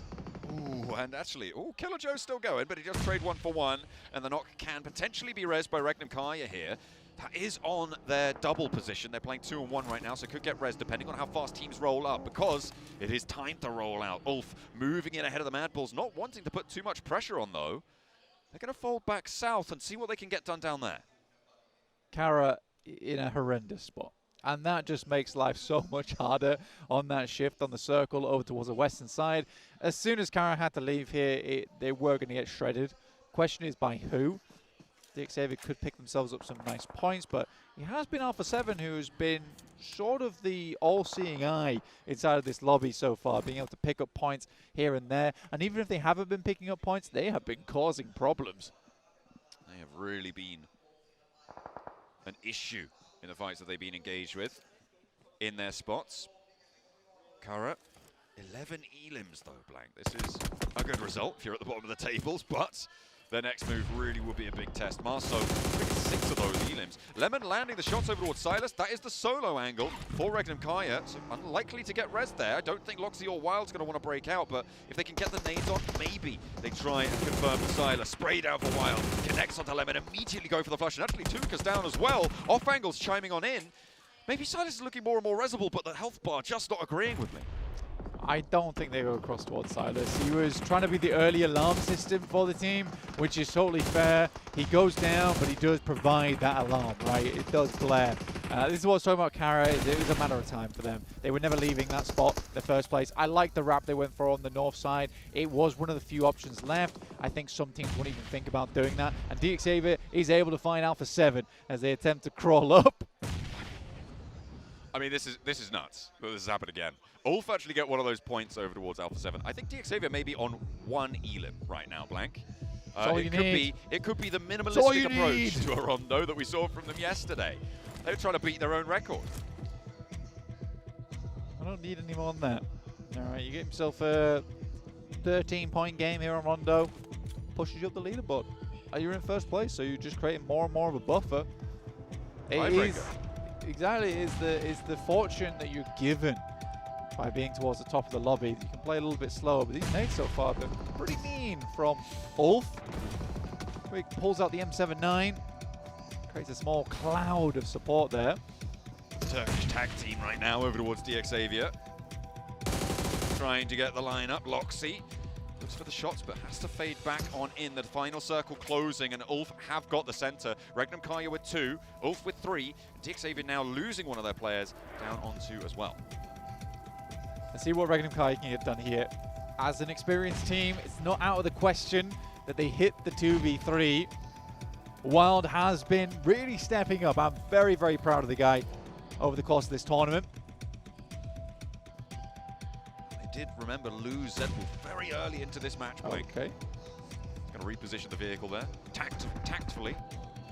Nicely found. That's on target. Ooh, a big nade comes through from DRX, and another knock comes through as well. Nade steps up for 2. A big pickup towards Ulf, and they're going to lose one of them. The question is who's getting these points. I think he's going to go for that flush, but Regnum Kaya now trying to rip across this high ground and take the center of this circle away. It's going to work out, and Scarface now trapped behind the vehicle. He's not even going to go for it. He's looking for the denial here. He's got the jammer pack on. Still trying to utilize those impactful plays, but Wild goes down on the high ground. Loxy rolls in. He steps out. He doesn't go for the vehicle. No, he goes for another with a shotgun. And Loxy cannot find it. It's DXAV to rebuff his advances. He will be forced to go down here. Regnum Kaya fall, and now Scarface in a 1v1. Parajin looking to finish off the game strong at the start of the day. A great spray down, finds 70% of the HP, has to duck into a crater now. And it's Parajin behind the tree, looks to move up. He's not going to let him go for the heal. Stepping up, and it's going to be the joust to go for the final moments. Ulf, run them through. A DXavier denied. No pacifistic play here. The Wolves are out. You get yourself a 6 point off that one for the second place. But to be quite frank, for Ulf there, a pretty damn good game overall. I was happy with the way they played it out. It was slow but steady. Nicely done there. A lot of interesting dynamics unfolding during that match. The passive play not working out for DXavier the same way as it did yesterday, but they still get points onto their card. They will add 10, I believe, to their total tally. It nearly went incredibly well for Loxy there as well. It did. He nearly lived up to the name. If he hadn't have got out the vehicle as early as he did, he would have instant knocked Nate, which might have made it slightly different towards there. And he was struggling to play around that angle. Again, the nerves do get to you. The nerves do get to you. Let's head back on over to the desk.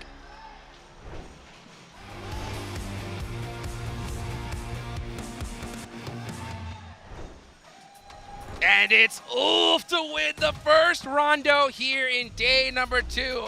And that is how you get it done. I'll tell you what, this squad, they pulled out every trick in the book to win this one. And the good trick at the end there for Scarface was the jammer pack, allowing him to stay out in the blue for just a little bit longer, pushing Regnum out of position, having to fight DXavier, meaning he can survive down to a solo, even has time to go for the first aid here, 7, and take the 1v1 at the end. That was unexpected for me. Playing center, though, early on was the right approach for the side of Ulf. There's two things that are certain so far this PMGC, especially in the grand finals, in Rondo. We're going to be getting those amazing hot drops, and DX somehow is going to find themselves a way to get into podium, because that team, oh my goodness, they didn't have to move a single finger for up to 60 minutes. But I mean, we got to talk about Scarface. 4 eliminations, Max, 727 damage. I gotta say, for Ulf, not just Scarface, like Scarface had an amazing finish, able to win the game, like massive props. This is one of the first games where I'm like, a team is using the M79, which is the smoke grenade launcher, to its full potential. That M79 alone, the double, kept them alive and denied the angles from DXavier. They don't have the M79 this game. I do believe Ulf make it to top 4 only. Yeah, and something that I like about Ulf as well was the way that they were able to use their grenades up against Mad Bulls. Even though Mad Bulls was currently focused on a completely different team, I think that kind of gave the opening even more to Ulf to just have more freedom there towards the Northwest. I don't know about you guys, man, but I'm in love with Rondo. It's so crazy. I mean, just seeing every little trick being used. The terraforming was on point. The M79s, man, that is how you get it done right there. But you know what? I want to go back to what you were talking about, 7, when it comes to DXavier. 7 matches so far, guys. They have gotten a top 4 out of 6 of them so far. I mean, it's at what point do we stop saying it's Slug? That is the #1 rank pushing team out there, for everybody calling them that, because that's exactly how this team is playing. They find themselves a way towards to get early into the circle, and then after that, they just, it feels like they just keep getting blessed. And this was a perfect example of that. I mean, I said it earlier, after 60 minutes of really not having to do anything, it was the timing. I gotta give props to this team because they do something really well. It is the timing that they're able to find a way into the center of that circle. They were able to split Alpha 7. They didn't even have an engagement, and they found themselves the perfect location. Yeah, they create some dips with a few grenades too. I think they used C4s a little bit early on that game, put down some cover flares, though actually there's been so many big cover flare plays this entirety of this match so far for Rondo. Though as we look at some of the replays, yeah, actually APG getting absolutely demolished, not only by D plus Kia, but also there was the off angle from Goat Team, which was kind of rough though. Alpha 7 versus Vampire. Wizao jumping out the car a little bit too quickly there, 7. Are you trying to trigger me right now? Yes, Is that what's going on right now? You got me. Because, boy, you definitely got me, Gisao. You send the hook out there, and I definitely been into it.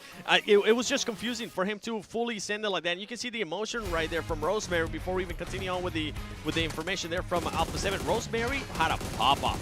You know what? Let's switch focus, Max, because that team, my goodness, the way that they were playing, they were being aggressive, and this is completely different for Alter Ego than what we have seen out of them in the past when it comes down to Rondo, being more aggressive and hunting people down. Yeah, they barely made it to the late game pretty much the entirety of day 1 for these grand finals. And Rosemary, you talked about him, they were just chasing down players pretty much the entire early game, right? But I know that later on in the game, Krypton had some pretty good clutches of his own. I mean, the way that he was able to play that, set up the smokes, then send the deployable flares as well and get a little bit closer against Kara. The nades were coming through, but ultimately it seems like I was fully agreeing with what Blank was saying during the game. It seems like they just unnecessary sin from that squad. The main issue that they've been having, it feels like this whole PMGC juice. Yeah, I mean, that's so tough. I mean, when you have 10 eliminations, 8 of them coming from a single player, you know they're so hyped. And it's so crazy to just see that one little push. If they would have taken out Kara, oh man, I think they could have possibly won that game. Could have happened. Could have happened. I was looking at the leaderboards for a second. Top 3 teams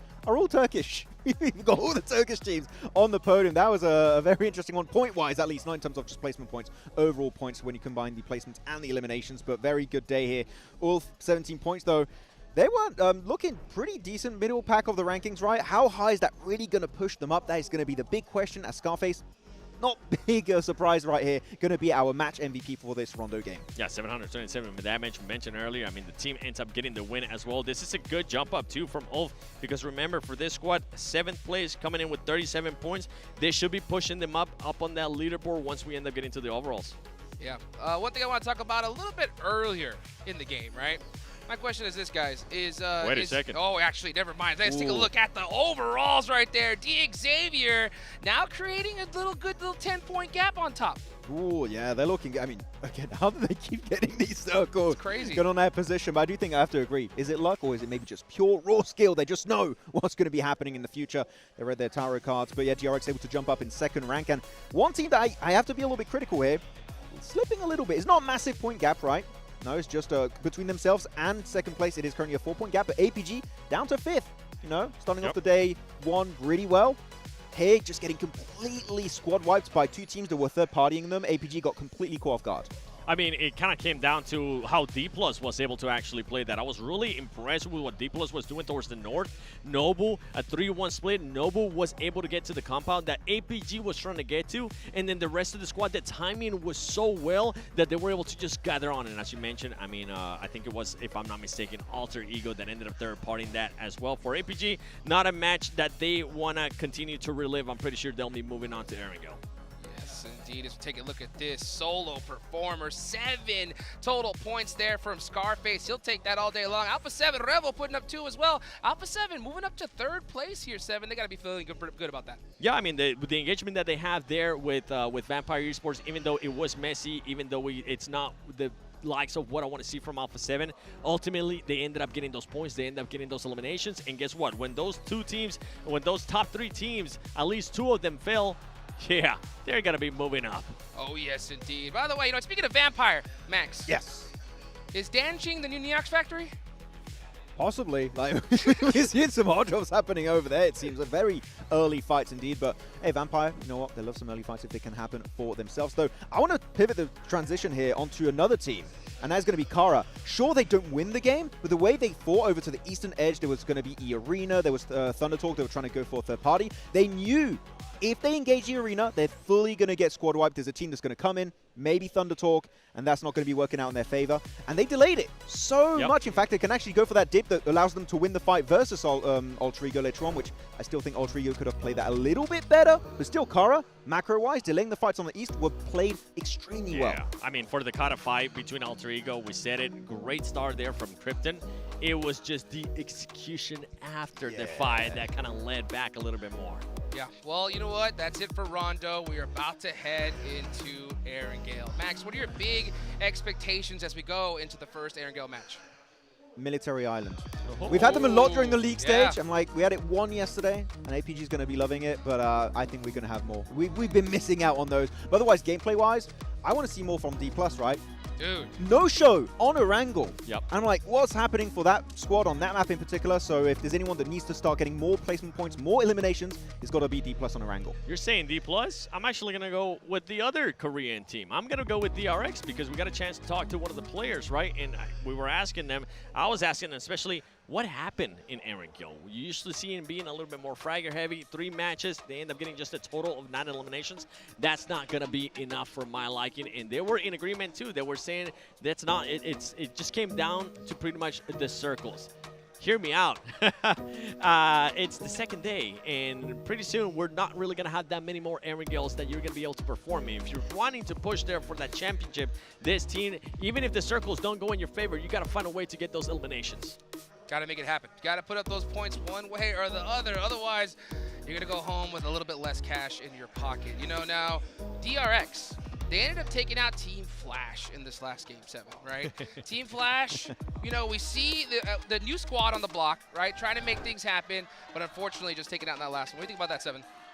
What I think about that is I am glad and happy that they are not showing us on camera, because you would just see me turning to red, and it's because of the same issue and same mistakes that I pointed out yesterday for Team Flash. We came down to being the team is great when they are the aggressors. It's amazing. They can continue, they can win those fights, they can get the eliminations, but as soon as the fight switches for them to being the defensive team, they just start scrambling, and DRX was able to showcase that perfectly, and I mean Max perfectly in that first round. Yeah, it was so unfortunate to see for Team Flash because they had so much momentum going into that fight. It's like, okay, you get some knocks, you're looking really good in that fight, and then they just completely stop pushing.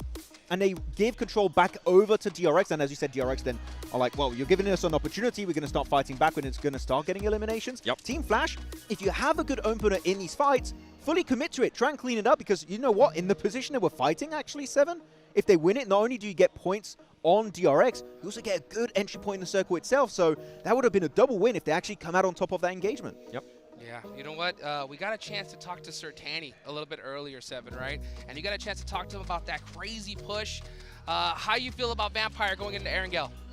It's going to come down to that circle. It's going to come down to see what that team can do. Where are they going to be going? If they end up getting blessed by the circle, great. We saw them do some great transitions yesterday into that military island. But what's going to happen if it doesn't end up going their way? That's what I want to see. I want to see some. I got some questions. I need them answered, Vampire. Let's go, guys. The hometown team. Let's see if they can make that roaring comeback here as we get started in our first Erangel match of the day. Let's get stuck in. It is Erangel. Saverni down to Novo on the plane path. Should be fairly chill with it, but the circles have been anything but. Certainly on our first map yesterday, we have seen so many returns to Sosnovka. It's starting to get a little bit old, Blank. You know, it's starting to get a little bit repetitive. You're the one mentioning it. You're giving it. Well, you stopped me from doing it yesterday, so I felt like I had to get it in early. Giving it life again. Yeah. But we are heading from the north side down towards Novorobnoye. First circle in a while, first plane path in a while, sorry, that has started on the north side of the map, which does change things up quite a little bit. So there'll definitely be some slightly different rotates, definitely be some slightly different looting portions at the early stages of the game. Ulf getting out down towards the south side of the map, around farm. I think they had a pretty decent game there over on Rondo. Now, the boys were talking about how Xavier, is this luck, is it skill? I think it's a little bit of both right now, and honestly. I think that, yeah, some of these circles are heading over towards them, but some of their rotates are really good. They're analyzing where they can break through into the circle and make it happen that way. So very, very well done to them. I mean, they did manage to get into that position because of a solo scout and a little follow-up coming through as well, right, Blank? They sent Levi's in there. They were on a long, long, wide wrap. So it's not like they were just sat there the whole time. They did have a little bit of trouble getting in there. They were then helped out after that point. I think it's safe to say. I think that's a reasonable thing to bring into the mix. And we didn't talk about it for so long, Blank, that it is not another military circle. We are going to the west side. Over towards those Gatka fields. Everest is pretty much dead center on this circle. Got Georgia Bolt as well out to that western edge. The Gatka fields, the open expanse that will try and house as many teams as possible, but it's not going to be fun. No, it is always tough. It is always tough. We are sending very far over towards the west in comparison to the plane path as well. So teams will need to get a move on pretty quickly. Get themselves into zone. Ulf again on our screens. I want to see more out of this team. Currently in 4th place. I want to see him go all the way, because I think they can do it. It just depends on the day for this team, it seems, because they are very much up and down. I think that they've filled the holes in the ship quite well, though, with Eren being added to the squad. Scarface also is just having some really pop-off moments, which I've been enjoying. Do you think this team needs to start playing to its strengths, though, more? See if they're able to get in towards that strength position. Of course, with the announcement yesterday that it's that we're returning to Turkey for next year. They want to be the team to represent, right? They want to try and beat Regnum Kai. They want to try and beat orgs like S2G coming on in to represent the Turkish region as the highest performer from the last year. As a defending champion, maybe. Maybe. It would be a big upset for quite a few fans, though, where there is a Turkish team representing the champion over in Turkey, but it ain't RCB. Well, yeah, I mean, you've got Regnum Kai, you've got S2G, but you used to have blank, and this is notable, Fireflux, right? Now they're a new team. And who's that? Well, it's off. It's off. I don't really know where you go. It is off. But yeah, right? Yeah. Okay, I haven't just hallucinated No, you are correct. Yeah, it used to be Matt I'm just saying. On Fireflux. Where are we going with this? They used to be, I think, the predominant team in Turkey. A couple of years ago now, it was them and S2G. We're sort of back and forth for a long, long time. That was the conversation. And then they had a big fall off, right? This Fireflux roster really, really had that downswing. I think they were dominant for a season. Yeah, okay, that's fair. I think, I'll give you that. Was it the season before PMGC in Turkey? It was a spring split, so no. Because that was where Ketch was MVP. Do you remember? I have to go back and look. It was like 2023. Either way, my point being that this is a return to that position, right? It is team. Yeah. Sure, it's an upset now, but if you'd have said that, a couple of years back, people would have been like, "Oh yeah, this roster totally reasonable that they could be champions of the world." So it's good to see them back on top, and as you said, patching some holes with Eren. Some Shakespearean commentary from you today. You quizzed me in the middle of my little blurb. I will not take any shtick from you on that. That is... I'm being garroted. I'm going to need to get myself a Mini 14 to cheer me up. And the way to do that, well, I've got to log into the game. The Polar Party skin is available if you log in to get a free permanent firearm finish. Yeah. Only for the next 2 days, though. Only today and tomorrow. I know. That's cool, though. Permanent skins, always nice to see, and it is a nice-looking skin, too. You also log into PUBG Mobile right now to get yourself a free boat, as well as some other goodies all the way up until the 25th of December. So make sure you are logging in, getting those challenges done, and picking up your rewards. Your rewards. There we go. That's the jingle we were waiting for. Oh, it's like Kalaris never left. It's going to be coming on in from the south side for Kara and Ulf. We're both looking to try and continue to represent Turkey. It was a 1-2-3 in that last match. And on that south side, they will split the difference right now again. Team Flash on our screens at the moment in shooting range. Hills not looking like they want to go too much further. DRX are behind them, so maybe they're thinking they can guard that out, play the north side of the river. I mean, if it goes north, they'll be in a great spot, but it's a lot less of the landmass in this next zone. The Flash, I think the guys were pretty hard on them on the desk, which understandable with the way they're playing. Tough luck. I think you got to cut them a little bit of slack, considering this is their first PMGC. I said that their nerves were as hard as steel over in the league stage, but there was no audience. There was no fanfare, right? It was, you were on a stage. And that's scary enough, but this is the PMGC Grand Finals. There is an audience in front of you. You're following big acts like Bam Bam, who was amazing, by the way, if you didn't quite catch that. We had idols on stage. Oh, yeah. It was crazy. So I do think that it is frightening being here as a new team. If there's something you've never experienced before as well, it's a very different experience. So I think for the Flash, maybe it's a case of just getting back on the bike now. Because it was a bit of a shock, I'd imagine. Yeah, absolutely. I don't think anything really can prepare you for playing on a stage like this, right? It's so intimidating, or it can be, until you get that experience under your belt. So that's what we'll be looking to see from them. Maybe as the days go on, they can continue to march up the tables. I think appearing on the front page for them would be a brilliant result. As a first PMGC performance from a rookie team this year, coming through from the PMNC, I think that would be fantastic to be in the top 8 teams in the world at the PMGC. That is an accolade I don't think we've seen before, and probably are very unlikely to see again. Yeah, I'd say so. I'd say so. Hard to beat, really. For Thunder Talk, they're making their way up on the southeast side. They did wrap down over towards Farm. They pass Pachinki now. Most teams are kind of confirming over towards Everest, which is fair enough on this kind of circle. You do have RCB up there already. You have to admit that RCB is insanely good at grabbing central position on every single circle that we see. The circle does move north, cutting the river and the delta in between, which is tough. It is tough. I mean, it helps out the teams on the north, as you say. Rectum Kai tried to go central again, but it is not going so well. Marth is on the hunt, and it's 3 on the hold for Marth. The shotgun, impenetrable. Wall of bullets sent to Rectum Kaya, but Loxy wants to turn it around. The backup's through, though. Marth gets flushed, but he holds nigh on solo against Rectum Kaya. Wow.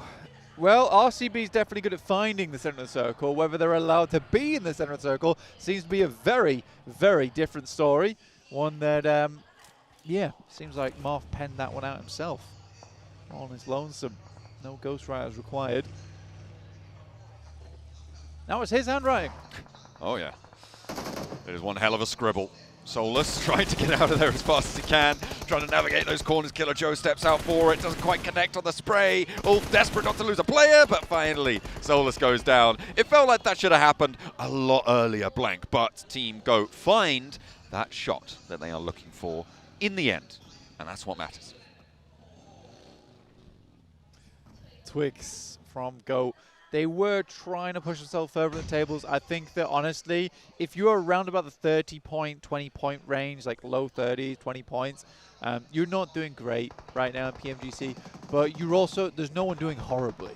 There's no one doing horribly at PMGC so far. Flash did take a tumble there from VPE. Red Bull able to find a couple of shots their way. Vampire wanting to clip the wings here on Team Flash. Bows on the high ground, not really able to do too much to keep Win safe here. Looks for the shots, looks for the spray down, lands a couple of cheeky headshots there. A brilliant safeguarding position from Bows. Oversight on towards his down teammate. And an answer finally sent back towards Vampire. Humbled a little bit on the angle. An overpeak comes through for them, but Lazarus immediately rolls in for the response. They're already bolstering their position. Zayas is there though. Up on the high ground. I don't think he's going to be able to go for it with Lazarus moving in to that position. Red Bull going to go for the save. His teammate Gooey. Get it back up again. Where is DX Xavier right now? On top of Everest.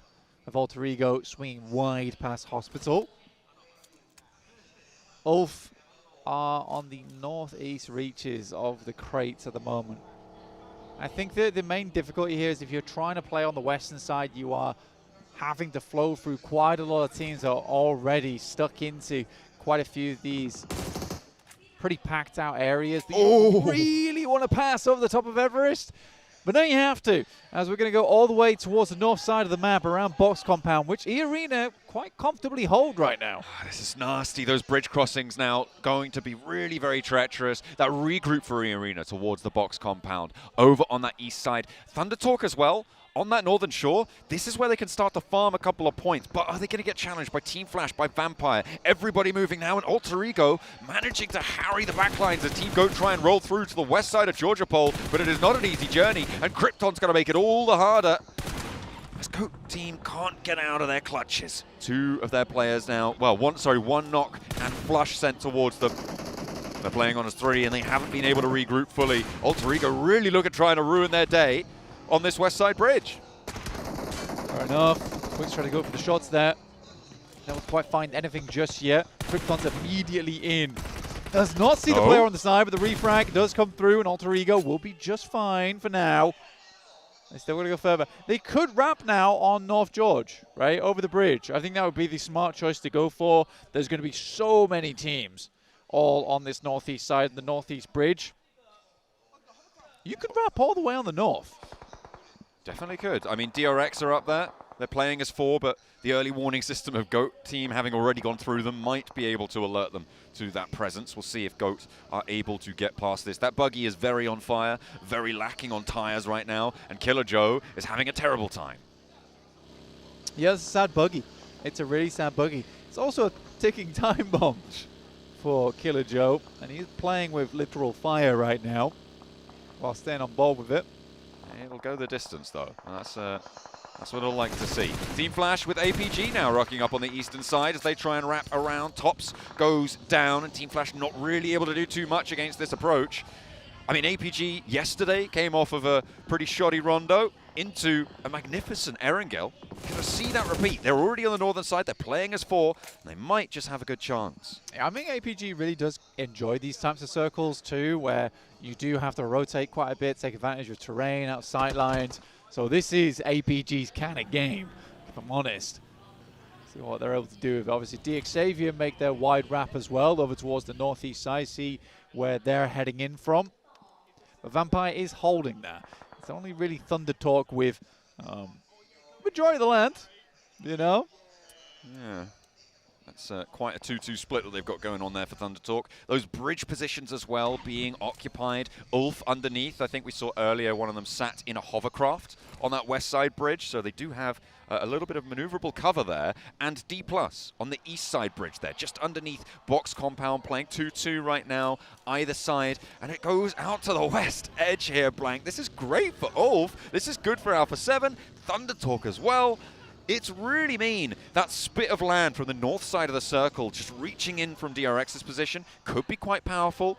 That crescent hill that Thunder Talk currently sit on as well, once the east side clears out, could also have some decent oversight. Yeah, it's so unfortunate for a lot of squads over on the east side where they've all made a lot of long journeys to get here.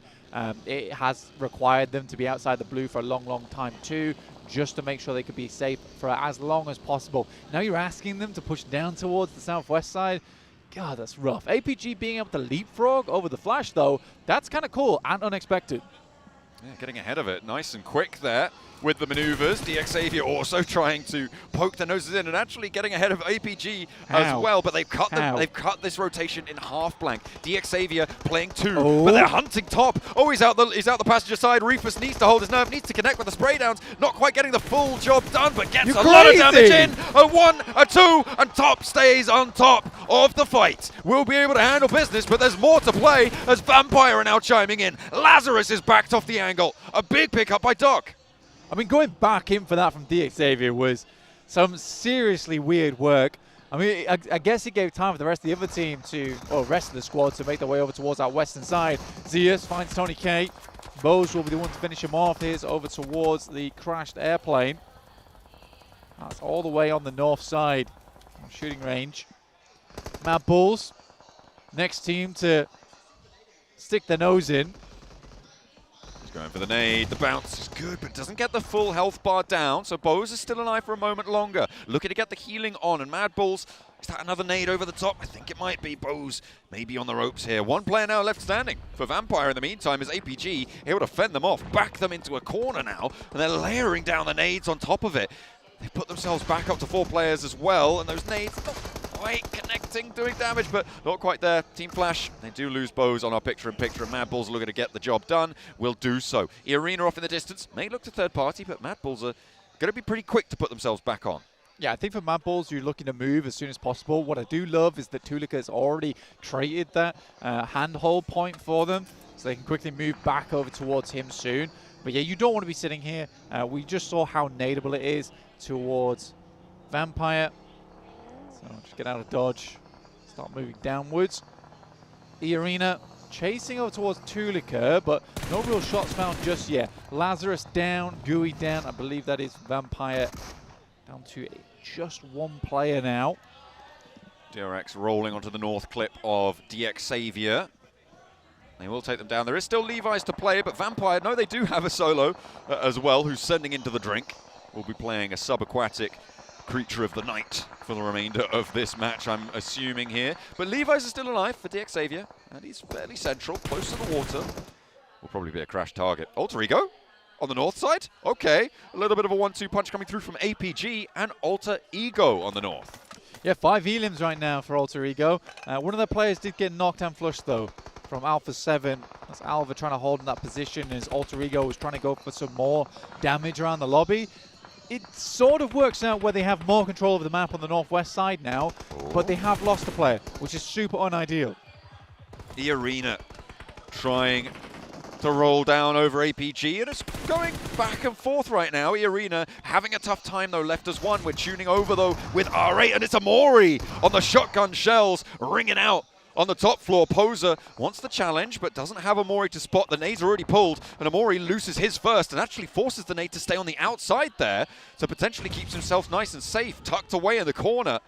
Extends this fight, but they're on the south side. A bumble on the nade. That takes Poser very, very low. And a bouncer for Amori.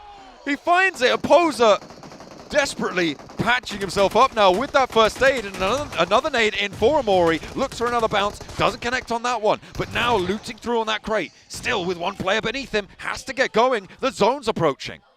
Amori is, you just can't ever count this guy out. Absolute insanity. Massive fumble on the nade there, like you say. Not getting it through that window there could have been the death of them, because they did set up quite well where you get the bounce up towards the top side and down towards that window up top, so the only place that Murray could have gone there was down the stairs. Rez is going through. He's down. Good bounce. Oh my goodness me. This guy is crazy. This guy is actually crazy. Slam dunk for Amori. What a bouncer.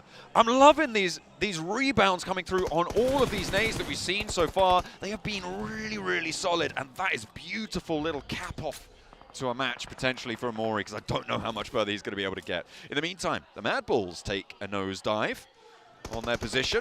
The northeast side getting very, very dangerous. Thundertalk able to weather the storm though. It's Yol now under pressure. The wide wrap around, and no blood is spilt from Thundertalk.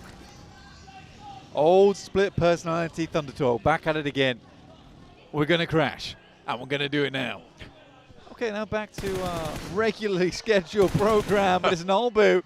Let's sit over the top. Shing is hiding right now, and the rest of Thundertalk are unable to assist, so likely Thundertalk is going down to 3 here. Maybe? You want to use that as cover? We'll take it away from you.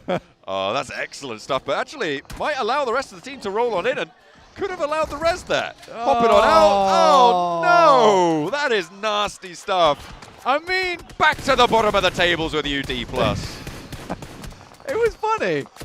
I thought it was funny. Some classic D+ comedy there. Yeah. Sadly, it did result in his death. Are they going to get the No, I don't think they can get both of those. That is one bleed out guaranteed. Exciting. He couldn't have got both.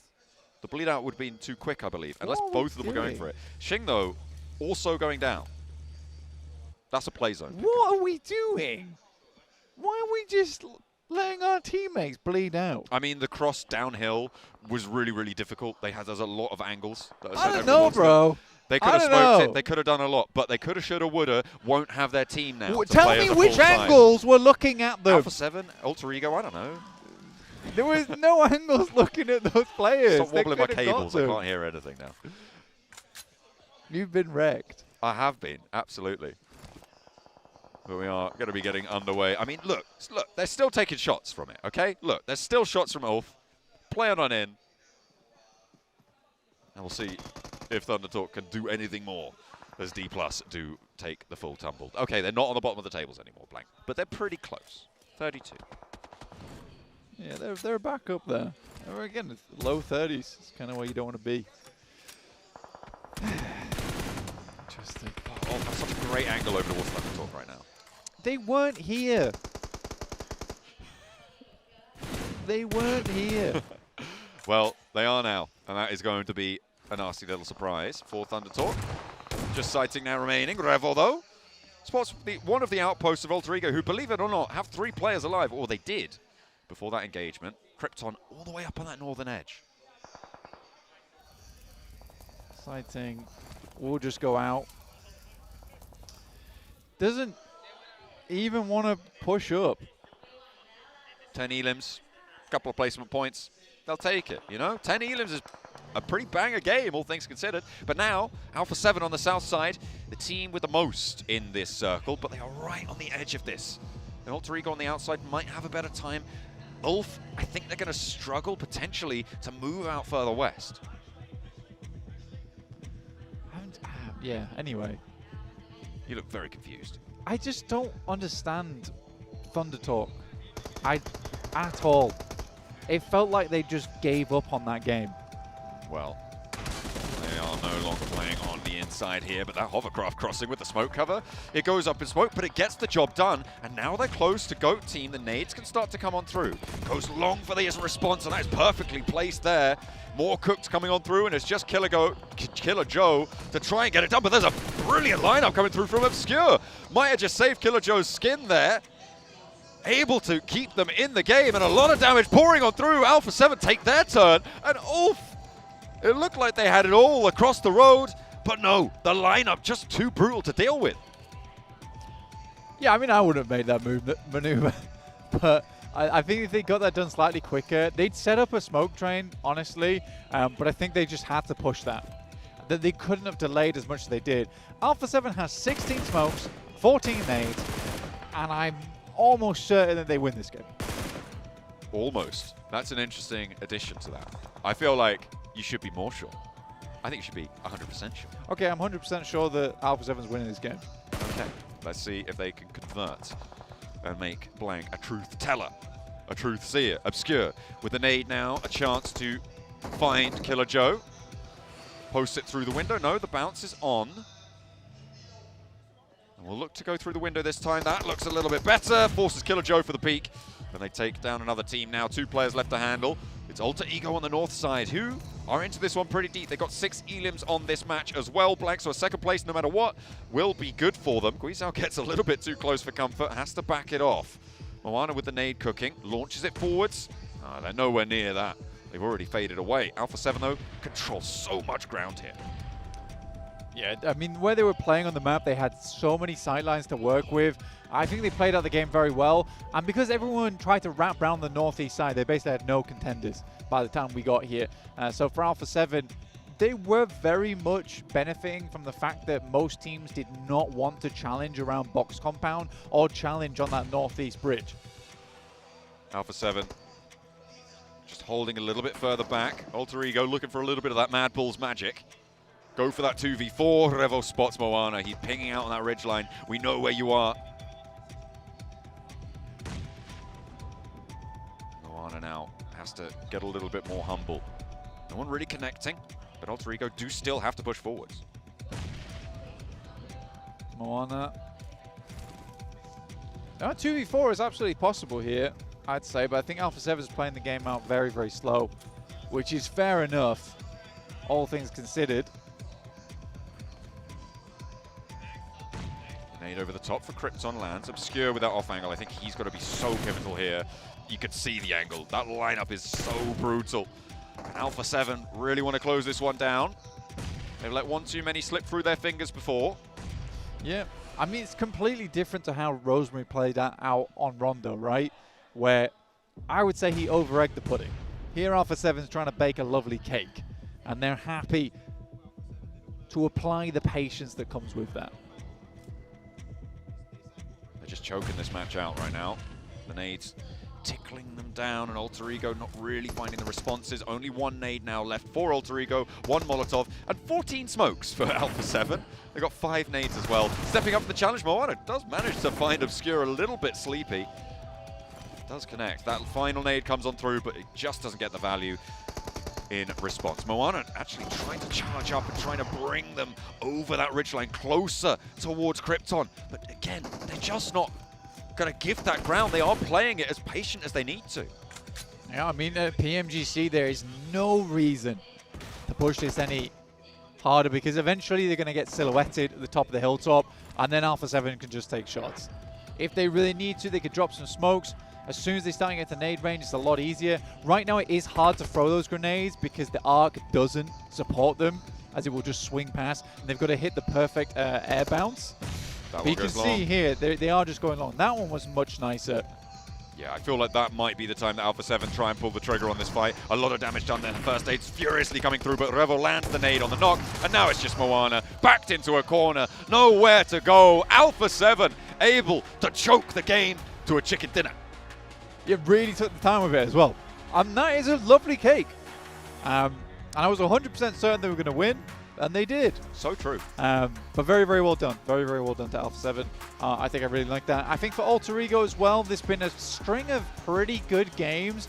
And again, they are such a fantastic squad, but there is mistakes being made right now.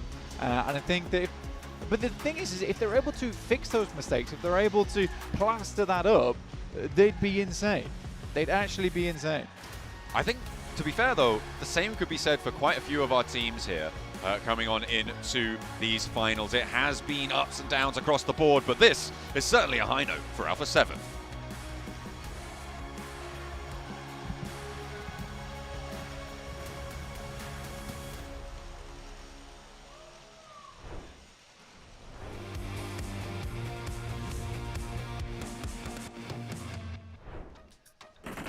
Alpha 7 get their first chicken dinner here in Bangkok, Thailand at 7 for the first time. Let us hear it. Do Brazil! Get that winning, boy. I mean, it seems like they just mimic exactly what Dick Savers has been able to do. Because in this one, they were, to be completely honest, they were blessed by the circle. Something I do have to point out there from Alpha 7 that I enjoy seeing as it got later into the match, and they realized, you know what, we are actually getting this compound. We don't necessarily have to move back. Yeah. They did a 2-2 split, and they made sure they had 2 players on different buildings to stop any type of crashes and to have different angles as well. Great play from Alpha 7. It just allows you to have information of incoming crashes pretty much instantly because of that 2-2 split. And also, the compound they were holding on to, 7, is so flat all around it, you'll see teams coming from a mile away. So that position was very strong. I think we've seen so many wins actually from Alpha 7 in that very particular area, so they're very experienced because guess what? They're normally a Northern George Pole team, right? So they're going to be very good at it. They're looking at the individual performances. Still, the new gen popping off. We see Guizao getting some good games here this time around, 7. Obscure putting up big numbers with those 4 eliminations. Congratulations, Obscure. 4 Illims, Rebo, 3 Illims, Carrillo, 1 Illim. Gisao, I got a bone to pick with you, brother. Look at the damage taken, by the way. Like, it's super low damage taken for Carrillo and Obscure together. I mean, it just goes to show that that team didn't really have to do much until the end, and they did. They did spread out quite well, especially towards the end, and making sure that the game more control. For Gisao, the bone that I had to pick with you, man, when this dude is in a buggy max, I'm just at an all-time edge because I don't know if he's just gonna fully send it or not, like he did in the previous match. And at this point, when they were going up against Alter Ego, I think I was even telling you, please, Gisao, don't do it. I know you kind of want to, but don't do it. You never know what you're going to get. He's just been blindfolded. He's like, I don't know where I'm going to end up, but wherever I go, I'm going to play full aggro. It worked out great. Actually, I really like at the finishing moment where they don't overstep versus Alter Ego. They're like, we know Circle is coming our way somewhat. We are full control. We don't want to give multiple 1v1s. We're going to play it very slow to make sure that game does not escape our grasp. So looking at the replays, APG, they were in a really bad spot in this dip position. There were teams all around them. There was Vampire, there was Flash. And actually, the fact they got so many eliminations in that match, I didn't really expect it. I was happy with APG. The way that they were able to actually rotate, wide rotate towards the east and make sure that they found a way, I thought that was perfectly executed from that squad. By the way, it pretty much came down to APG getting those eliminations on DX Xavier because DX Xavier, they were in Everest. They tried to do the same rotation, just wide wrap to the east, but it was too much. They did not get the favor by the circle, and I think, honestly, I got some of my questions answers in regards to DX Xavier and their performance here in this match. They were challenged very hard the entirety of this game. You know what? A team that was also challenged by the circle was Alter Ego. They drop Lipovka, and look at their rotation path here. Okay, looting up, getting their cars, getting ready to move. Big rotation, going to be hugging the more southern edge of the circle later on in this game. Step by step, but this circle in particular, it goes up north and they just go wide to the western side into George Pole Hospital area. Like, okay, made it in. It goes up northeast away from them once again onto the George Pole Bridge, and then it starts going their way. But the 2 to 3 first rotation 7s actually from Alter Ego were extremely well executed. Yeah, and I'll have to second what Blank was saying again from this squad. They just need to fix certain things, certain unnecessary fights from this squad that they're doing. They ended up taking a fight with, I believe it was DRX. They end up winning that fight with a 3-1 split, making sure that they left one behind just in case, and they end up losing Rosemary. That team didn't really need to make that push. Yeah, I see why you're trying to do it, but you had good control. If anything, I would have actually enjoyed seeing a surprise crash onto Alpha 7 because they were so close. And that would have been the winning play for Alter Ego. I get your point, but also I'm going to take another perspective here, which is if you fight Alpha 7, because it's such hot commodity in that circle, I think you maybe get third party. Whereas fighting DRX on the edge of the circle, you're just kind of in a fight that no one is going to be looking to third party because it's not as valuable as Alpha 7's compound. So I think they both have different perspectives. Here, edge play, I think, was maybe the safer approach to focus on. We agree? Yep. Anything can happen. we agree to disagree. Oh my goodness gracious. Alter Ego getting it done right there. You know what though? Another team that got things done here, Max, right? Was Ulf. We saw them putting in some work with that hovercraft. Oh, they hit it for the longest time in the garage, aka under the bridge, and it kept it safe until the very later stage of this match. And we even saw it. I know you were very excited about that push in particular, Seven. The smoke row trying to push it onto Goat Team. I love that play, but as we know, hovercrafts are very easy to explode. Well, the problem was too that the hovercraft was already smoking. It was bound to blow up. I'm just happy to see that the thought for that push was there. But sadly, they just caught themselves in a bad spot, Jukes. Yeah, and it happens sometimes. And speaking of bad spots, Seven, right?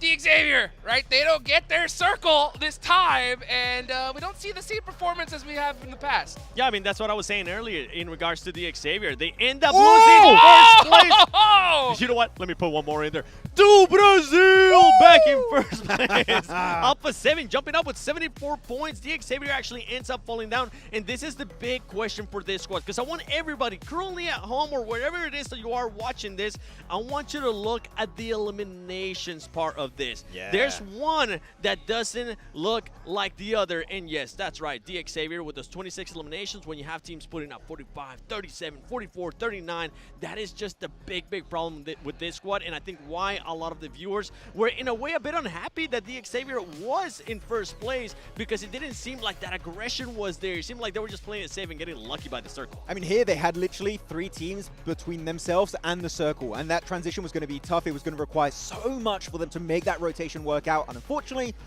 it did not work out. And looking though at the top players of this game, I want to repeat something you said earlier here, Seven, because I was saying Amori, best player right now in my eyes when it comes to MENA players this year, and you even said maybe one of the best standout players of this entire PMGC. Amori's hands down one of the breakout performances out of PMGC. Not just out of MENA, out of PMGC by himself. And also, even though he's currently not here in the top 4 players, I gotta give props to Marth.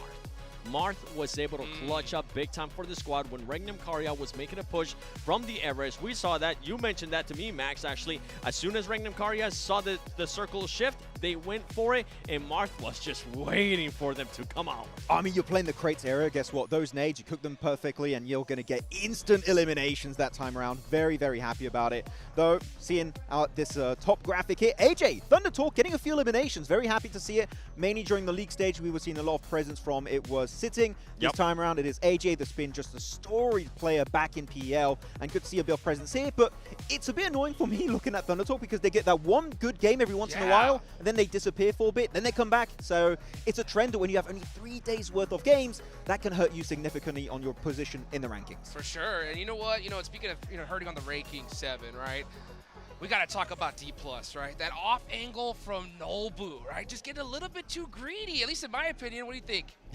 Your opinion is absolutely right, Jukes, because Nobu was definitely greedy, trying to get one of those eliminations. He ended up getting the knock. That's the thing, especially when you're a caliber of player of the likes of Nobu, you end up getting greedy because you know there's 1 point on the other side of that vehicle. Yeah. You know you already got that knock. You can convert that into a point, and with the squad where they currently at, they're going to be forced to do that kind of stuff, Max. Now he gets into the buggy. I was hoping he would just fully back off, but he doesn't. He decides to go back for seconds, and that's ultimately when Thunder Talk's like, haha, we cut you, sucker. He's like, I could maybe get to 1v4. Let's try it. Psych. Psych. Didn't quite work out. But if you look, the thing is, if you look at D+'s gameplay style here in that game, and how they were positioned, map-wise, it makes sense. But if you look at the actual area, the terrain itself, you have so many trees, they can't actually see the ridge line, meaning they can't stop that push over the ridge, and Noble's just going to get completely overwhelmed. it felt like a little bit of Sandok gain there, where the foliage is just too much. It blocks out your vision entirely.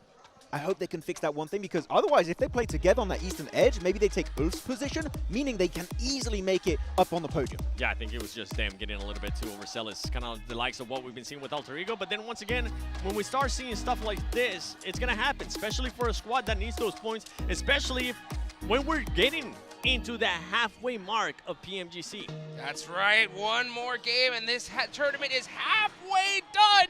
We're about to head into the grassy lands of Aragale for one more time. Let's go ahead and take it on over to John Allen and Blake. We are indeed heading over towards Erangel. We are once more into the grassy pastures, and potentially for one of the very few last times that we'll see it as well. You've got to remember, it could end all in match 2, which would be our final Erangel, potentially. We will definitely see it again tomorrow, but the question is how many times, because it will be that smash point bubble being set at the end of the day as well, after we hurdle that halfway point. That is what we're going to be looking to do here on match number 9. Split the tournament down the middle. Plane path cuts across the entire thing, Blank.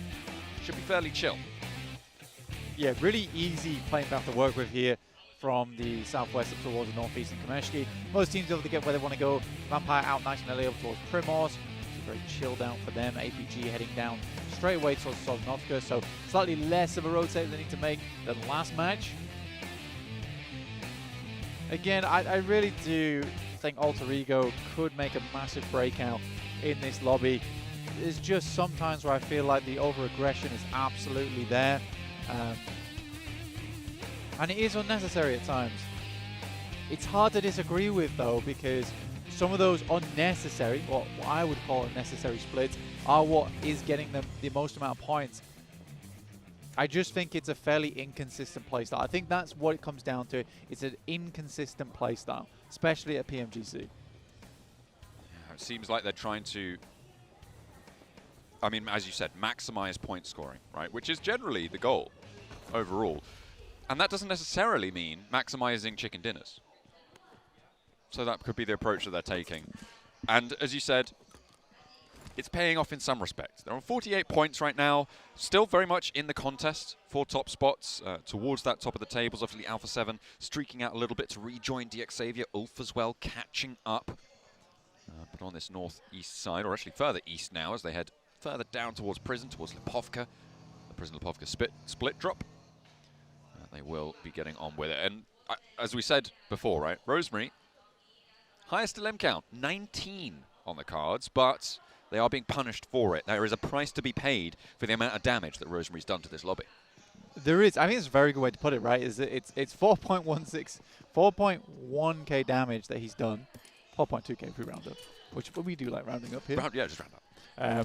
But I think for Rosemary, sure, he does all that damage, but it really hasn't translated to endgame finishes so far. Which leads me to believe that although that damage is going through, how much of that damage is efficient damage? How much of that damage is successful damage that goes through into one engagement? That is what's worrying for me, for the boys over on Alter Ego. And as we said, right, he has the most elims in the tournament right now, Blank, but they're dead middle of the pack. And that is that's not really where you want to find yourself on such a performance, especially with plenty of teams looking to try and exceed you, try and go a little bit further beyond. Our circle, we didn't talk about it, and we will continue not to talk about it. It did go west this time around. Gatka Fields, again, are we going to once more be shunted north, north, north, up towards the river, or is it going to be a little bit more expected here? I don't expect you to be able to answer that, by the way. That was rhetorical. That was a question for the viewers at home. Put it in the chat. Well, I was actually thinking about it, and that's why I paused, because I was like, I don't really know how to answer that. That's got me stumped. DRX that are fairly central right now. Ooh. Alter Ego R5. And ain't no one but Rosemary to find that first unit. Again, I want to reiterate that I do really like this team, and I think they have a huge amount of potential. So it's a team that frustrates me because I think they can be so much more. There is also a question is whether it's or not that Krypton, Moana, and Alva can't keep up with Rosemary right now. You know, that is another question. Although, I think that I can answer that one just off the back of that rondo, where you have Krypton in front, Moana slowly pushing in, and then they have to change their whole game style because Rosemary, out of nowhere, crashes onto Kara, even though they know there are angles on that position. So it means they have to completely change up how they're performing in the middle of that engagement because of Rosemary getting overexcited there. So I think there's just a bit of a disconnect. And it is a hard disconnect because Rosemary is so good at the game. So you as three players, like, are we the problem? I do think there just needs to be a conversation had where they all sit down and they say, hey, yes, you're sick of the game, but we got to play together. You just got to say, hey, what's going on? Yeah. Sometimes that's all you got to say. You got to say it loud and make sure that everyone hears it. Get everyone on the same page. I was looking at Regnum Kaya's rotate during that blank. They were all the way over towards Rostock, but they got very, very central. Again, we know that they love to be there, right in the middle of the circle. They really had a tough time in crates on that last match, though. I guess who else is in the middle of this circle with them? Oh, I'll tell you, it's DXavier. It's DXavier. They are right there with them too, alongside on that north side of Gatka Fields towards Ruins on that north edge. Yes, everyone's bringing up the disparity between the elims and the placement points is pretty wild for DXavier. You're basically flipping the script there when you look at Alpha 7's points in terms of eliminations to placement points. Do you have a PMGC redemption code again on your screen? It is PUBG x PUBGM. So if you're just tuning in now, make sure you get in your game and claim that reward. Don't want to let that one slip through your fingers. Make sure you're getting all those goodies that we're providing you, as our teams try and get any goodies that the other teams are trying their best not to provide them. That is the main task here on the biggest stage of the year. Marceau can't get the spray down on towards Goat Team, and they will be able to get through as two onto this location. They already lost Killer Joe earlier. That was the classic Rosemary flex out. Of course it was, to be able to get the only elim so far. Adding that one onto his tally. APG just leaving the military island now. Getting into it. They had a lot of time to work with as well, considering the circle penned in a little bit of the southern side of Erangel, so they didn't have to get moving straight away. It does mean they have to play a little bit more over towards the edge side of the circle here. DXavier on a bit more of a split, but RCB, I think that they are just one big game away from getting in towards the top 5, or even maybe the top 3, if they can really put those points underneath their belt during one game.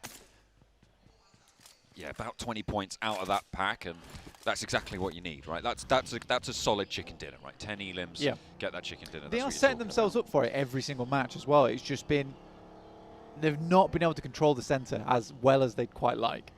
They're kind of like the anti-alter ego in that way, right? Not really going for those big flex outs at the moment, but not trying to sweep through the edge. They're trying to do something, but it's not quite coming through, is what I'm getting at.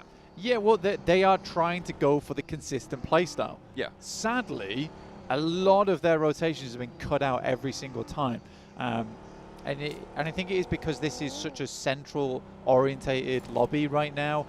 You've got DXavier here, which for Regnum Kaya, they've not really had to deal with this team constantly being in the peripheries of them all the time, which must be quite frustrating, always like looking to your left and being like, oh, that's DXavier. Our nasty neighbours got a lot of inside these the guys. circle. Yeah, exactly. So I think for Regnum Kaya, definitely do just need, I think it's rotation 2 that they sort of suck on right now, if I'm honest. Oh, no, it's happened again. We're going back up there. Oh, you can't be doing this twice to the lobby. This is nasty. I mean, it's still cut down the middle by the river, but it keeps a lot of the north side in. I mean, it is malicious at this point. Is this circle the new military island circle? Yeah. Is that what we're seeing? I do think that this is a bit of a different one from our last, though, where we'd cut in a lot more of Everest, a lot more Hospital, which means that so many teams need to flow up through Ruins now. This is a massive funnel for squads at the moment. Very stressful for a lot of teams, and it's going to get messy real quick. Rotation 2 for Regnum Kaya, though. Oh. Does it still suck? We'll have to wait and see, because it might slam straight into this fight that we're on board with. Silas, you can see him just off there in the distance. The Mad Bulls looking to keep hold of the east side of the Ruin split. Control that. Meanwhile, on Everest, Vampire sit atop the pack. DRX are playing along that ridgeline too.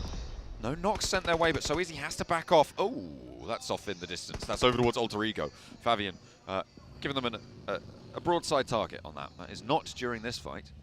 That is over towards the Roshok Bridge. The branch is over that central island on the circle. And the fight at a little bit of a standstill on the top. Yeah, Fabian going down there is a bit odd. I guess that he just jumps out of the vehicle and tries to use that forward momentum flying out from the windshield towards the rest of his team. And it works, right? One of those comedic approaches towards the rest of your squad. They've still got to go further on this, though. Thunder Talk, again, wide wrapping, and they love to do this, right? Try about 1 billion ribbons in this circle. Well, they have to give it a go. Thunder Talk, entertaining to watch, I think, is the way to characterize this team. Something that you highlighted during yesterday's games. And they are trying to sweep up on this eastern side. Currently 2 players north of the river. Looks like King and Xing yet to regroup. And to be fair, you don't need to commit to the north at this point, right? You can play on this eastern edge as long as you're confident that nobody's going to sweep through. And with Team Flash, you know where they are. You played up against them last match on a very similar rotation. I feel like holding the north side of Roshok for Thunder Talk on a 2-2 split might be a solid idea. Yeah, it's not a bad idea at all for Thunder Talk. They are fairly split, though, which is a little bit worrisome for the squad. But either way, you are right in the sense that they're controlling a lot of zone. And I think that they understand there's not a lot of teams over on this eastern side. Most teams want to litter themselves across Ruins, across Watertown, across Headshot Hills, up towards Box Compound. For Alpha 7, this is a really nice circle for them. Heads further towards that north side. And now Thunder Talks can regroup, right? Thunder Talk can head up towards that north side with the rest of the team. Look a little bit prettier on this one. Big chance for the Flash here, but a disgusting approach for everyone on that south side. It is a really, really nasty approach where you are elbow to elbow with so many squads. Oh, Regnum Kaya nearly have a little trouble with Ulf, but Loxy able to lay down so much damage. Solus goes down as well, and Ulf are on the ropes here, Blank. 1 player now left standing. He can't get his head up off the ground either to go for these reses. Finally, the smoke starts to bloom, and maybe they'll start to be able to look for it, but he's still down on his belt buckle, needs to hide for a moment longer. Regnum Kaya need to get those reses as well, and there's more threat from the northern side. The mad dash up over the river continues with D+ slamming straight back into Sunken. Yeah, I mean, D+ just had to reassess this as Mad Bulls immediately move out with force. Very tough stuff for Regnum Kaya. They got to start checking their other angles as well because they can't fully focus over towards E-Arena. It's going to get worse. It's going to get hotter on that bridge soon. D+, 2 down. Pusher cut across on the swipe, and it's just Chips now for D+ to try and stay alive. Not going to connect on that flush, and yeah, I think Chips, just get out of there, or maybe try and commit for a point, but don't just stand at distance. Don't just look for it like that. The nade over the top, maybe the last-ditch attempt at finding something. Not going to go all the way either. Oh, the point stolen. That goes over to... Oh, no, wait. No, that is still the Mad Bulls. They are still there. Oh, picture-in-picture, though, shows Regnum Kaya trying to go for this river 2-2 split. We've seen them try and do it before, but they're having some trouble on the back there. They're needing to get that pickup going. Ulf now with a nade. Could be nasty. That north point taken out would be disastrous for Regnum Kaya, but the cook's not quite long enough for Scarface. He's denied that opportunity to get that knock and flush. Now, Wild and Zed Wolf will be the northern answer to that Silas and Loxy south side.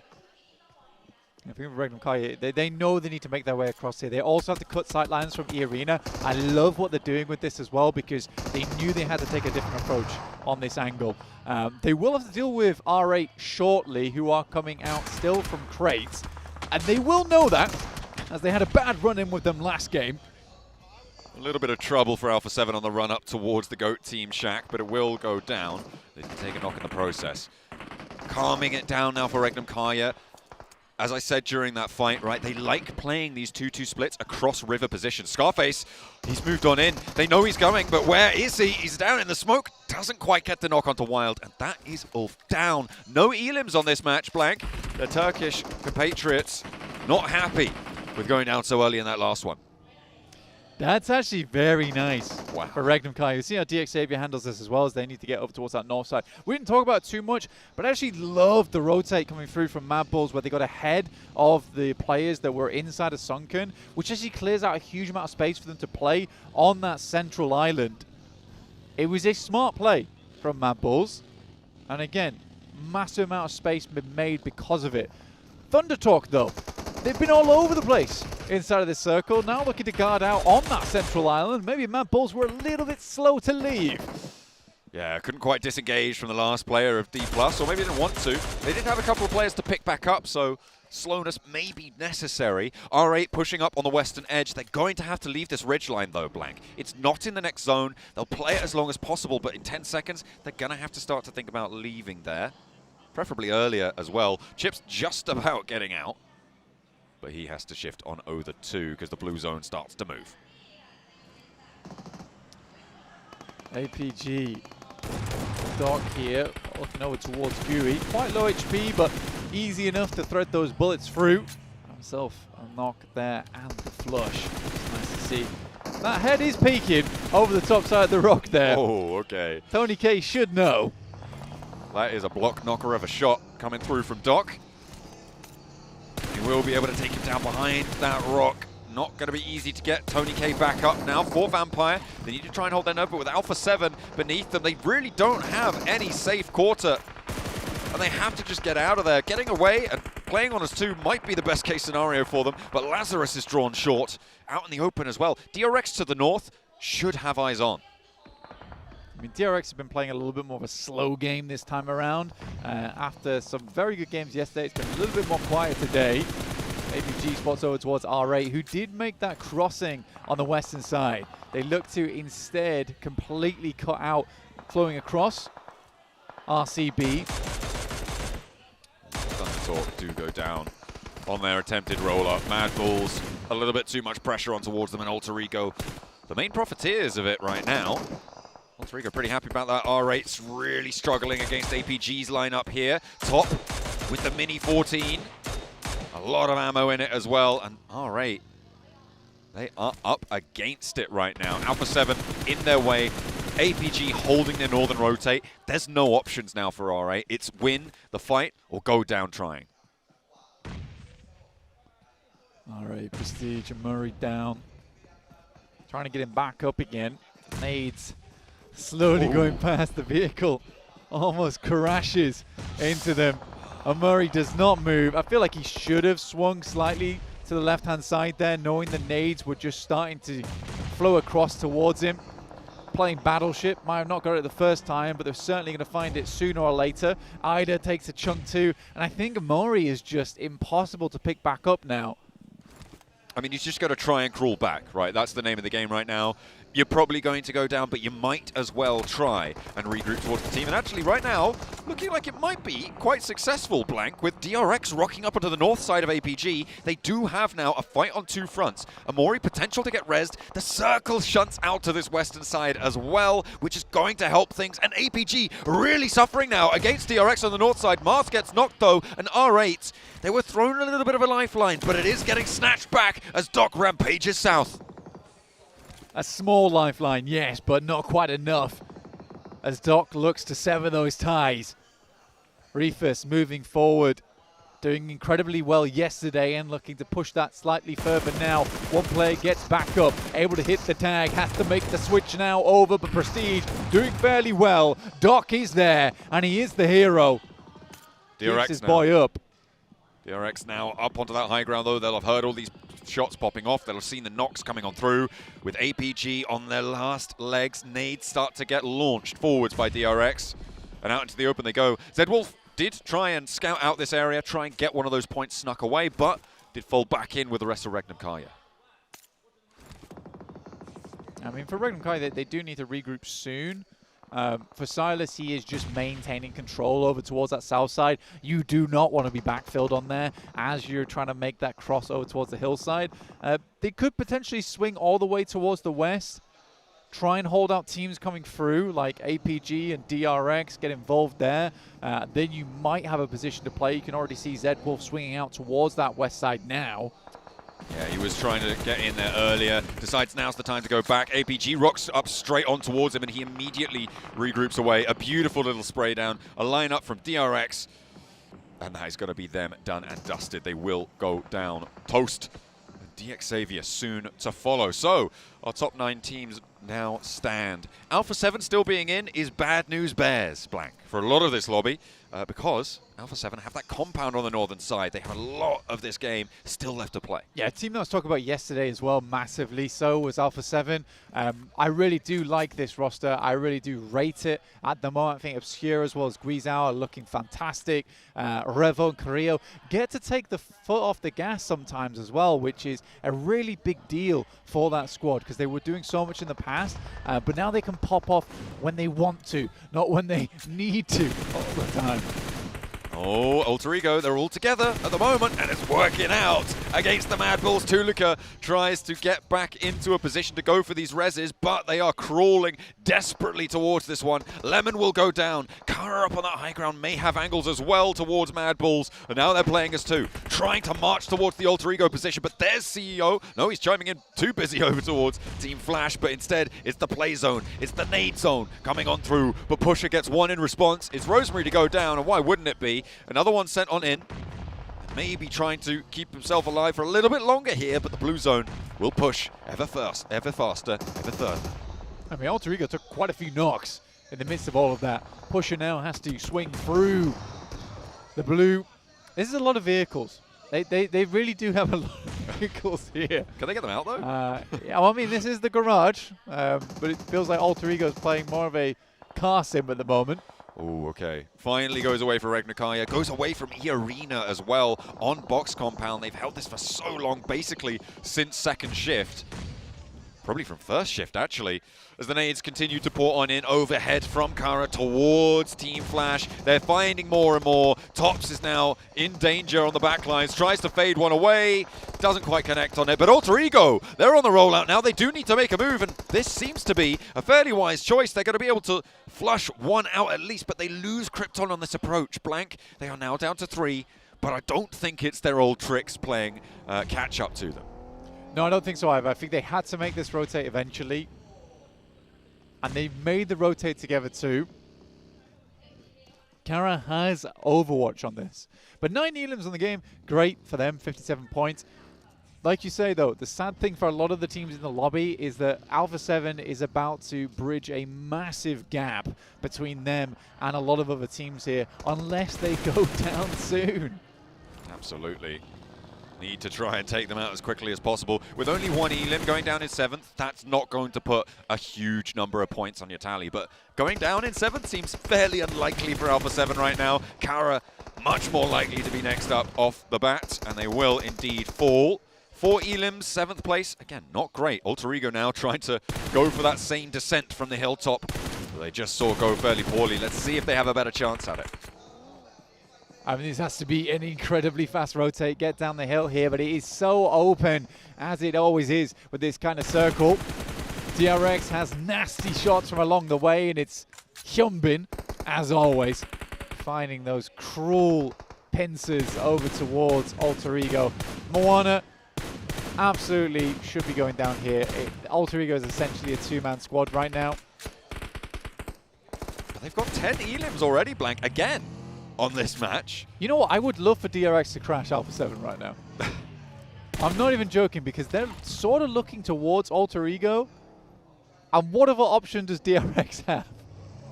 That is true, and when Regnum Kaya starts to get involved as well, that's going to be made harder. I think they're gearing up for it.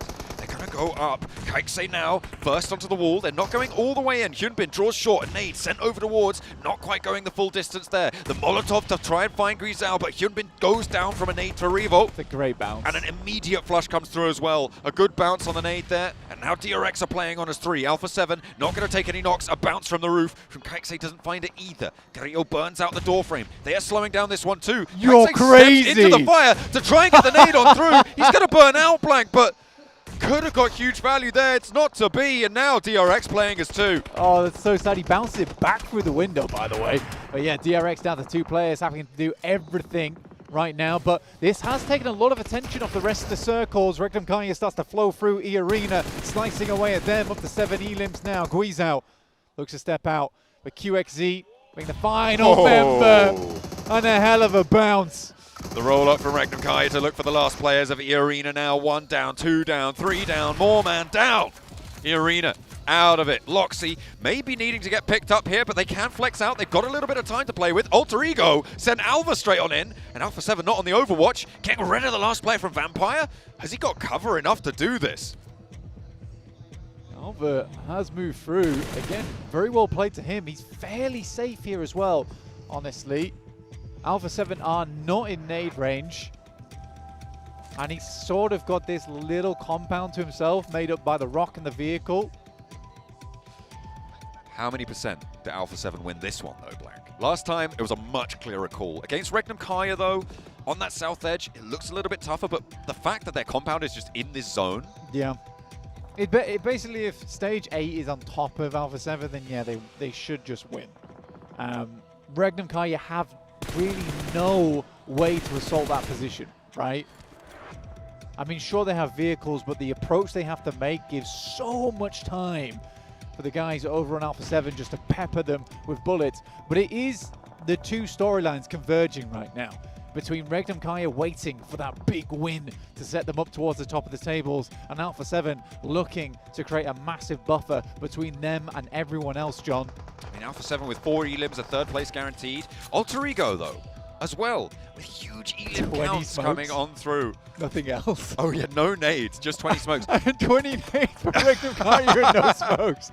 Oh, brilliant. Maybe a little bit of swapsies right now. Silas feeling the lack of smoke as he tries to get away with it, but steps into the blue zone. The damage a little bit too much to handle. He is not going to get back up there, Blank. Zedwolf has marched forwards and is a lot closer and in the next zone. It's a big split. It's an Alter Ego split, actually, coming through from Regnum Kaya this time, as they take down into 3rd place Alter Ego, who do still get huge elim numbers, 12 on the match. Right, stage 8 it is. For Silas, takes a tag. He's trying to get the buggy back out into control there, which is fair enough. Sadly, because he takes a little bit of damage there, it does mean game over for him. And this is where it all gets set up in 3 seconds.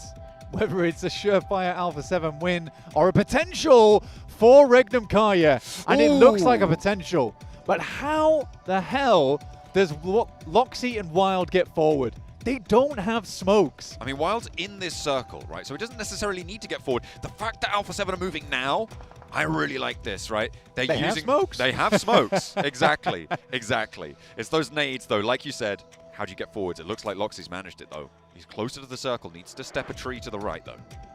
I think not having any nades is kind of a big deal here for Alpha 7. And they could try and just demand presence in the zone using vehicles, maybe. That could work. But yeah, as soon as Alpha 7 starts getting the nade range, Regnum Kaya has the advantage. What they have to do here is they have to take advantage of the fact that they have players to refrag off the back of. It's one of those games where you play 4v3, then you're playing 3v2, then you're playing 2v1, and that's how you got to win it out. But letting Zedwolf up to here is crazy. Alpha 7 look to be sweating. It's brains versus brawn. With the nades in the pocket for Regnum Kaya. I mean, they're staring Wild down, but he is behind a tree in the circle. It's Loxy who's the only one who has to actually move here. And Alpha 7 will have to put themselves forwards. The stage 9 circle will close dead center. And at the moment, they don't have the cut on it. They are now expending more smokes to give themselves that smoke train run out. Obscure waiting for Wild to peek, but he doesn't need to. Zedwolf drawing attention from Guizhao. And Alpha 7 still playing it slow, still playing it cautiously. This is what we saw from them last time to close it down. But will it be enough without those nades? Because they only have 6 smokes left now. They are inching forwards. It's really smart, though, the way they're playing this, because they're trying to angle themselves with these smokes further and further out of nade range. It's really well played. Ooh, Wild can't get too far out from his tree. He knows he's under lock and key. Oh, Bounce that's on a the great nade. Revo is there, hops through, but it's not enough. Fancy on the feet, but it is going to still be on target, and a big pickup. Alpha 7's rollout just made all the harder. Info can be gathered, sure, but Zedwolf has the sideswipe, and blank. The smokes have run dry for Alpha 7. That was the last one to be taken out. Oh, Wild no. is the answer, and Guizhao comes in clutch. Zedwolf, can he find it? Carrillo rolls out to Revo. This one's talking about the 3v2. Zedwolf finds one, but that's about it, and the blue is at his back. Alpha 7 pick themselves up. They're back to back here in match 3. What a nerve-wracking finish for them. It was a lot more certain. The north side of that central river after a Gaka field shift on the circle is how Alpha 7 like to play, it turns out. To be honest with you, I think Zedwolf was the only one playing that game how I would have liked him to. I think Wild, yeah, sure, gets himself into a good spot there, but the fact that the players weren't moving forward, playing in the grass, Zedwolf had the off angle, but he didn't really have too much support, and there wasn't enough time to divvy up those grenades, so when Zedwolf moved forward, he only had 2. I think he could have done a lot more if he had more nades in hand. It's just unfortunate that he's the player on that side to make that push. I mean, a big pick coming through from Guizhao as well. Around the edge of that smoke. Oh, yeah. Over towards the back lines. I think it was Loxy on that angle. Got spotted, got taken down, and they were able to keep it going with a back-to-back chicken dinner. Alpha 7 to Brazil.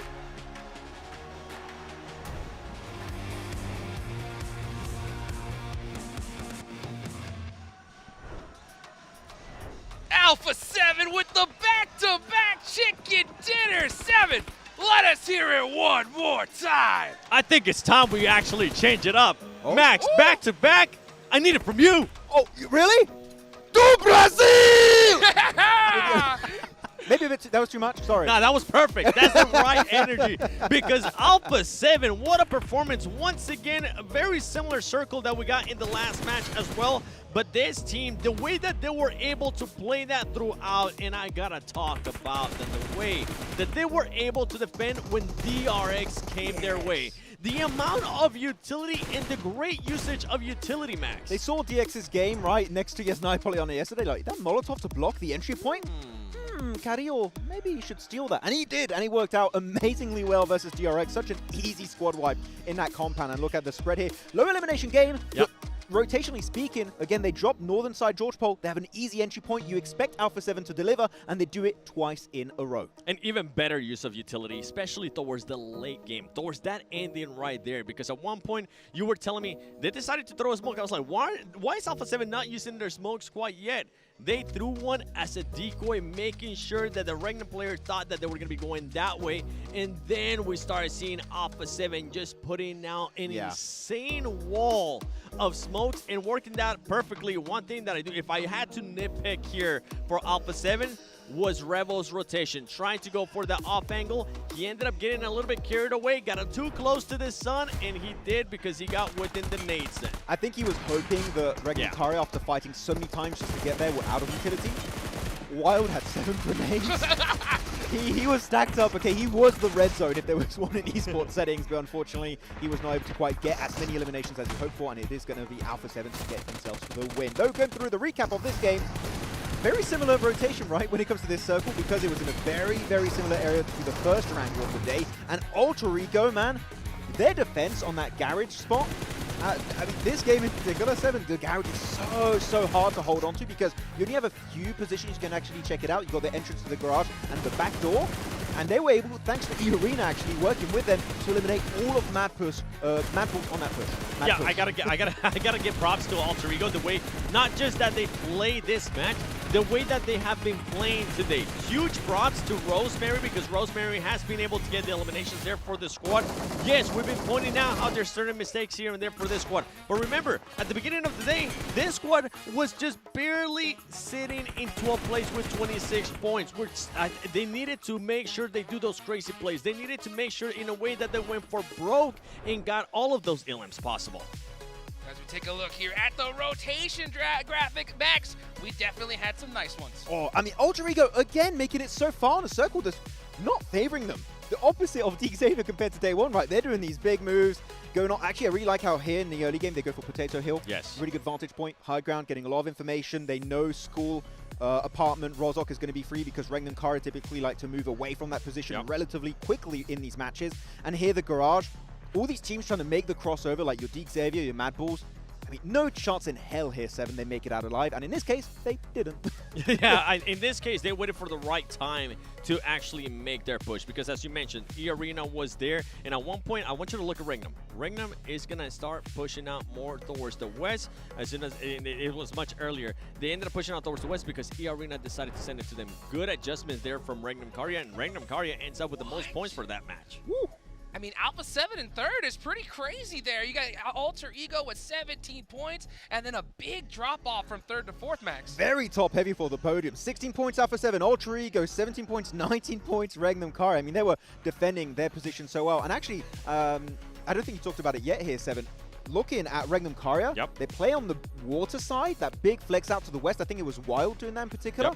The amount of information that Play Alone gives them is just second to none. Even if I send it earlier into the match, they were doing a 2-1-1 split with Seawolf further to the north, just scouting around and making sure that they got as much control or as much information as possible. And actually, Regnum Karya was the team that ended up eliminating most of the players from DX Xavier. And that's right, what happens when DX Xavier doesn't get the circle? What you're currently looking in 12 plays, 0 points. Maybe Parajin was right.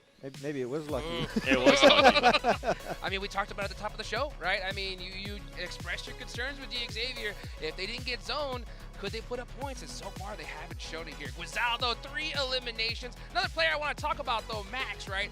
Gotta be Carrillo. That Molotov was sick. Yeah, really good. Able to stop completely the push up from DRX on that little compound, that little shed on their spot. And that worked out beautifully for them. But actually, I want to go on another player here for Alpha 7. Okay. Big Spike Guizal, by the way, congrats being MVP of the game. Very well done. 3 limbs, almost 400 damage. Massive, massive game. Actually, I'm going to shut up because leaderboard, 90 points right now. A 22-point lead created by Alpha 7 out of nowhere. 2 wins will do that for you. And that's what happens when those squads that were in second place, third place, fourth place just don't end up putting up those good amount of points. Remember, DX, yeah, even if you did get into the later of the match, the eliminations were not there. And that's something that we have to point out about Alpha 7. 51 eliminations for this squad, follow on with those placement points. I got to bring up something. I'm sorry, Regnum Karya, but currently in third position. Korean team right behind him. They're like, oh no, it's not D+, but still Korean team. Well, let's take it to a quick break, guys. Don't worry, don't go anywhere. We're going to be right back in just a short minute.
Mobile Global Championship, coming to you live from Bangkok, Thailand.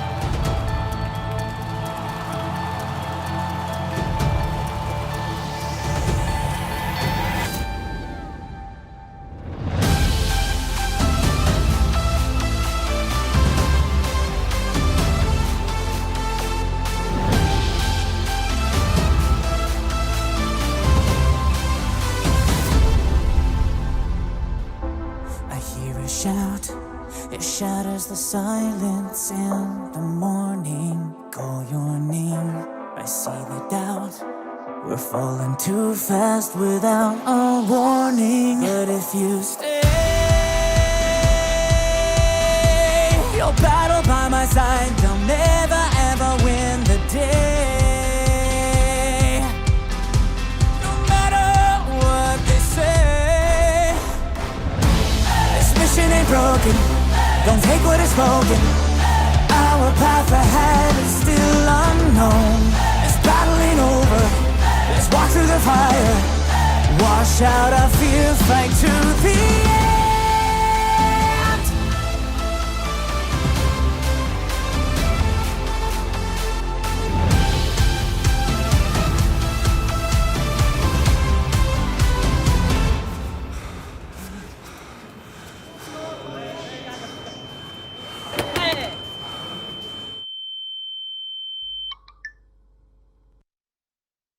Here we go again.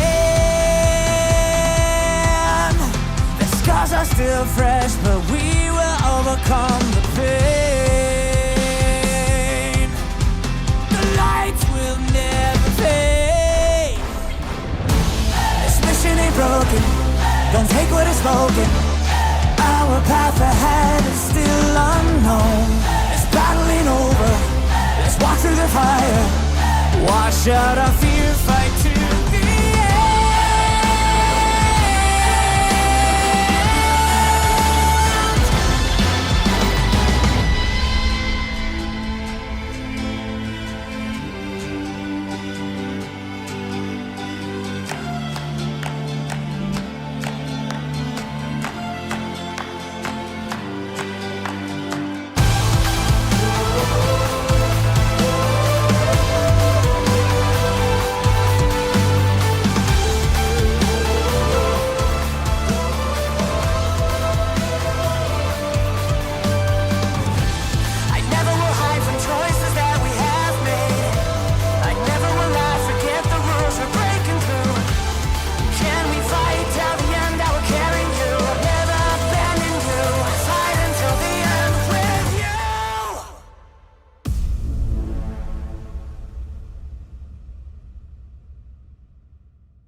Well, that officially marks the halfway point here for the PMGC Grand Finals live in Bangkok, Thailand. This second half of the tournament. We could have 9 more matches, or we could have even less than that, 7. Yeah, I mean, we're definitely going to have for sure 4 more. Yeah. Minimum. Minimum 4 more. And then tomorrow is just a big question mark. Yeah, that is right. But you know what? There's no question about the Infinix GT30 series, the official gaming phone for 2025 PMGC. Engineered for precision, performance, and victory. Go get yours today so that way you guys can outplay the rest. Also, gotta make your predictions, guys. This is it. The last chance to be able to make your predictions, get some of these exclusive rewards in-game. Go ahead and make sure you do that as soon as you possibly can. All right, going into the second half, Alpha 7 back-to-back chicken dinners, dominating so far, 7. With them having such a big lead at this point, that could really, really impact the Smash rule in a whole bunch of different ways. It definitely can, especially if they can continue on this performance. I feel like that's going to be the big question mark, right? If we were towards the end of the day, then yeah, it will be big effect in regards to that Smash rule. But right now, we still got 3 matches to go. That performance got to continue because we already seen what happened with DX. And as we switch over, I mean, look at this players right here. Loxy. We've been talking about this player for a long time, and Rosemary too. Yeah, and also Alva, we said many times, is kind of the setup anchor point player for the team, which is very interesting about that. Yeah. Sorry to interrupt you, Max. Yes. But that's not Alva. That is Alva Mary. Hey, no, if you do well, you're like, insert name, Mary. That's the way to do it. Oh, look, it's Doc Mary here from APG. And also Wild Mary from Raymond I don't know about yeah, but like looking at this, I know you said, right, that for you, Loxy is the guy for Ringham Kara, which is fair. I feel like he's still the clutch player. He's able to pull off some 1v2s, 1v3s, 1v4s like he did during the league stage. Wild is so consistent.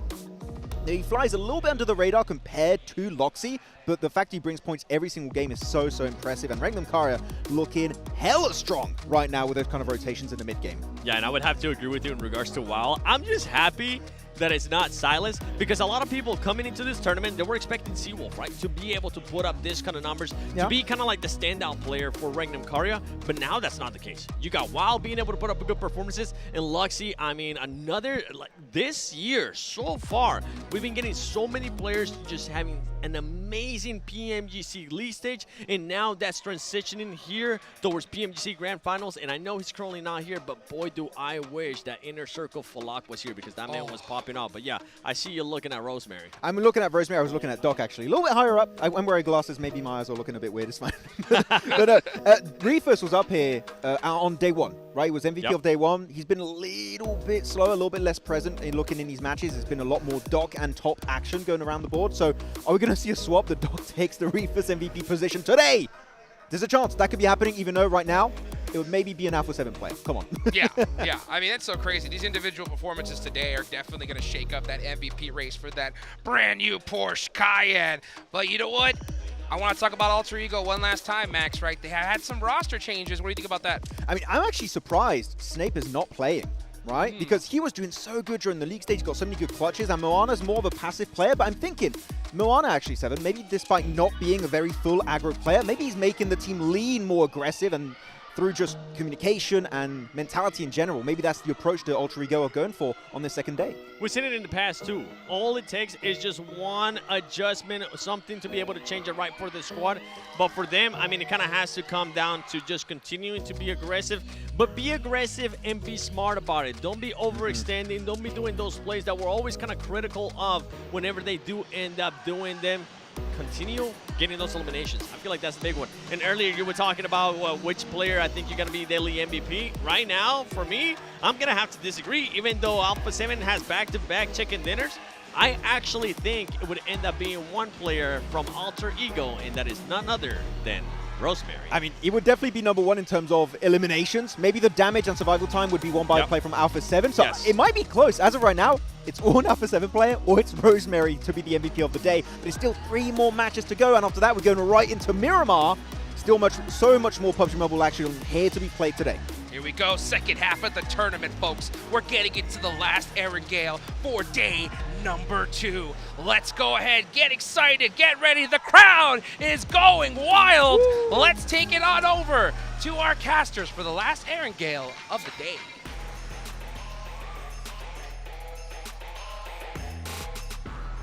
Let's get into it. Of course, we've got another Erangel foot to play today. Northeast to southwest on the plane path this time again. Fairly chill with it. And we are going to be heading in for the last time today. There will be at least one more Erangel tomorrow. We don't know quite how many though, because it could be a Smash ruling. That is right. We are going to be setting that Smash rule at the end of today. So keep your eyes peeled for that bubble, because right now, it'll be at 100, right? Because Alpha 7 have 90 points. They are streets ahead right now. 22 points ahead of Xavier in second place. That would set the points bubble at 100 for tomorrow. And if you're able to get 10 points in that first match, the first place team, well, you're immediately in the Smash zone. We haven't really talked about that storyline all that much, just because we somewhat put it to bed after PMWC for Alpha 7 never really winning an international. Oh, you brought it up. And the internationals were, you know, PMWI, PMWC, but mostly they care about PMGC. And I think for Alpha 7, at this rate, you know, they might just find themselves picking up the dream that they have been chasing for so damn long. If they can continue. Yeah, exactly right. They had that hunger that lasted them to one PMWC victory. But they have not been able to find that conversion to a PMGC victory. As you say, that will be something they will be desperately seeking right now. to try and join some of the greatest teams and a lot of competitors in this lobby who have already defeated them in that arena. They want to try and reign supreme over this one. Generally, at the end of 2 days, Blank, you expect the top of the tables to be somewhere just over 100 points, maybe up towards that 110-point boundary on the 12 matches they will have played by the end of the day. And there's actually a lot of teams very far behind that, I think it's safe to say. So I think that Alpha 7 at the moment, in with a very unique opportunity to set a Smash boundary that may only be achievable by them in a reasonable amount of time. I think so. I think for Alpha 7, right now on 90 points, it is a incredible feat for today. Though all good things must come to an end at some point. And for Alpha 7, whether they can keep this up over the next 3 games, I find that hard to believe. I do find that hard to believe. And I think that there will be teams catching up to them soon. I think so too. I mean, realistically, it's probably Gunts to happen. It's just going to be one of those teams chasing. Because, I mean, 68 points, down to 61 in 7th place.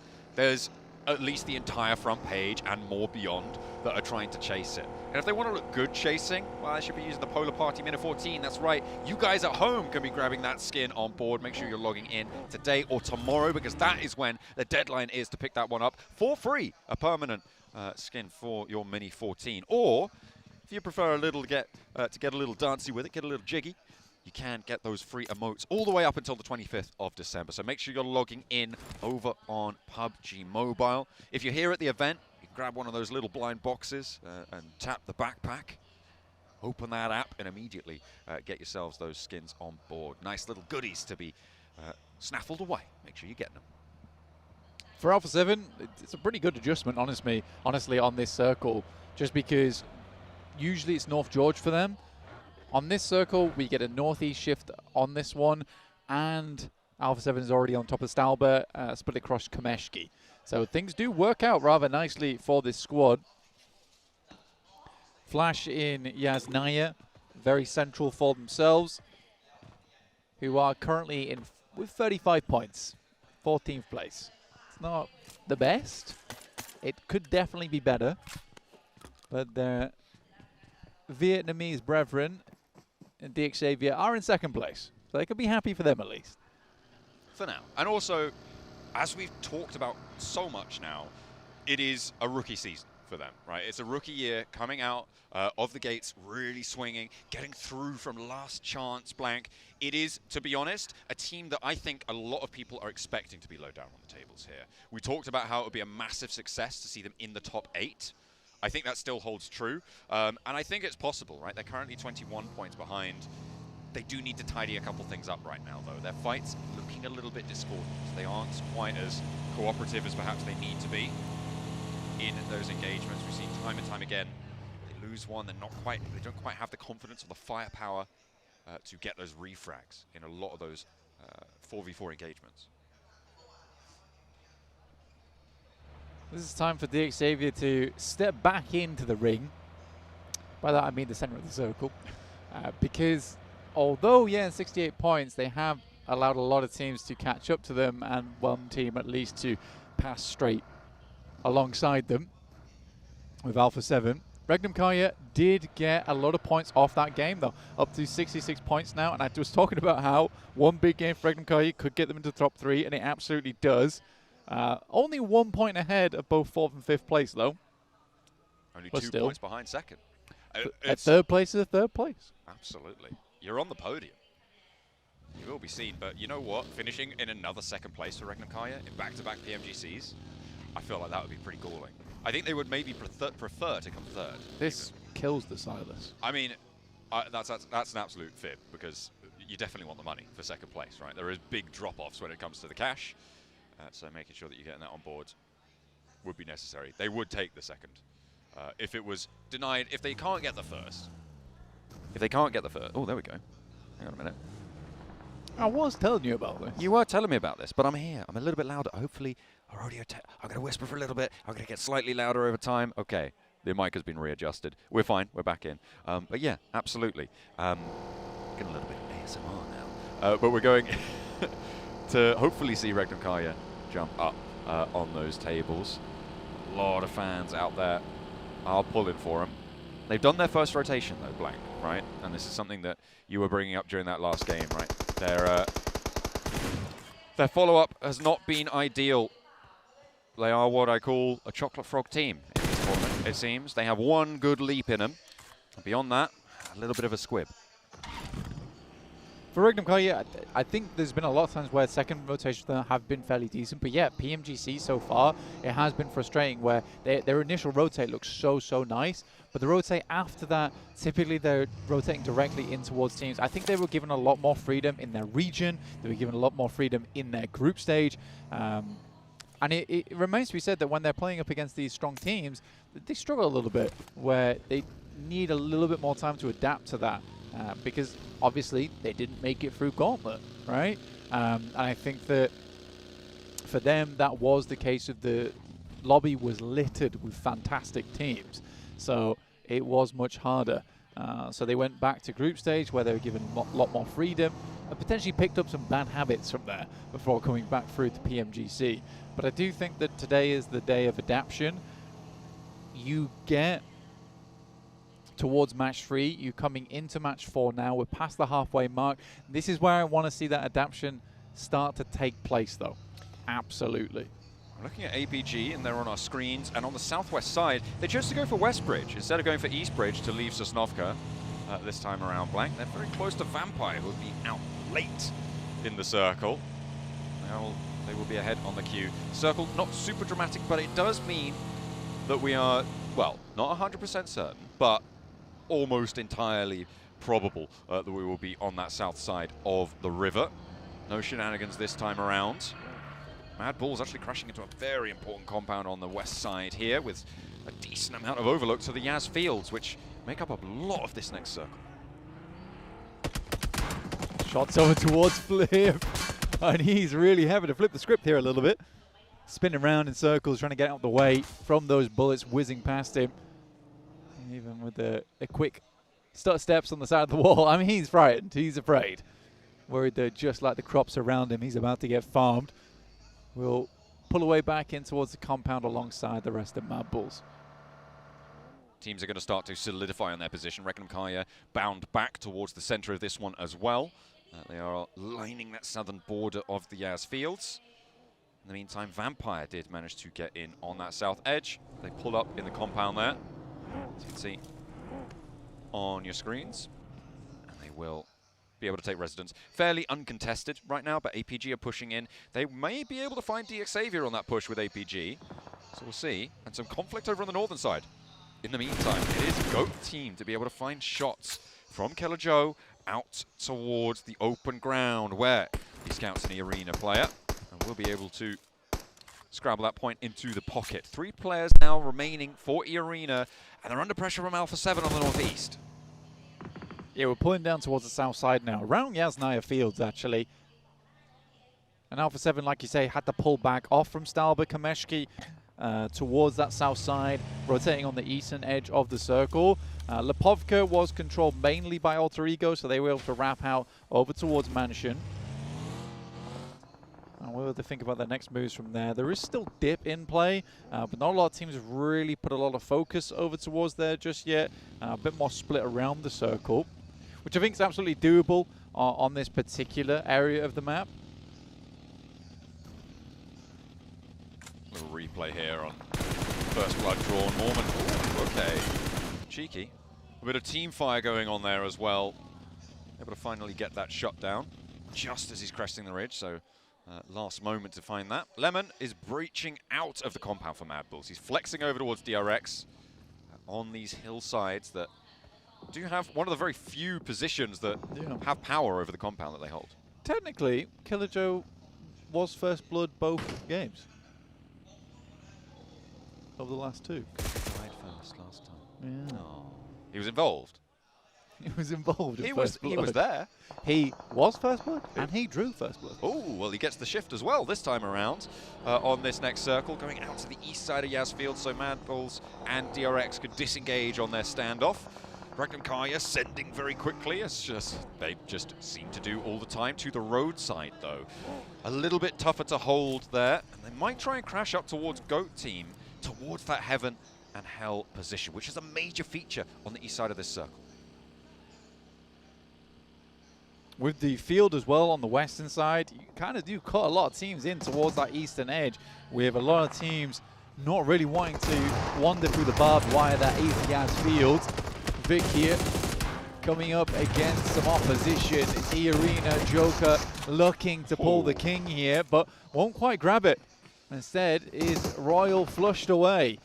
Sakura, the next to go down. Regnum Kaya, they stopped short of going for this crash. Goat Team were trying to regroup towards Heaven, and E-Arena just sent it on in. It hasn't gone phenomenally for them, but Turney K has got the pump action. He's found that knock onto Twix. A nade goes up on high, and Regnum Kaya still trying to put pressure on. If you could take down a player from Goat Team, it might be that Regnum Kaya then sidle on in, try to get involved. Kraken trying to marshal that south side, trying to marshal the ground floor, and keep his team safe. Turney K has to hit the deck. He's the last player alive now for E-Arena, trying to put on a show for the home crowd. Guess who Alter Ego just lost? Was it Krypton? No, guess again. Oh, was it Alva? And guess again. Oh no, well, let's see if E-Arena can have a little bit better luck. No, they won't. It was Rosemary, wasn't it? It was Rosemary. Okay, well, less said about that, the better maybe. As E-Arena go down, no elims, the crash distinctly unsuccessful. Wait a second. Max, man, did you hear that? Rosemary's dead.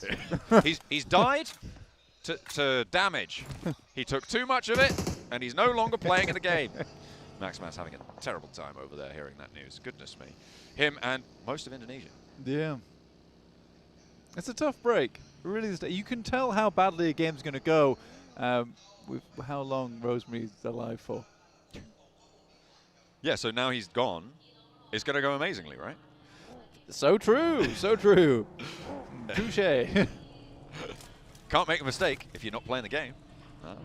Yeah. DRX are sat on the western edge of Yasnaya. I think it's not a bad position to play. You are hoping the circle goes over towards the western side. And it really is a bit of a split at the moment. You've got 50% of the circle wishing we played west side, 50% wishing we played east. But it can only go one way. Eventually? I mean, if it goes dead central every single time, no one's happy, of course. Except for maybe Regnum Kaya and Goat Team. Feel like they might be happy about it. Even then, these aren't ideals. Maybe for Goat. Maybe for Goat. Well, it's not going to happen either way, because it goes up towards the north. This is great for Alpha 7.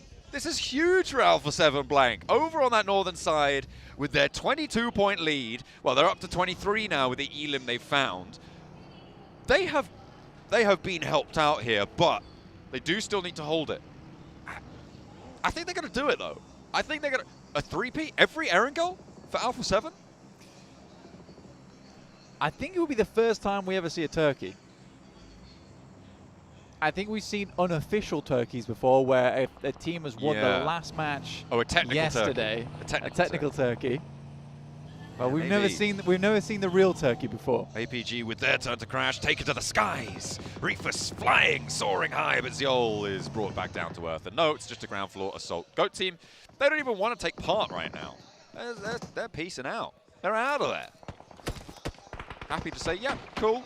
You guys looked so good jumping up on your vehicles and your buggies and your cars. You deserve it. You can have it. We'll see you later on the fight when we try and leave.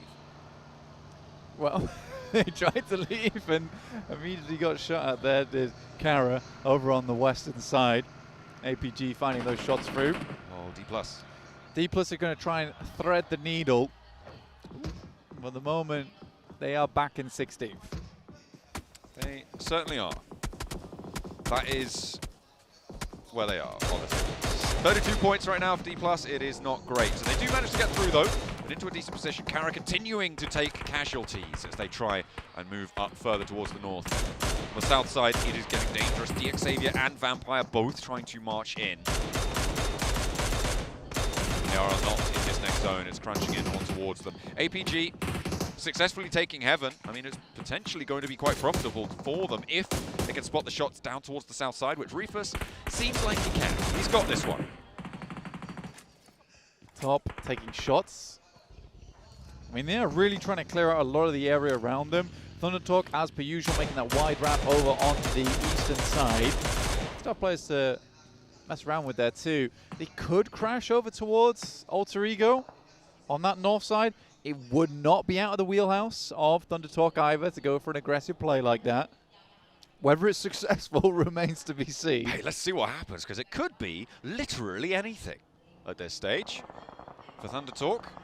They're trying to keep us confused. Vampire actually with a roll-up towards APG. They find the flex out, the bold push-out coming through onto the open ground, but the rest of the Vampire squad getting taken care of here. Just Gooey left, and on this angle, Reefus, he's no match for it, it seems. Lazarus, no, he's still alive as well, so they're playing 1-2, and they get the heal off. I thought they'd lost another. That's ThunderTalk chiming in over towards Doc, and APG, a catastrophe. They try and flex Zol out into the open, push him down south, and it all comes crumbling down on the hold. Top now, the last to stand for them. Do you think that was a mistake from Reefus, like an accident, I mean, or he jumped down the hill? I think he could have backed off there. I don't think he had to fully commit to it. 1-for-1 though, because Lazarus is forced to drop down as well. Slipping, sliding away. Maybe teams not super expectant that that's going to happen, and immediately trying to go in for the repeat here, but it's too late. That's going to get stolen away though by Goat Team, who are still playing on Hell. APG, yeah, they fully lose Yol now to the play zone. The rest coming through, but the nade from Lazarus is still there. Bounces incorrectly though, not finding its way through. Hard south shift. The spot in heaven is still a pretty valuable area for a lot of squads in terms of scouting, in terms of playability towards the end game. I am surprised ThunderTalk didn't go for the full wrap on it, but it looks like they're just trying to control this eastern side for as long as possible. AJ's keeping tabs though. AJ is keeping tabs. He's a man of many notes, is AJ. He's getting the... he's doing the minutes. Getting the info. Folding it back in. Updating the agendas for the next meeting. We'll see if that is going to be efficacious or not. DXavier trying to make their way in all the way on the north side. They have a really tough approach. They were right next door to Vampire, and they tried to swing all the way very, very wide, and now they're going up against the last players of R8, oh sorry, one of the players of R8, but the rest of the players are sliding on in. It's just Lambo now. But he's not going to go for it. I mean, it's not in the next zone, so they do need to go further south. They're going to let them get away with it. It's a good timing there from R8, honestly. The fact that they're able to just swing straight in there in the midst of all that fighting, lovely stuff, and they're going to get stuck into it. Flashbacks to this compound where Team Flash were playing before. They weren't quite able to close down the match. But let's see if they can get a little bit more value from it this time. Win has that high ground that brought them to their knees before. Nice nade out the window for Tops, but unfortunately Ida's already repositioned. And even more fortunately for them though, there is an off angle, and they will be able to find it. Regnum Kaya getting torn apart as well in the meantime. A lot of damage done their way. Everybody trying to move, having a terrible time of it. And DXavier actually catching the final players of R8, but now they're under pressure. It's Team Flash finding those shots. And everybody around that bubble position, that top spot blank, they're taking heavy, heavy casualties. Yeah, we're not actually playing up there on the northwest side, guys. Mad Bulls and the Flash. I think they're wanting to go back to that game again, but it is not happening. Luckily, the Flash seems to have made some big adjustments. Uh-oh. Because this is a very different ending to what we saw last time. That's the worst time to do that. That's bad. That's a bad time. He nades his own teammate out. And the Flash is and DXavier's there on the wall as well. This is oh my goodness me. That is actually crazy that it's the same setup, but just shunted over a couple matches. DXavier, though, will no longer be on the wall. Bose actually steps out for it. I mean, they know the tricks now. APG going to walk into a brick wall and will be taken out. Regnum Kaya being able to weather the majority of that storm that was brought towards them is pretty impressive in that spot. Yeah, a lot of the knocks came through from Kara, who actually swung down towards that southeast side. They got taken out themselves, so it has given time for Regnum Kai to at least pick up their feet and get back into the picture. Alter Ego get themselves a nice central spot. And so that joke you made earlier actually is coming into fruition right now, funnily enough. There you go. They're going to have a great game. D+, detonated by their countrymen. The derby match of demolition between DRX and D+ Kia. Any other words that start with D? Because I'll throw them right in there. Seems like, though, D+ drawn short. They're not even going to get an elim here, Blank. 16th place for you. Back in the corner. Back in corner. Go to shops and purchase some points. You got any chicken? Get that. Well, Cook it for dinner. I'm hoping for the turkey. Oh, that is I'm true. still hoping for the turkey. I mean, obviously we do back Regnum Kaya, But that's not the turkey we're talking about. but I want to see Alpha 7 win, to be quite honest with you. I mean, it would be crazy to see a triple Erangel back-to-back. Regnum Kaya kind of getting lined up on right now, but not really taking too much damage. Killer Joe getting away with this. Not losing a tire, not losing the vehicle, not losing his health bar on a two-player lineup. It's pretty crazy. Very, very, very crazy. Shouldn't really happen. Regnum Kaya back out into open ground, which is giving them probably not the greatest of memories coming through from our previous game there versus Alpha 7, who are playing it fairly slow. That seems to be all they do today here on Erangel. Nice, slow game. Moving out, getting that roadside under control, getting a little bit more presence felt.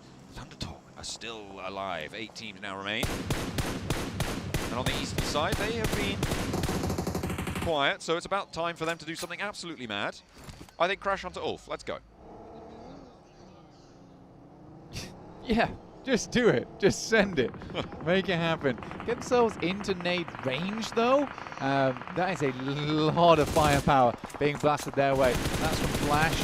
Obscure will hit the deck, but Revo is immediately there. And they're having to battle it out for this position. They're crashing onto Ulf. Thundertalk are going, and they are going straight onto Ulf. They lose one out in the open, but the roll down is strong. And Thundertalk overwhelm the hold there. I called it. You actually did. I actually called it there. But and now the nades from Alpha 7 come in. At least we kind of know the personalities now from Thundertalk. I thought, what's the most unreasonable thing for them to do? Yeah. This is Sighting's personality actually manifesting within the team this time around. We're in 24th minute. That means the new IGL's kicked in. Goat team are going to rock up on the fight as well. Alpha 7 may be looking at third party, but they're looking for their own res in the meantime. Thundertalk overwhelmed in that fight. And now Regnum Kaya left alone on the south. Alpha 7 do go down to just 3. Not impossible. Not impossible. To happen here. West side. Tenwolf, Silas, straight on from Loxy, but he's not going to be able to do more than that. Regnum Kaya handled there.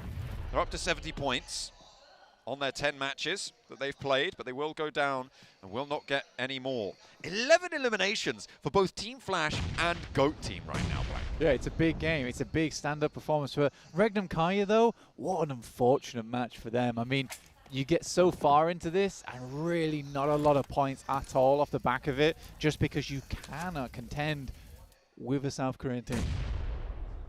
It's just not possible. Just any South Korean team, it's Silas's kryptonite. What do you mean? What do you mean? You're South Korea? We've got to fight you now, apparently. That's the chant. They scream Hell for Leather as they go into battle against them. Go on, chant that. I'm not going to do that. Because... We're busy. Go team. We're not going to fight you right now. No, we're not going to fight you right now. It's a great chant. Oh, yeah. DRX, though, they're going to fight Team Flash right now. Bose gives it a good go, and 2 players from DRX go down. 9 eliminations there on for DRX. Alpha 7 trying to keep them at bay, though, and they are surviving. 13 eliminations, Come on, however. boys. Comes Come on, through boys. from Goat Team. The possibility Come of on. the 3-peat getting a little bit closer, but Revo is caught. Will get flashed. No answer from Alpha 7, but they got the middle of this next zone. DRX trying to stretch their legs forwards, and they've got 9 players. Nades are finding their way towards Alpha 7 as well. DRX not really doing all that much right now. They're kind of keeping it safe, but a 14 elim game is absolutely tremendous. And Alpha 7 is pinched. They are so pinched. There's a good initial shot from Carrillo. I don't think Alpha 7's living to do much longer here. Carrillo evaded that, but another nade finds its way over towards Goat Team. and Carrillo gets the heal off. DRX are putting more pressure over towards Goat Team. Vic could land an 8, Kraken could do something, and Alpha 7 can make this work. They need to be worried about the backline. QXC is on an off angle for DRX, still a threat. One more player goes down for Goat Team. Guisao's looking to pick up the points as well. He flexes out wide around the back here for Goat Team, and Vic is under so much pressure. Oh my god. DRX able to do the dirty towards Goat Team. They will take them down, but now in a 2 versus 4, Alpha 7, they're really up against it with DRX stepping forwards. I don't think they're going to be able to get the 3P. Guisao needs something special. He steps up for 1.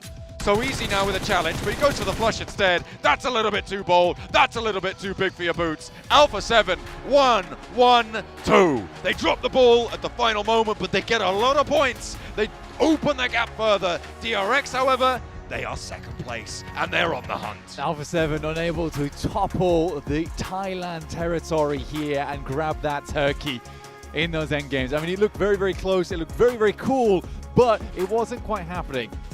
All that being said, a chicken dinner into a second place is still pretty dang awesome. That's pretty dang awesome for Alpha 7. DRX, they're on the chase. Once again, it's a team that you can't count out, and is it going to be 2 South Korean wins in a row here at PMGC, but from 2 separate teams?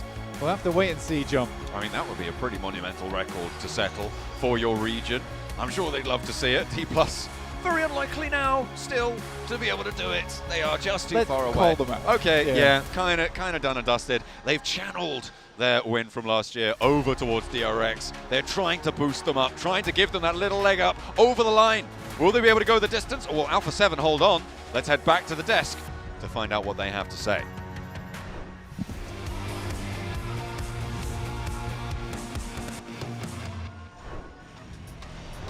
It's DRX to pull out this chicken dinner on the last Aaron Gale here for day number 2.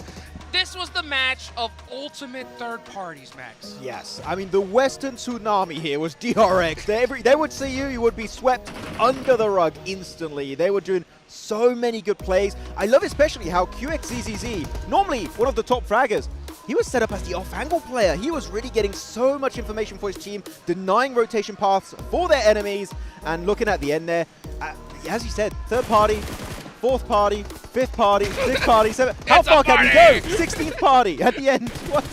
One team that was blessed by all those third parties, fourth parties, fifth parties was Alpha 7, but we'll talk about that later because you said it honestly, Max.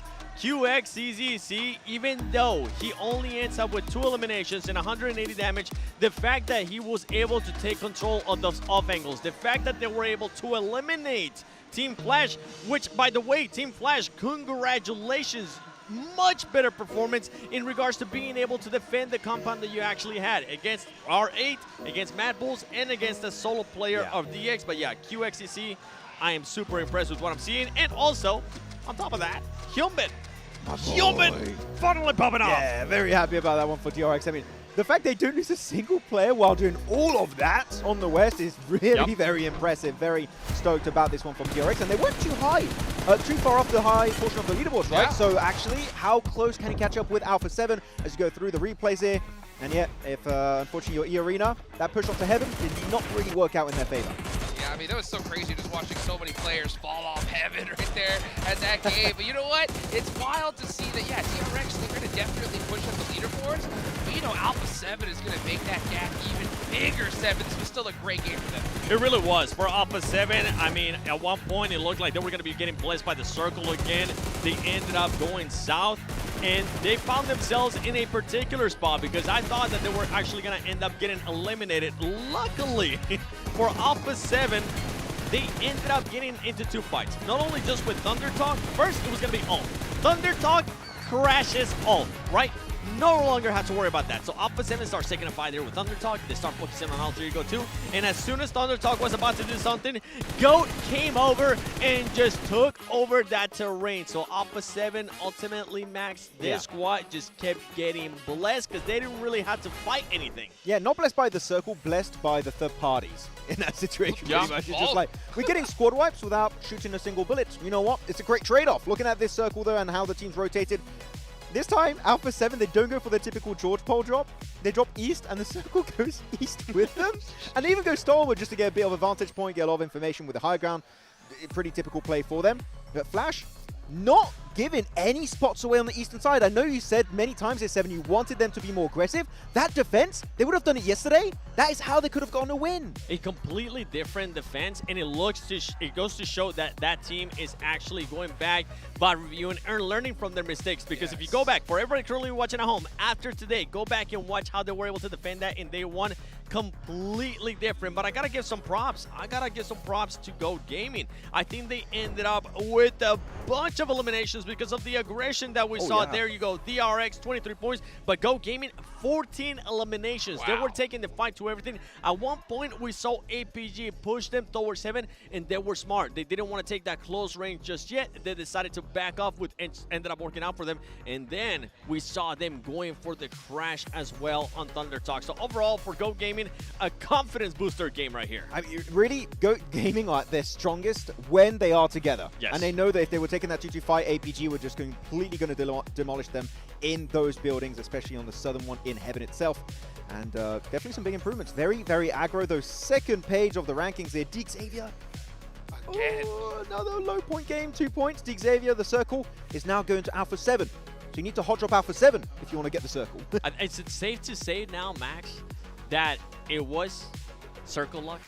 Because in a bit there, it did look like the rotations were good, right? To be fair, early on, the rotations were good, but later into the matches, it was just pure circle luck for that squad. I don't think it's circle luck. It is definitely circle luck. I know it is circle luck, right? Of course, they were able to play around the positions really well, but when the circle's not favoring them, they're not able to quite do as well compared to their first day of action. Though Hyunbin, MVP of this game, Master Angle, very happy with DRX. Again, the tidal wave on the western edge, doing very, very many good third parties in these western fights.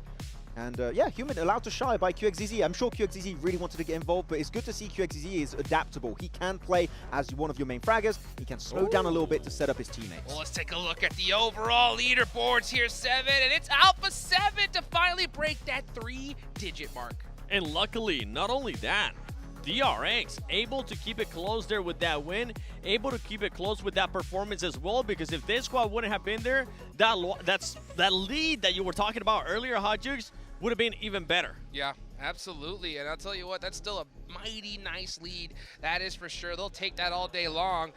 Looking on down the leaderboards, though, guys, I think it's, we heard John say it a little bit, and I'm going to definitely put that nail in the coffin.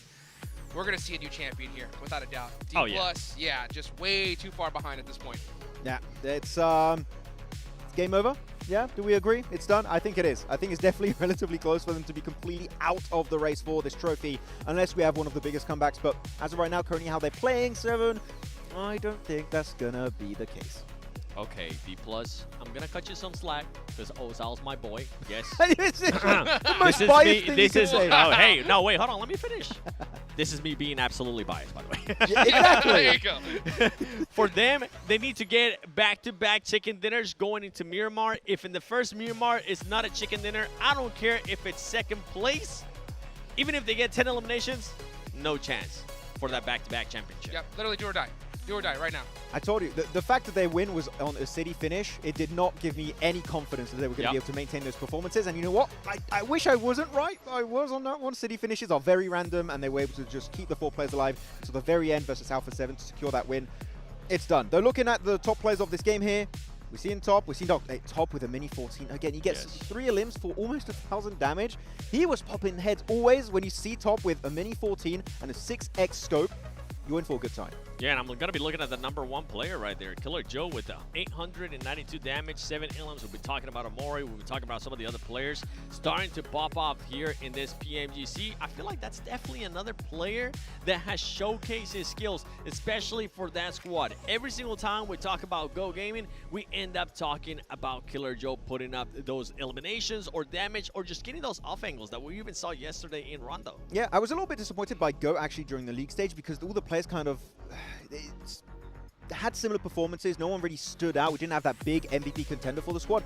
We have that now in Killer Joe, which gets me excited of can we see him maintain these performances going into the next few matches, Miramar for today, maybe even day 3 of these finals. Killer Joe putting his name on the map here for the PMGC. I mean, he definitely holds the record for the longest S12K shot in the tournament so far. It didn't hit, though. What do you mean? It didn't hit. Hey, but he took that shot, and we'll count it, baby. You know what I'm saying? No, we don't Yeah, count. no choice. Yeah, no choice. You know what, though? We're going into Miramar.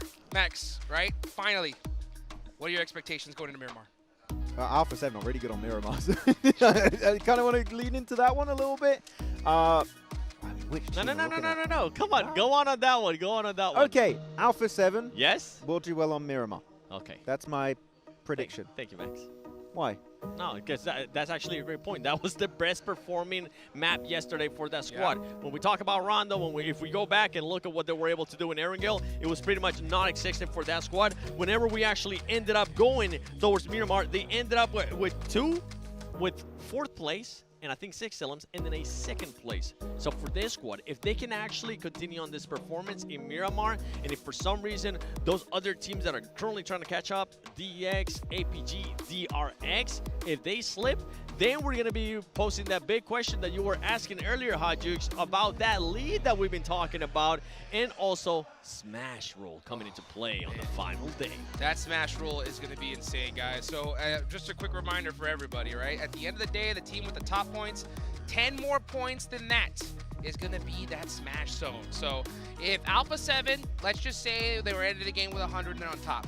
110 points in game 1, they win the next chicken dinner, they're the champions. It's all over, right? So I think Alpha 7 going into Miramar, right, are going to definitely try their hardest, of course, to get all these points. Yeah. But if they have that big gap, that's going to be a huge advantage because it's going to be so tough for any team to possibly even break to that Smash Zone. Yeah, I would love to see Alpha 7 take the approach of focus on getting a good position early mid-game. And after that, if you have a good spot, you just leverage it to be able to get a double-digit elimination game. Because if you increase the point threshold for the Smash significantly and you distance yourself from 2nd, 3rd, 4th place, that Smash ruling is going to be really hard for any other team but yourself to execute. Ah, look at that Carrillo. He's smiling. He knows he's in a really good spot right now. Oh, my goodness. You know what? 7, I'm asking you I don't like that smile. You don't like that smile? I don't like that smile. It's too confident. Carrillo, get back in the game. What you mean you're smiling? I like him being serious. Remember, I wanna throw it back to a couple PMGCs in the past. Alpha 7 goes into the last day as first place. The pressure, they're not the ones chasing, they're the ones being chased now, and then we see a drop off. You took me back to 2023 right there. Damn right. I was like, oh yes, you're right, that was a thing. Yeah, but so that even though you guys think I might be memeing, I kind of want him to be focused and actually be present in what's currently going on and not just enjoying that 12-point lead, because honestly that 12-point lead can disappear in just one match. Yeah, and actually, as we're talking about Alpha 7 maybe being a little bit overconfident there because he's smiling, good man. That's not the case. That's not the case. No, like one thing that was interesting, and I think you pointed it out to me, 7, we did see, I think it was Guizao or Obscure over-peaking a little bit too much, overlooking that position, and he gets knocked. If they don't do that, that might have been a back-to-back chicken dinner for Alpha 7, so sure, you just got 2 wins. Don't let it get to your head. Play it safe. Play it in regular.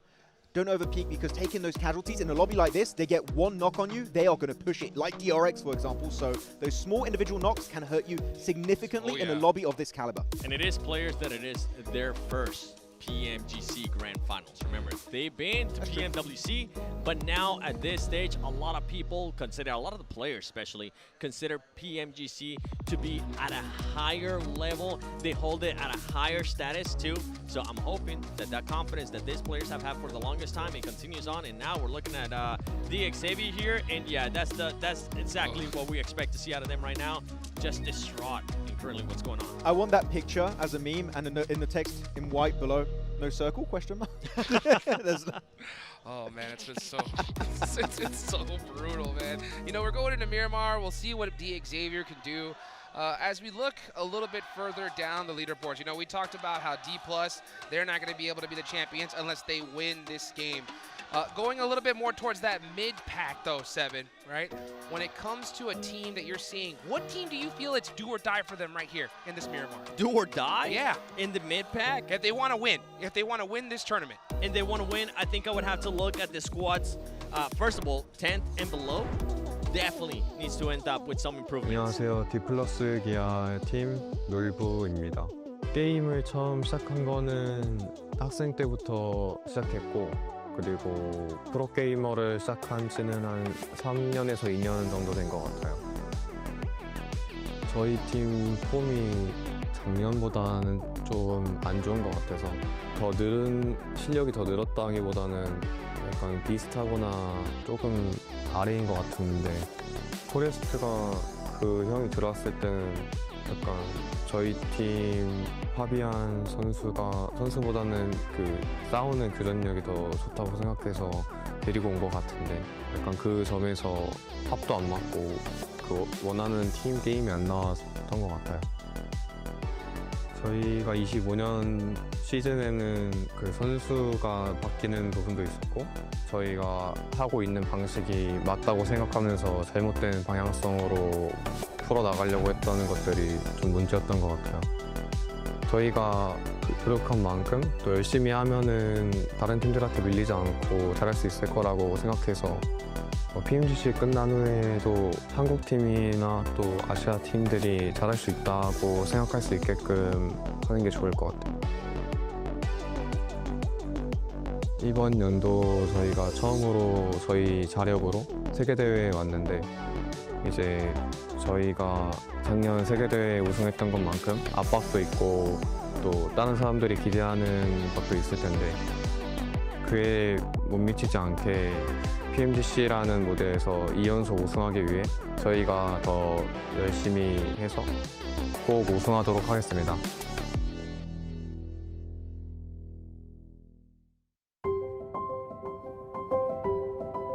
Merhabalar, ben Berke Saylas Çetin, Ege'nin Kale Sports'ta ayrıca konumda oynuyorum. PUBG'ye ilk çıktığı günden beri oynuyorum. Ailem o zamanlar izin vermiyordu. Gizli oynuyordum. E-spor yoktu o zaman ama başka oyunların e-sporlarını takip ediyordum. Yani bir e-sporcu olmak istiyordum. PUBGMOBILE buna açık. Who have won the title? RCB picked to the post in South Korea. D+Kia. Benim için geçmişte kaldı ama aklıma geliyor illaki tabii. Bazen geceleri özellikle turnuva bittikten sonraki ilk aylar böyle geceleri editleri açıp falan izlerdim yani duygulanırdım. Ama ileriye bakmak lazım yani bir yerden sonra. O yüzden o turnuvaya dair herhangi bir şey hissetmiyorum. İkincilikte sonuçta güzel bir başarı. Ama son maçtaki talihsiz alanlardan sonra nasip değildi. Belki bu sene olabilir yani. Yani bu sene güzel başladık. Yani WC'de daha iyi bir sonuç getirebilseydik bu sene benim senem yani bizim senemiz diyebilirdim yani. Aslında daha yani çok uzun bir yolum var. Elimden geldiğince çok şey kazanıp kendimi tarihin güzel bir yerine yazmak istiyorum yani. Bu işi en iyi şekilde yapmak istiyorum. Dünyanın belki de en başarılı e-sporcularından biri olmak istiyorum kendi alanımda. Takım değiştirip de iyi olmamın sebebi de birazcık da disiplin ve tecrübeden kaynaklı. Servet amcam ve Çınar amcam kendi öz ailem dışında. Onlara çok teşekkür ediyorum. Eski takım arkadaşlarım dahil, yeni takım arkadaşlarım dahil, bütün bu ana kadar gelmiş geçmiş bütün takım arkadaşlarıma, onlar olmadan ben buraya gelemezdim. Onların emeği de çok etkiliyor takım oyunu olduğu için. Onlara da buradan çok teşekkür ediyorum. Ve beni destekleyen herkese de çok teşekkür ediyorum.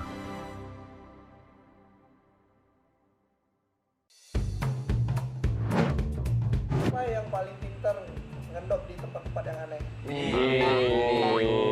Siapa yang mati duluan terus suka nyalain orang lain? Kadang nih dua nih. Siapa yang lootingnya lama, rotasinya juga telat? Banyak. Siapa yang paling disiplin ketika di screen? Gak ada disiplin, gak ada. Siapa tukang nge-clutch? Semua. Siapa yang ada aim jago tapi chemistry-nya jelek? Siapa ya? Siapa yang paling bawel di tim? Ya paling bacot sih dia sih. Paling bacot dia. Siapa yang paling lucu? Paling lucu. Aduh. Oh, ini paling lucu nih. Siapa yang kayak abang-abangan? Semua abang-abangan. Semua. Siapa yang paling kayak adik gitu kayak orang yang harus menjaga? Kita sama Moana berdua nih, berdua. Siapa yang suka diketawain orang lain? Semua ini ketawa di semua. Siapa yang tukang komplit? Gua. Paling dia lah. Rosemary. Siapa yang paling susah bangun tidur? Rosemary. Siapa yang makan paling banyak? Rian kayaknya deh. Mau anak Rian nih, dua nih. Siapa yang paling bersih orangnya? Paling bersih. Paling bersih. Sumpah paling bersih. Siapa yang paling gampang ke distract? Siapa ya? Kadang anak-anak ada sih semua rata-rata. Tapi semuanya ada? Semua. Siapa yang paling banyak fans? Masih Rian. Itulah kita permainan kita tadi yang kalian udah tonton. Terima kasih banyak dan see you. Kita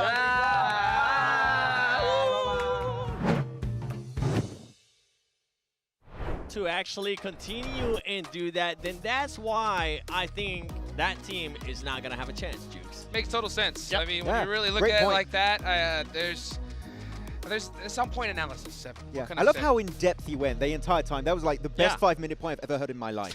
I love like it. life-changing, really. I love it. But you know what? For maybe Need a people sip that of are water. just tuning Good job. in. Yeah, maybe people that are just tuning in right now. Could you mind repeating yourself, Seven?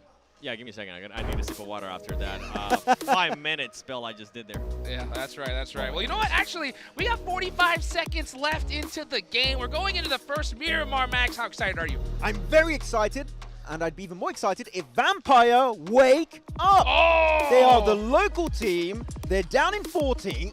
We're not seeing much from these guys. We know what they can deliver. I'm going to start being critical. You've got your home crowd supporting you. Vampire, where are you?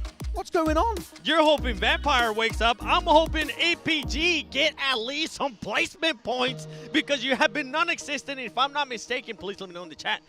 If I am, they have not gotten a single placement point today. Well, you know what? It's time to heat things up. Let's get into the action. We're about to head into the sandy desert of Miramar. And I think that's a great call, Max. I think that's a great shout for teams that you're looking at. Any other squads you could possibly be looking at as well? I was going to say Team Flash, but they're kind of on the up and up, right? Playing more aggressive. I'm liking it. And they're going to be looking to get some big improvement, maintain their aggression. Yeah. But D+2, I mean, every team at the bottom I feel like should not be there, but this is because this lobby is so bloody stacked, man. Everyone should be higher up, but there's only so many points in these matches. I'm so hyped up for Miramar. I was already taking my headset off. I was cleaning my glasses. I'm like, all right, we're about to jump in. This is it. Show me another alpha. No, just kidding. I want to see, I genuinely want to see APG wake up. I think it's time. Wake up, guys. Get ready. Let's head on over to Miramar. The plane is flying. Let's go ahead and take it on over to our casters.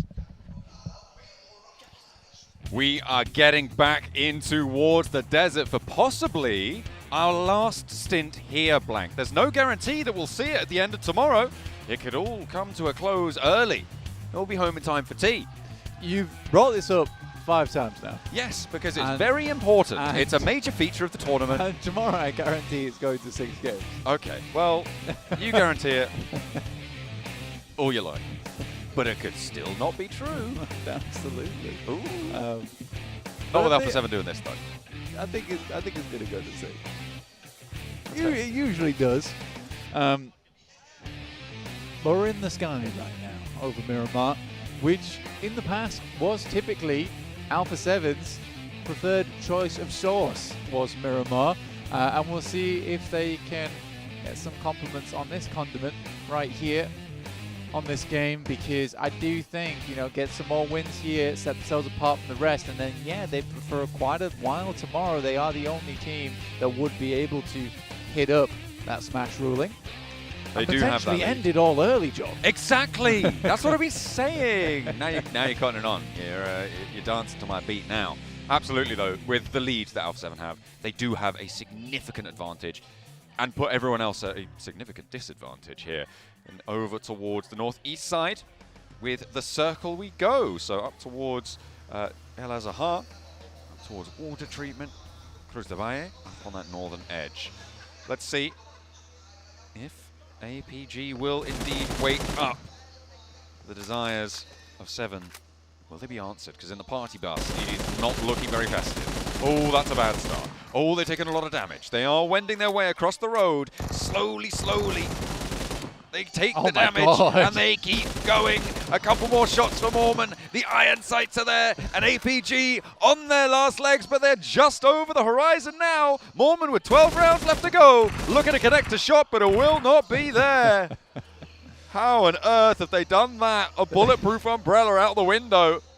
Just about avoiding the damage that would have taken them down. Trading off beautifully, by the way. If either player had taken one more shot, they would have been down. Yeah, what a crazy escape that was from APG. You are right, they were definitely on their last legs, and they'd gone through at least 6 pairs by the time they got to that point. Wow, wow, wow. Not really sure I can congratulate them on that either. It's the case of, no, I think you're right. A bit of an unlucky streak there coming through from EA. Not quite able to get those final shots in. Wow, you hit some, you missed some. They missed quite a lot, though, didn't they? Yeah.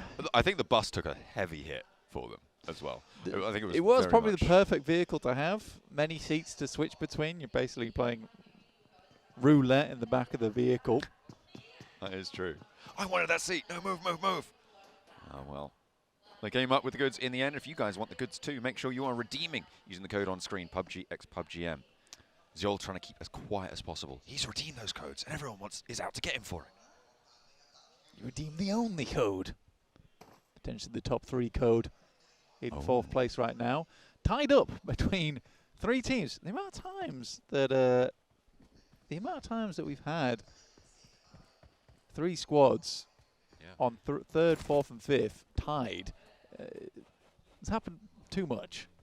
Throughout the entirety of PMGC, in fact. It's interesting. I mean, it's an interesting feature. And I shall have to do some analysis on it as to why it is happening.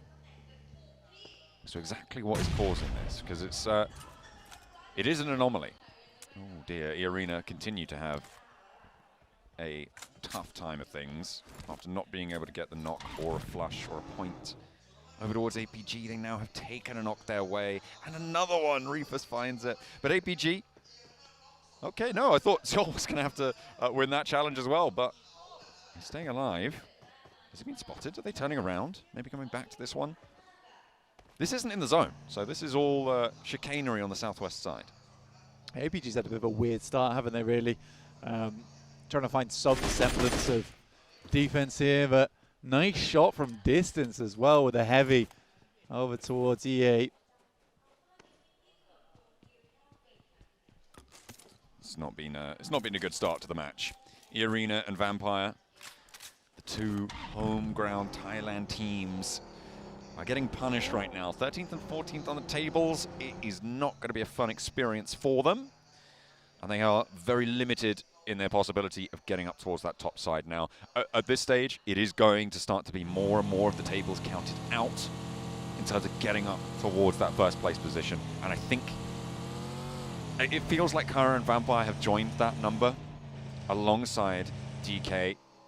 E-Arena, they are very much on their last legs. If they don't do much by the end of the day, I'm counting them out too. Yeah. And beyond that, the same will start to happen. I mean, it's very, very, very cool that D plus Kia managed to make it here, but it is very, very, very uncool to end up in 1st place last year and then finish in 16th the year after.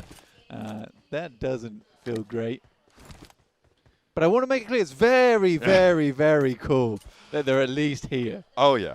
we love the fact that the potential back-to-back championship team are here, because it's still technically possible. They could still do it. Can you imagine? Goodness me. They could do it in 2 games, mathematically. Yeah. Because you can get 10 placement points and up to 60 Elim points in a match. Oh, yeah, easily. Oh, and with a Rondo, actually, you can get more. Yeah, easily they so, can do yeah, it. they can basically get it in 1 game. Yeah. And then pass that smash boundary, and then win a chicken dinner in the next one. Quick win a chicken dinner, done. Yeah, I mean, it's that easy. Bish bash bosh. Just get a 70 elimination Rondo. Just Elim everyone. Do it. Seen that guy? Elim now. Elim him. Yeah, Right now. Elim him. Elim him. Oh, torn Elim from Elim. Seems like the rest of the lobby is sentencing DK to that fate. Vampire not having a good time of it either. A bit of a stake through the heart. It seems like they shall not arise today. But everyone's turning around and just getting away on super low HP on these vehicle runs, Blank. It's the Bandage Brigade for Gooey. And he will stay alive for the time being. CEO pops a shot, pops two, pops a couple more, but again, they just get away from it. Yeah, well, this lobby is basically the entire lobby is the Bandage Brigade right now. We are wrapping ourselves from head to toe,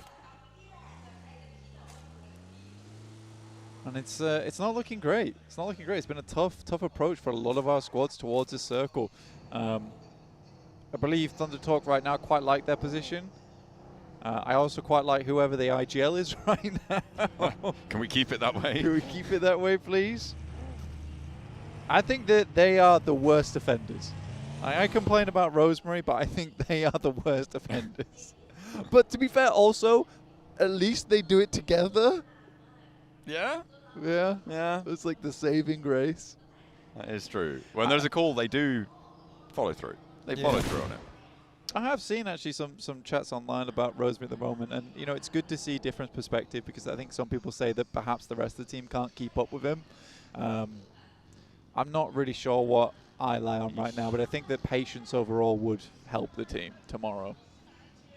Just a touch.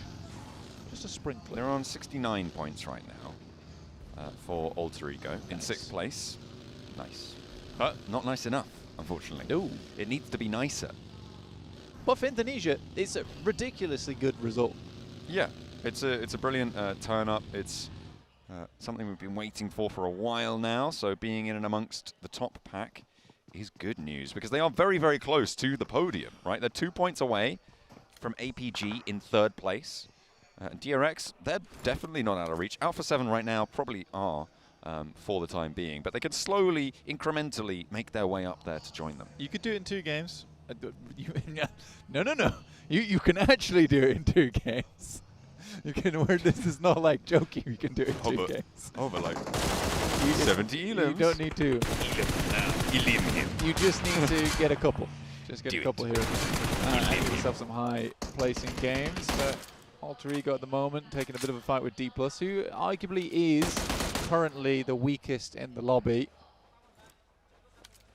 They've had a tough turn. Hey, Vampire can at least say they did better than the champions from last year. We beat the champions, guys. We beat the champions. That's all you need to say in the social media bio.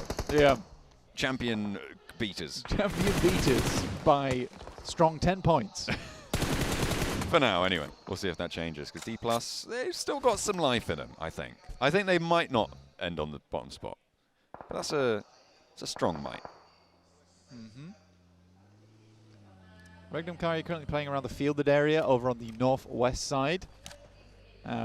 Don't always find this the most comfortable positions for teams, but it will keep them out for quite a while. Alpha 7 are coming in on their northern edge, so they will have to keep them out. Luckily for Regnum Kari, Alpha 7 is likely to combat Mad Bulls first.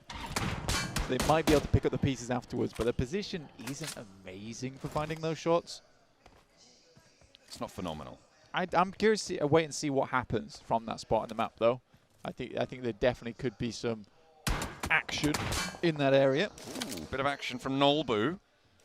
Spots Alva and gets that knock, but has to reposition with the blue. Unlikely that this gets fully flushed. Alter Ego should be able to res this, but D+ want to put pressure on. Chip's actually lighting up the off angle on Rosemary, causing a little bit of a back off there, which means that the approach over the hillside slightly easier. Rosemary very fast on the heel, and the blue zone starts to envelop the fight. Alva actually not getting fully rezzed here, but Rosemary with a long-range tip tap with the Mini 14 doing work. Back it off. He needs to back it off now. That's what Blank wants. Is it going to be in time, though? Has to hop out of the vehicle. It is 2 under pressure. Can't move fast enough. The blue zone's upon him. Needs to be careful. Rosemary's down. Takes too many shots. Could not get in the vehicle fast enough. Does get the knock, but he is punished. And I feel like you're pretty vindicated at the moment, Blank. I don't really need to say anything, do I, honestly? No.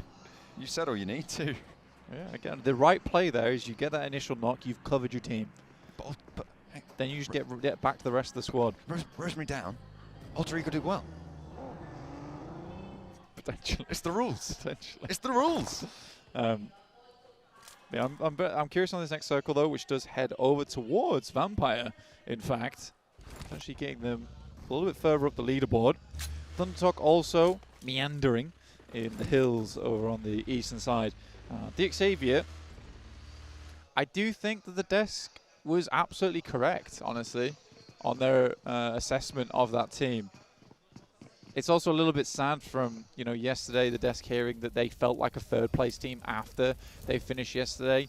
But it seems to be the case here.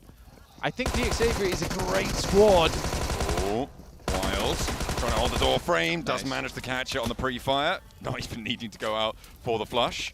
That will come through very thick and fast as Bad Bulls are down to 1. Pusher, the last to stand. Magnum Kaya playing on out the rest of this one. D plus Kia now moving up over towards Thundertalk. They have got 4 players alive. And they've left Alter Ego to their own devices. For the time being, they've allowed them to pick themselves back up to 3.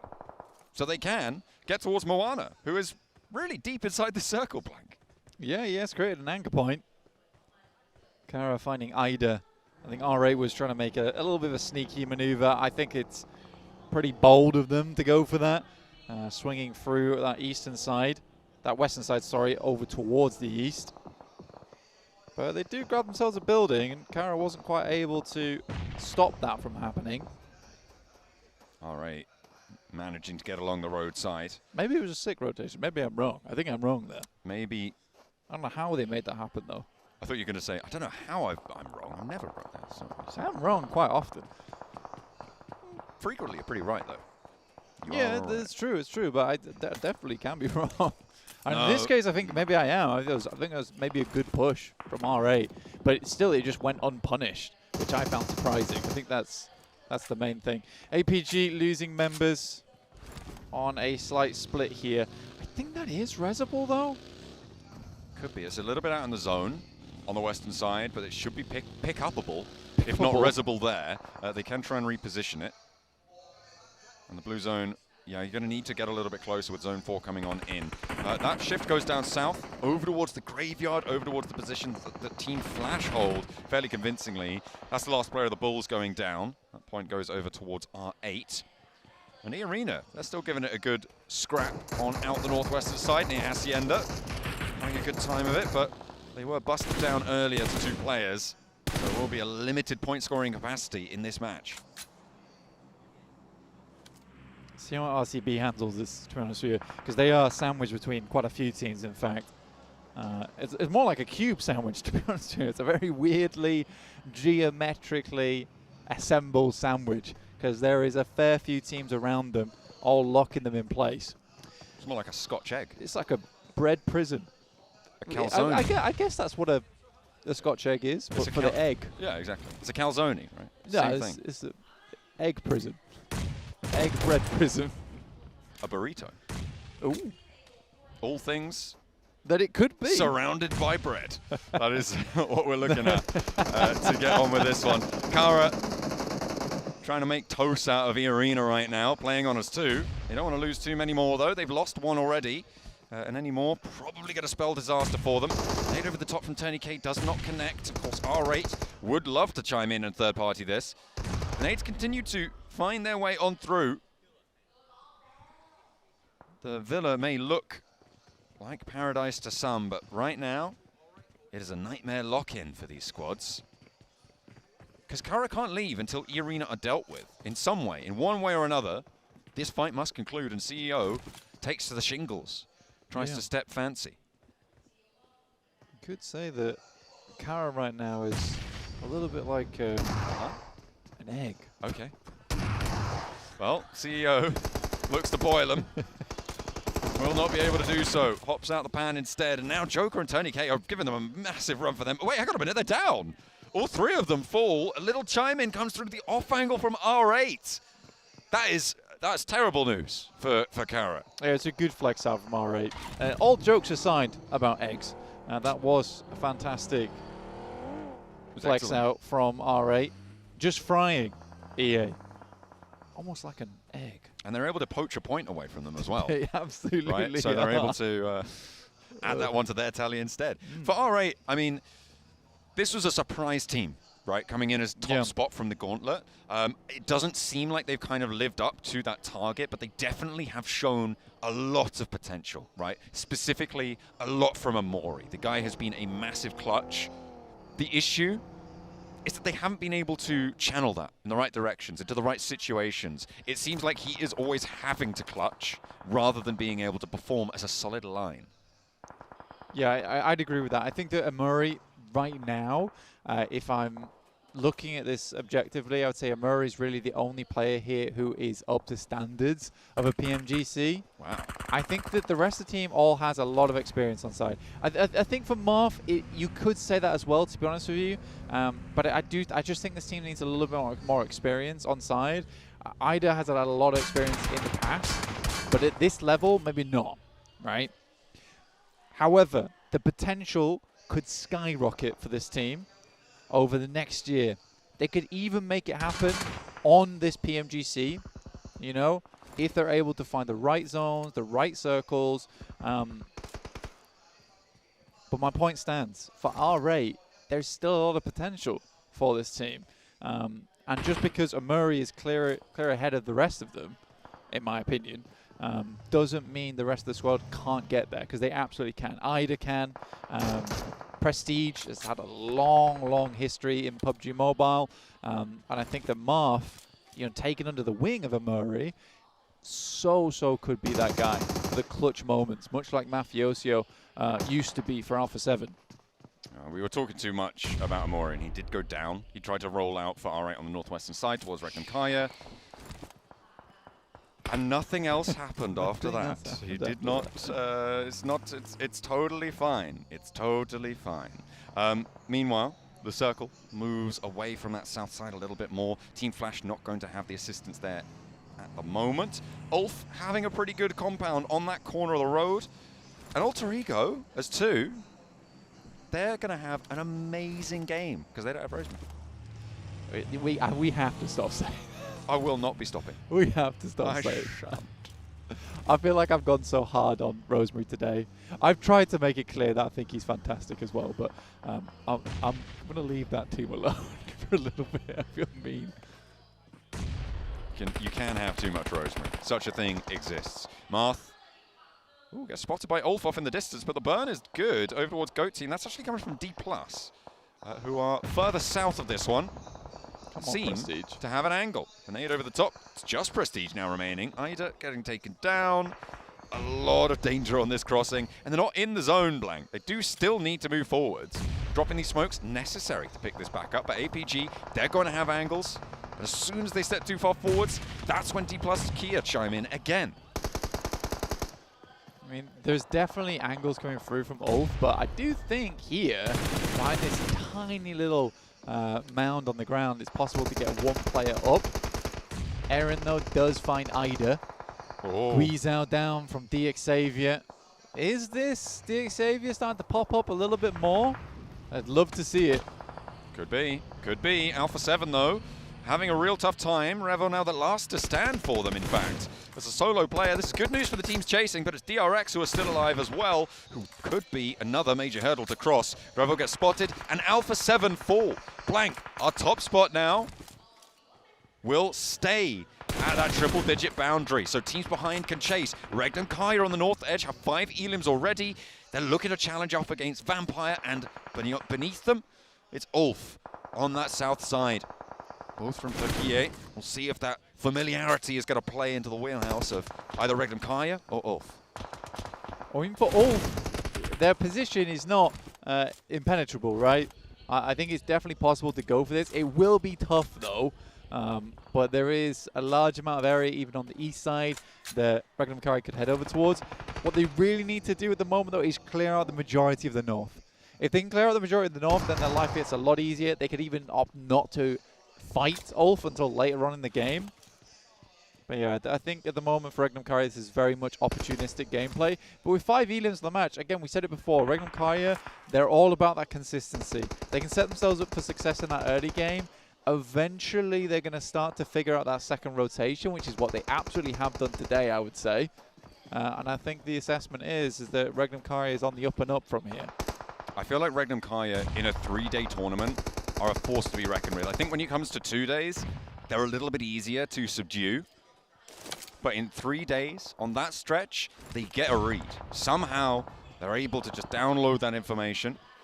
Well, I know how, it's Silas, but, and well, to be fair, they do have analysts and coaches and things behind the scenes as well, but it's a steady head on the shoulders that is guiding them to victory in matches. Unfortunately, though, they've just lost Wild to a knock, and Vampire going to try and test them now.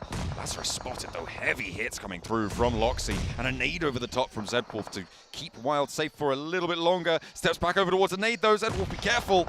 Just about dances out of the way of that one. Maybe the second follow-up will be a little bit more potent towards him, though. Does do damage, but doesn't take the cake on the shot. That nade again, nearly taking him down. He is getting out of the way, but he's running straight into the firing line of the next one. Gets a flush, gets that knock, and Vampire doing damage of their own. Regnum Karya down to 3. Now have to cross the road all the way south. Vampire really making them suffer. Yeah, there's this case where Vampire is able to move up, but they would just not leave Regnum Karya alone. So it forces poor Zedwolf in that position where he is desperate to get a second knock there. If he's able to get the second knock, then maybe they would have had time to get Wild back up, but they're going back for it in earnest. There's a swing pass coming through from Loxy. That makes life so much easier now for Regnum Karya. And they go for another one. Gooey down as well. Zedwolf does get knocked, and it's a 1 versus 2 now on the challenge. Vampire caught lacking. Will not be able to pick up the teammates now. It's all up to Miaula as he goes out wide with the shotgun shells, trying to play close range. Zedwolf needs to get picked up fairly quickly under the vehicle. Shot down there, comes through from Silas. Able to stop the funny business. They lose Wild, but they stay alive as 3. They're up to 7 elims now, Blank. Loxy just smearing bat blood across the desert here was disgusting work. Xavier getting backed off the position from Thundertalk, who are shifting into gear sighting very soon. Nades up. Xavier not connecting, but they use it as cover. Moving forwards, that short plateau really stopping them short, and actually APG chiming in. That is bad news for Xavier. They lose 1, very unlikely to be able to stick around for that revive. D+ also trying to step towards Paragin, but Nolbu just about able to win that trade. Thundertalk might try and step forwards, take that point away from them, but no, a second elim found. It is, however, just Nolbu now left standing on the south side for D+. And Flash is in his way, so it's sort of unlikely that's going to go through. I got worried for Xavier there because I did feel like Thundertalk was just going to send it. Luckily, they didn't. For Ulf, they actually have a lovely spot to work with, and I think that for Regnum Karya, their option here is sort of to crash E-Arena, but even then, Ulf's going to have sightlines over towards it, so this is a very tough push for them. Do you wait for DRX to make a move, though, out on that east side? You've no idea. You've no idea they're even there. They've been quiet for a long, long time. That's true, but they do have 4 elims. Alter Ego. Oh, here it is. They've been holding on the shack, and Thundertalk go for the push on in. It's not going well to start, but King's trying to hop up. Immediately he's taken down. Moana gets shut down as well, but Thundertalk are getting plinked away from those off angles, and AJ can only look on in dismay as his teammates are taken out, but so are Alter Ego. And that is going to leave us at 7 teams remaining. APG, 8 eliminations. Regnum Karya on 7. And TRX on 4. I only have 2 words for that. Gear sighting. Oh. You had to do it to him. AJ super low on the rollout from the blue zone. Trying to travel on in down the roadside, but it's not going to be pretty, especially when the vehicle rolls away from you. Even the cover doesn't want to stick around. That's going to be Thundertalk going down. APG, hang on a minute, there's a roll-up. That's nice. It's Regnum Karya finding That's 2 from incredible. APG. That is a huge pickup on their 2-2 split. Reapus is next on the menu. Silas hops out before the damage is done all the way on his health bar. And Loxy wants the rest of it. Over towards Doc, but he goes down. It's a trade-off. Can they get back in for the res, though? Can they get Loxy back to his feet? Because Zedwolf's down as well. Very unlikely. I think right now, for Regnum Karya, getting themselves up towards a top 3 is the highest priority. Loxy is 100% gone. I love the push, though. I love the attempt. For Regnum Karya, they are now just looking for a higher placing. Already a lot of eliminations on this game, but I do not see Flash allowing Silas to leave, and they do not. keep him under lock and key. In the meantime, DRX still looking to chase towards Alpha 7. Another Elim to look for, and will rack up the point. Yunbin now storming around the front, but caught by the off angle. Ulf should be able to clean this one up now, as DRX are drawn a little bit short of the mark. Don't think that they've crossed that 100-point boundary, which means that we're getting closer to locking in our Smash boundary. At the end of next match, we've still got one more Miramar to play today, but this should be an Ulf chicken dinner. And this might be able to put them close and in contention as well. I think for Ulf, didn't they win the Erangel? Did they win the Rondo? I think they won one today. I thought they won the Erangel. The ones to... Oh, maybe. I'm not sure. I think it might have been the Rondo. Okay. I'm not entirely sure. I have to go back and double check. But right now, they could be on for a big game here. 7 Elims found. They're racking it up to 8 now. Second place locked in. Team Flash as well, getting into this one very late. And we know what they can do in the last moments of a Miramar. They do have a little bit of tenacity to them. But for Ulf, they're on 69 points, so now up to 70, I think, with that Elim. So we'll be put on 80 with a chicken dinner, and if they can get those two, that'd be 82. They very much would be within striking distance, Blank, and that's the aim of the game right now. Stay in that conversation. Keep up with the leader. Zeus will not be making this pass from the rock here. And I think Tops will be the final member once again, as is tradition there for Flash. And the shots are clean from Aaron. Put him back behind the rock. The rollouts there, the nade, the spray, the backseat swap out. And it is Ulf for a chicken dinner on our first Miramar of the day.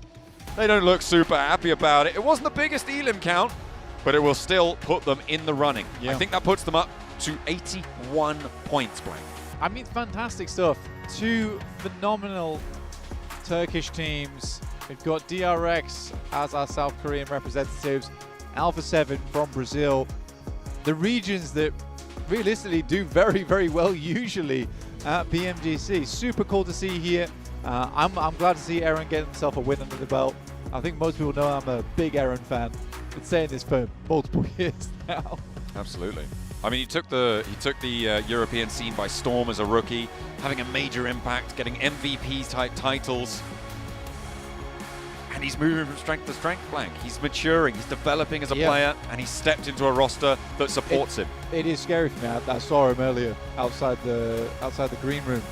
It's no longer a small child. When I first saw him, he looked so young. Absolutely. But he's a real man now. He's got hairs on his chest. Let's head back over to the desk to see what they have to say about the grown-up Aaron.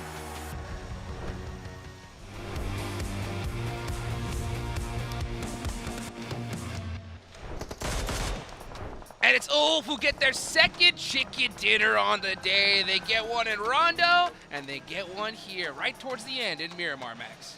Not gonna lie, very straightforward game, right? Yep. They're not challenged on the crossroad of this Miramar match.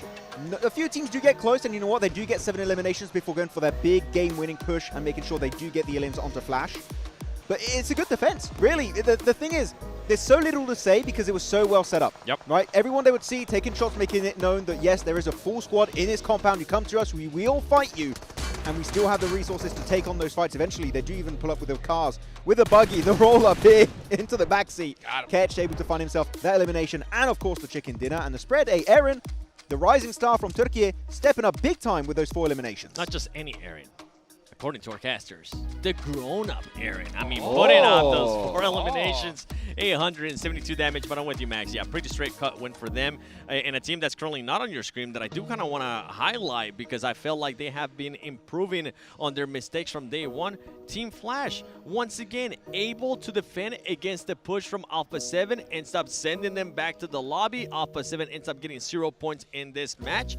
And for that squad, I mean, after that fight, they were avoiding just so many fights and just moving with the circle, playing that edge, and ultimately it secures them a second place.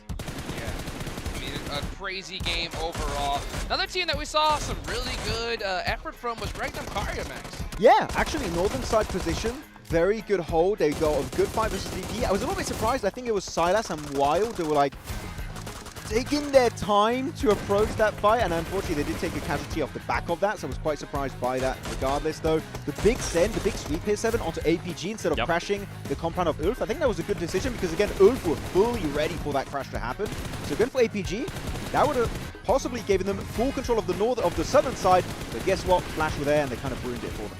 Yeah, Flash, I mean, as I mentioned earlier, Flash just kept moving up there with the circle little by little and just stopping. Even though they didn't end up getting a huge amount of eliminations, they just kept stopping certain teams from just making pushes. But for Regnum Karya, I mean, this is going to be a great performance for that squad in regards to eliminations, because if I'm not mistaken, they ended up getting upwards of 10 eliminations. And I'm with you. I was hoping to see a little bit more proactiveness on that fight that was happening with Vampire Esports. Ultimately, they got their stuff together and actually pushed as a team and were able to eliminate Vampire. Yeah, very good execution there at the end. They were able to fix those slight little mechanical mistakes very quickly, which is what we like to see from an experienced team like Regnum Karya. Here we go, though, the rotations of these squads.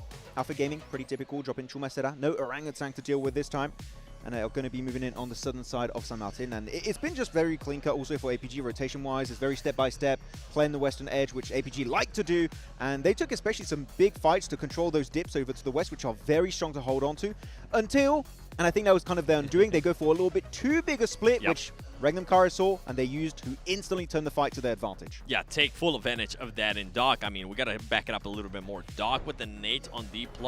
That was perfect for that squad. I was hoping to see some placement points, remember, before we went into this match from APG, and boy, did they answer that question and follow it up with a lot of ilms. I mean, look at the top 3 teams. 9 or 10 ilms for those squads. Oh, very top-heavy elimination-wise. But look, another game where we have a lot of Turkey teams at the top. We have 3 earlier today, right? I think it was maybe on the Rondo game. And now we have Ulf first, Regnum Karya second. Turkey here, they pop it off. Jukes, I think they know. PMGC 2026, where's it going to be? Turkey. That's right. They're fighting for who's going to get invited. Yeah. Take us straight there, baby, because, man, it's a lot of work to be able to get here. And this was a really, really big game for Regnum, especially the fact that, you know, Alpha 7 didn't put up any points. And there's another team as well. Once again, huge underperformance here, Max. Yeah, I mean, Xavier, I'm kind of used to it. Xavier, no circle, no points. Sad Xavier. Also, D+ Kia not able to quite leave the bottom of the rankings. But yeah, grown-up Aaron. Is that what? Aaron Prime. Yeah, I think that's what Blank was saying. Grown-up Aaron. Giga Aaron. No, is that not?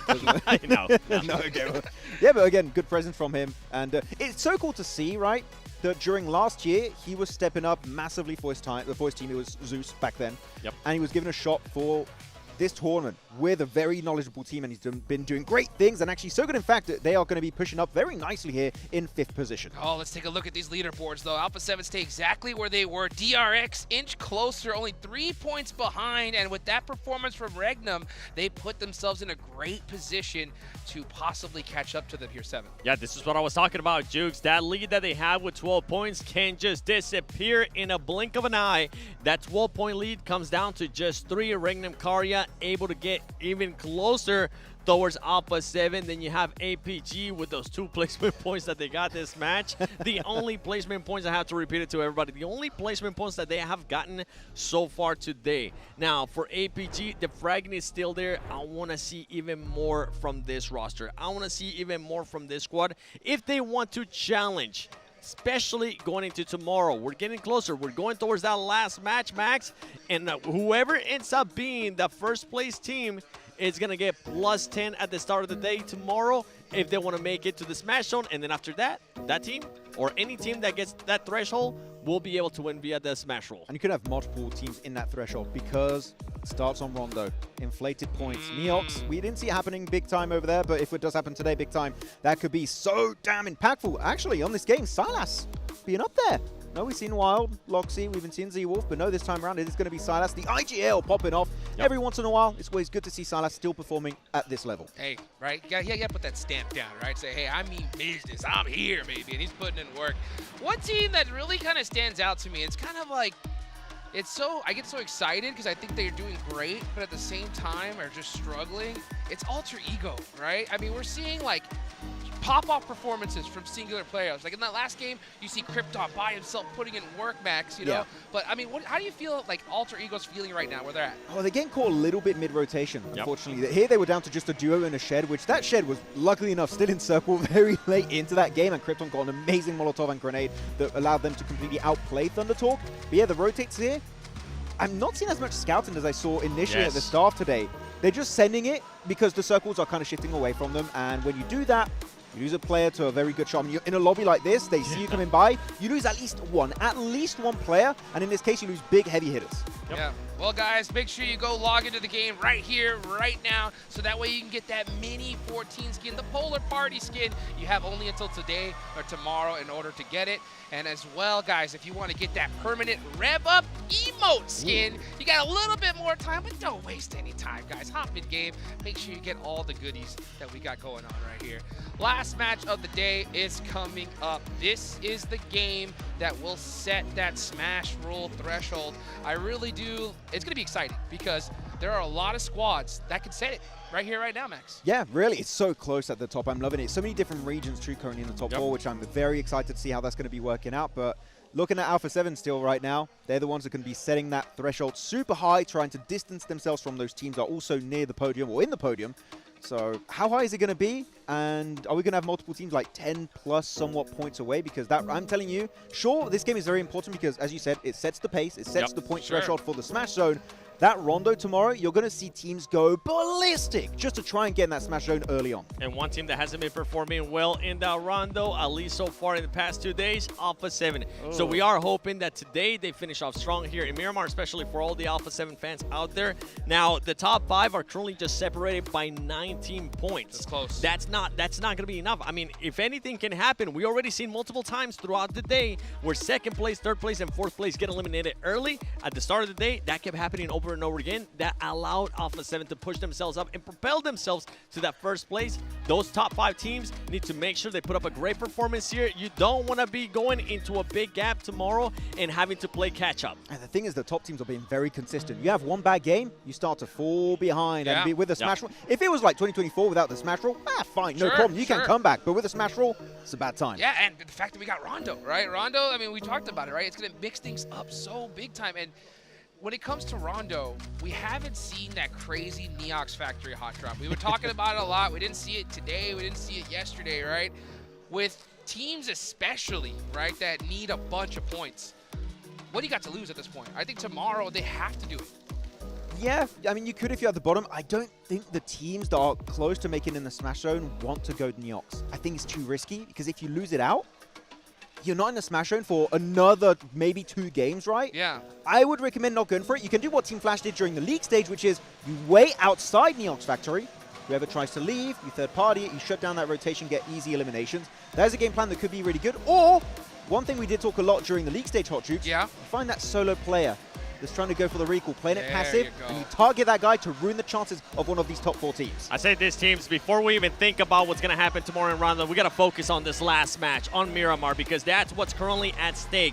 They need to be able to put up the points. They need to be able to do whatever it takes to make sure they are within contention. I mean, you can see just how crushed DX has looked throughout the whole day.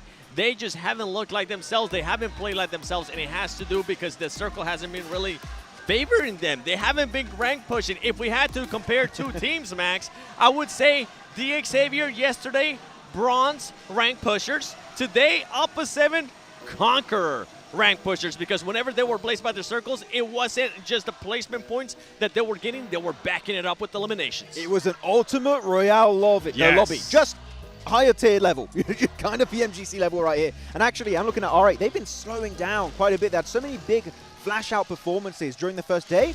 Hot Jukes, right now, R8 been slipping, currently standing in 10th position. If there's any point in time you should try and initiate that comeback on day 2, it's in this next Miramar match. You need to get it done. So many squads have to win this game if they want to be able to be crowned champions tomorrow. Let's go to Miramar for the last time here in day number 2.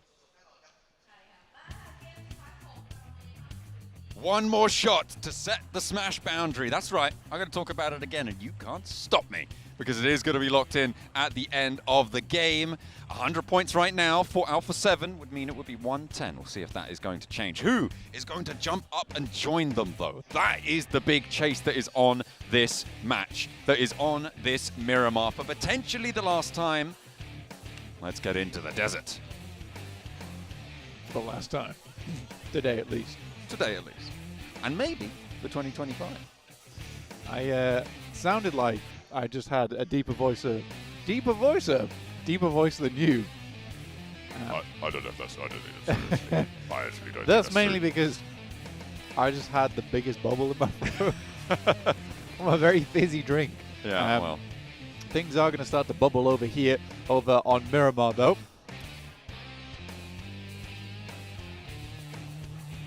Are you going to say something, or should I start talking? You're holding your finger out. Like I was like, I have something. Okay. I did have something. Do you know what it is? I did have something. As the Max man was saying, this is sort of like an ultimate Royale lobby, and I'm like, okay. No, Max. This is PMGC. Oh, well. What's the difference? There's a lot. Okay, Yeah, no, I'll there's take a that big back. difference, I shouldn't have said that, and I'm so sorry. Yeah. That's my bad. Circle goes out to the west side. A lot of teams are dropping over near Los Leones, Blank. Got DXAV, you've got Team Flash, you've got... who else is that down there? Getting in and amongst Who is it. that? That's D+. That's D+ Kia. They're also around that area. Could be a little bit treacherous. Circle centers up north of Monte Nuevo, south of El Pozo. Alpha 7, again, in El Pozo, maybe on to push that boundary higher. Technical Turkey. No, it wouldn't be the Tech Turkey. The Tech Turk. The Tech Turk. The unofficial Turk. Tectonic plates shifting. Tectonic? Something like that. It's gone away from us. Turkey plate. Subduction zone? It's like a really high magnitude of a turkey. At least an 8.2. Round it up though, so 9. No. You got to round it up. What? I don't. You got to round it up. Wouldn't we round down? Though? Yeah, we definitely would. But you can, just apply the ceiling function. Sorry, guys. And you saw it.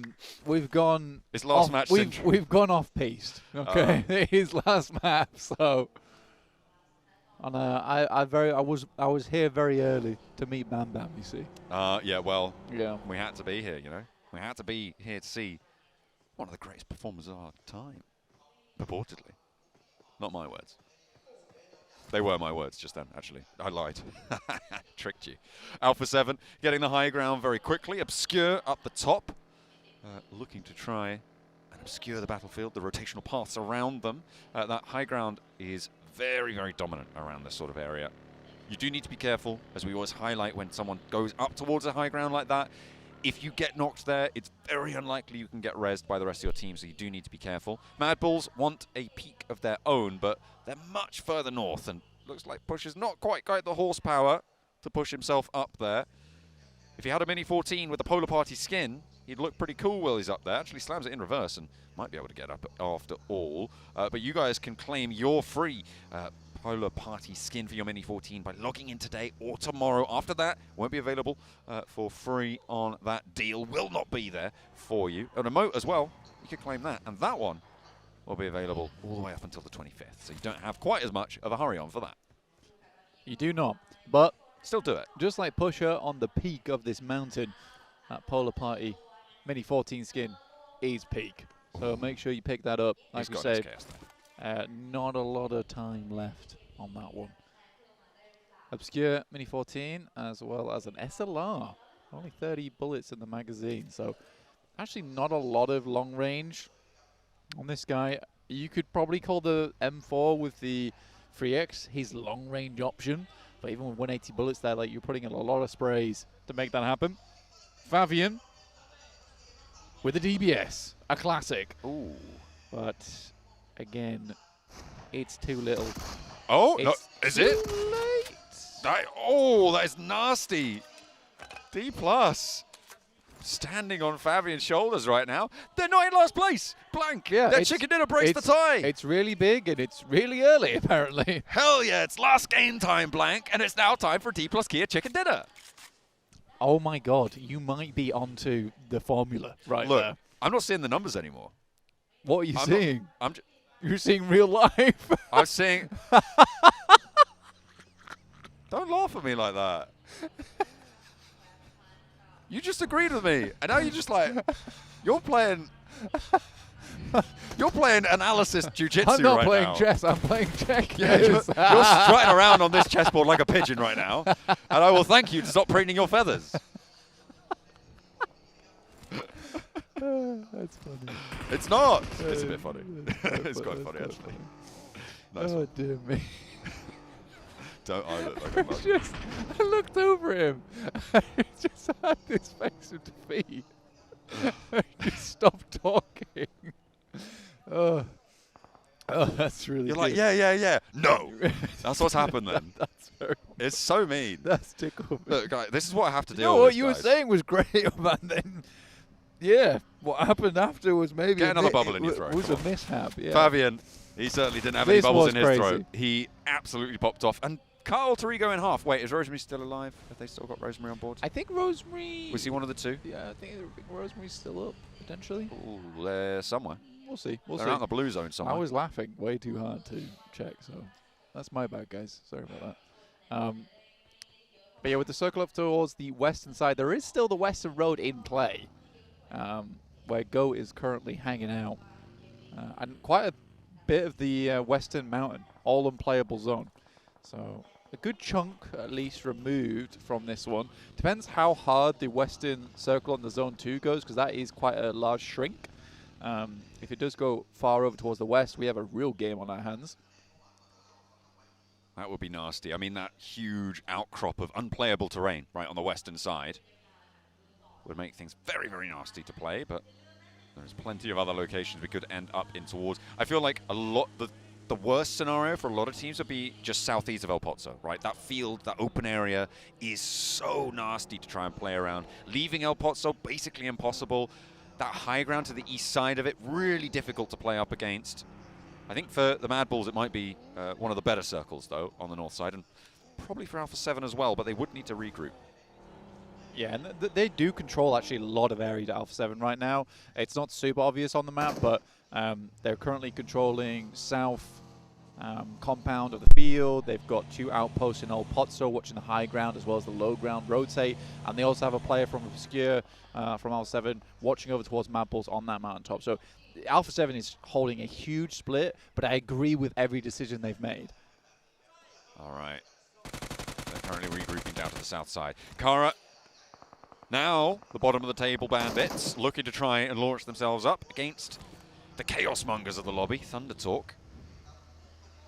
On the south side of San Martin, north of Picardo. There's a hard north shift. Ooh, it's all the way up to the Mad Bulls territory. Let's get a carry on. Let's get these roads rolling with players right now, because they are going to be chock-a-block. The traffic, it's going to be rush hour, Blank. Everybody moving north, and Regnum Kaya leaving destruction in their wake. May allow Team Flash to pick up their player, sure, but that's going to slow Team Flash down and allow Regnum Kaya to make their second rotate, Blank. It's time. Oh my God, it's happening. Whoa. I do think that Thunder Talk as well as DXavia might clash into one another, you know. I'm almost sensing the wide wrap coming through from Thunder Talk, who are currently in Gear King, over towards that north side where DXavia are currently wrapping around to La Cobreria, probably trying to get towards the hills on the north side of Credit Fields. That would make the most sense to me. This poor lad's just been left out in the open. That is cruel, out in the cold. Well, at least the heat here on Miramar, which is probably beating down upon him. He's received a beating from some bullets across the way previously. And now the sun as well. Could it get any worse? Oh, man. He's real dehydrated there. Make sure you guys are staying hydrated. Don't end up like this right now. Hydro homies. Terrible idea. Dehydration. It sucks. Don't do it. Thunder Talk. I've tested it. It's really bad. Regnum Kaya do finally get that point, actually. They leave it and think, okay, they'll res that and they'll come in later, whatever. And then they're just like, oh, I've actually got a point now. Nice one. Spray down from Kara over towards Thunder Talk. They don't go up towards DXavia. Are you mad? No, they don't actually. They take a bit of a different rotate on this one. Try and go towards the roadside. Whoa! On the other end of things. Whoa! That has gone poorly. Yeah. That was like a looking like a beached whale coming over the top there in the party bus, and really not seemingly having the maneuverability of 1-2. Not great. Really rough way to end for Regnum Kaya. I think it's very difficult to wild back up again. Likely they'll be able to pick up 2 here, but even then for Regnum Kaya on Zone 2, that's bad news. I mean, getting over towards Wild would require yourself to put yourself in the sightlines of Tulika. What's Korea? Tough. That is a nice shot from Zed Wolf at distance. Very surprising. But Loxy does go down, and now it's very likely that Regnum Kaya should be going out fairly shortly. So that second rotate does come out to bite them. Not that I blame them on this particular rotate, on this zone. It's a very, very tough task to make happen. But it's that opportunity that they've squandered now. Zed Wolf with another challenge for Carrillo to roll up towards. I mean, he is going to be trying to call out a 1v1 here. Carrillo does have the cover from range. You can see Guizao and Revo on the west. So he can potentially get knocked and maybe even res beyond that, but the zone goes up to the northeast side. So Alpha 7 going to have to leave. Mad Balls really want to hold on to as much of this ground as possible, but I think that's going to be made harder by DRX on that north side, who love this sort of quiet early game, put pressure in towards the mid and on towards the late game. A real build-up team. I would actually 100% agree with that. Why do you say that surprise? Don't be so surprised by that. I'm not surprised. I'm more surprised I haven't really thought about it that way first. Okay. But yeah, I'd agree with that. They definitely are a team that builds pressure, much like a closed valve there, and then all of a sudden the floodgates are open. I do think that this is the right move from Alpha 7. Regroup, make sure that's secured. Now you have a position to hold for yourself. Very nicely done. It is a tenuous position, but it is inside the circle, right? And it's going to be a while before APG do make their way over here. Likely they know a team's going to be crossing through that location. DXavier do make a quick rotate over towards the northwest side. I like that play from DXavier. They might want to recall Paragen at some point, just because DRX is not a team that you can really hold out 3v4 unless you're getting initial knock over their way. Yeah, it's something that you do need to knock the wind out the sails somehow. That's a way to knock Ulf's wind. So it looks like Team Flash are looking to join towards the top side of these tables. At this point, from 8th place and down, Blank, if they don't get a big game here, they are going to fall by the wayside, right? So for Team Flash, it is kind of their last chance to step in and amongst that front page to join the top of these tables, which is what we said we've wanted from them for so long. They're actually on the doorstep of overtaking DXavier. Yeah, again, I think that for the Flash, they're still making it happen. I'm very, very proud of this team, what they've done, what they've achieved, and what they've overcome throughout this entire year. It's very, very impressive stuff. I don't think you can ever take that away from the Flash. It's a team that I'm very willing to give some slack. Yeah, I think it's only right, you know. They, as we've highlighted so many times, performing as a rookie in this arena, on this stage, is just so tough. It's just so tough, and nerves got to be electric right now for Team Flash as they make their way in on that southwest side under the purview of Vampires and Alpha 7. Oh my Big God! nade comes through from Seoul. That is huge. And DRX. Holy! The pressure is vented off to the side, and it's immediately snapped up. The hunt is on for second place as well. APG able to do damage to DRX. Oh my days. They called in Ziol, the plumber, releasing that valve a little early there. And all you get is a tiny stream out of DRX. Nothing to be afraid of, as Ziol does patch up the pipes. DXavier do have Paragen on that south side towards the edge of Crater Field, so can potentially look to regroup there, but it's under duress. And the shots are going to be sent over their way, not only by APG, but also by D+ Kia, who are on that east side flank and looking to try and push through the same angle. APG will take shots at D+ Kia, but this can be covered off fairly quickly. They can move back into more sensible positions to face off against this. DXavier getting out of this is a really, really big pickup, and actually getting away with it, seemingly, without taking a knock. It's pretty huge. Playing on us 4, but there's still damage to be done, maybe. Not quite finding it. Yeah, D+ looking to chase there, but it is APG in the wing, looking to appear on stage now. Pull DK apart. We'll see what D+ can get done. They do spread themselves over the northern side ahead of Kara. And I think Kara being in 16th place is a big surprise to me also. They were the team with the highest points performance, I think, outside of APG over the group stages for PMGC. It was a very impressive result, but they have not translated that very well at all through to the grand finals. Yeah, it seems like their half of the lobby was much easier for them to read, to navigate. It has come crashing down for them here. D+ though, they've got a little bit of fight left in them. Alpha chiming in towards APG as well, so a difficult rotate from that northern side has left APG playing as 3. Top yet to regroup onto this position, and they are really under a lot of pressure now. And it was Rosemary, one of the 2 players to go down for Alter Ego, which means they're going to play well. Yeah, which we found out good 14 minutes later. We had to finally check in with them. Alva and Moana doing their best to live on over towards those silos to the east of Credit Fields. Thunder Talk has had such a chill game. Okay. Waiting for that to change. Yeah. We're not quite at 20 minutes just yet, though. So we might have a little bit longer to work with for that team. What's the crazy crash? Where is it? Where's is it the crazy happening? crash? I think the crazy crash is onto DX Xavier.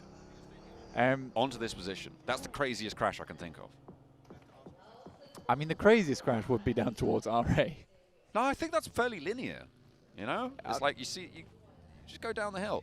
You go uphill, attack DX Xavier in a position that may not be the best. But they commit. That's what I'm saying. That's why. That's my guess. That would be truly gear sighting for them. Oh, yeah. D+ Kia still on a tiebreaker right now. The only reason they're in 15th at the moment is because they got a chicken dinner at the end of yesterday, Blank. Which is crazy to say, given that they are on a tiebreaker for last place right now. Yeah. All right, getting in towards our next zone now. Where is it going to hit over towards? There's a lot of high ground still inside of this lobby available. Goat's been trying to shift their weight around inside of this one. We do get a shift over towards the eastern side, which keeps Thunder Talk in. So I think we're going to stay in Gear King for now. DX Xavier just took a double knock from a nade, and D+ Kia, it's go time. They don't have the time to crawl back. Paragin's off in the distance. Levi's is just not there for those reses.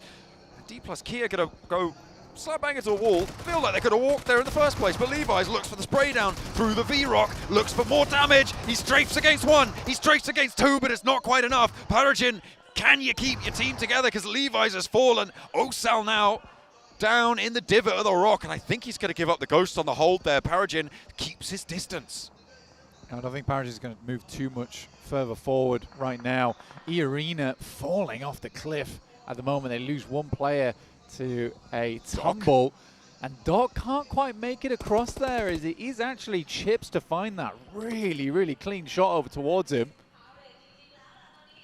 It's last game of the day, Blank. Time for D+ Kia to do really well. Ooh. Is it happening again? Can they do 2? I don't know. Just reminding everyone at the end of the day that they still exist. Oh, we're supposed to play PUBG Mobile. Oh, why did you say so? Everyone else is tired. It's been 4 hours. it speaks to stamina on D+ Kia. It does. Being able to pop off right at the end of the day. You know, it's usually those first games where they're the big ones. Moana gets taken out by D+. Oh. Who else, really, at this point in time? And another. They do control a really nice stretch of land. It's getting through Paragin, which is going to be a little bit more of a difficult scenario for them. Good tags. Not the knock just yet. APG wanting to chase Alpha 7, but Alpha 7 have 7 elims. They've been farming this southwest edge flank. They're split. They're still 4 players, but they're 2 and 2 at the moment. And they are kind of trying to get stuck in on the north side. Vampire suffering to APG. This is dead center on the circle. You can see that roll up on the hillside, that flat, open ground. Meowla stays alive against Reefus on the challenge. Top now, the last player alive for APG. Moves back, looks for the flush, looks for the res rather. over towards his teammate, and they hold each other at distance for the time being, continuously looking to take those shots at each other. Goat team losing one. Lazarus and Meowla now in a challenge. 2 versus 2, and APG get the drop on them. Top looks for more. Lazarus able to win that challenge, but Rufus on a sliver of HP stays alive. Where are the third parties? Where is Alter Ego, Alva, Paragon? Someone peek over. Just spraying through the smoke with a hope that he hits, and he absolutely does. But what a stacked out western side of the lobby here. You have Alpha 7, Goat, you have Mad Bulls, Alter Ego, E-Arena still living here. And nade over towards Kraken? It just disappeared. Did you see that? I missed it. I missed it. So did the game, I guess. Wow. Either way, flip, underarm, over towards Carrillo. Doesn't quite tag on the damage. They know he's there, though. They're going to be able to spot that one out. Tulika going down in the meantime is nasty, but Carrillo has the high ground over another player from Goat Team. This time it's Mad Bulls up the top. And Kraken's the last player to stand for Goat Team. Circle shifts. APG's duo right in the middle. And D+ Kia. Look at a goal up top now. Split the pins for Paragon. And now with the challenge not landing on target, will not be able to connect. And it's a clean take on the top of the hill, which could have been a major hurdle for them, but they're up to 8 now. Will have to descend, though, from this high ground. Yeah, it's starting to push across, but it's a great spot for D+. I think they have a really good control over the zone now, right in the center. You can say APG also has a good spot, but there's only 2 players there. For D+, if they are able to refrag efficiently, that should be an easy wipe. It's a question whether they keep all 4 players alive there, which I hope they do, because the storyline of D+ only being able to win right at the end of the day is quite a fun one to have. Carrillo takes a fall right down, and Alpha 7, Guizao, as well as Obscure, a little bit confused on what to do next. That slows them down so much, Blank. It was a fully just misstep coming through. You saw him just slipping, thinking, hey, oh, catch on something, but no. Goes down all the way, and that's going to slow them with the blue zone pushing in. They needed all the time that they could get, and it's not going to be provided to them. They're looking to pick this one up. I think Carrillo will be able to get up on, oh, maybe not. No, okay, he has been rezzed there, and will be able to start getting that healing on board. Obscure nails the shot towards Joker, takes E-Arena out, so that will end their day on 55. And starting to count these teams out. Both Thai home ground teams have taken the tumble. Marceau now, they were joined on that bottom spot for a while by D+, but now with 9 elims, they're looking to put that 10th on the board and have a monumental game here potentially. On the north side, they've got a decent split. There's one other team with 4 players alive. That's R8 on the south edge. And ThunderTalk. Oh, yes. And they are pretty crazy, so maybe don't get stuck in a fight with them. Yeah, well, I mean, they're taking their time with it at the moment. This has been a very, very, I don't want to say passive game from ThunderTalk, because, well, it has been, but where they've been playing, there's been no reason to leave, no reason to move, so you can't really blame them for that. You can see everywhere else around the map has been a bit of a bloodbath, honestly. APG now dropping smokes in the face of R8 as they attempt to grab on towards his position. Prestige finding the first over towards Rufus, and now top left all on his lonesome once again. On a complete broadside challenge there. Luckily, though, Prestige is backed off by an off angle. I think that is from ThunderTalk across the way. Could be from D+. Crash time. It may well be crash time. I mean, 24 minutes. Do you go to where DX Xavier were playing, right? Do you crash onto D+ Kia? At the moment, it looks like D+ Kia are trying to guard out that rollout, and that might be the wisest way to handle this. You know they're going to put you under threat if you don't.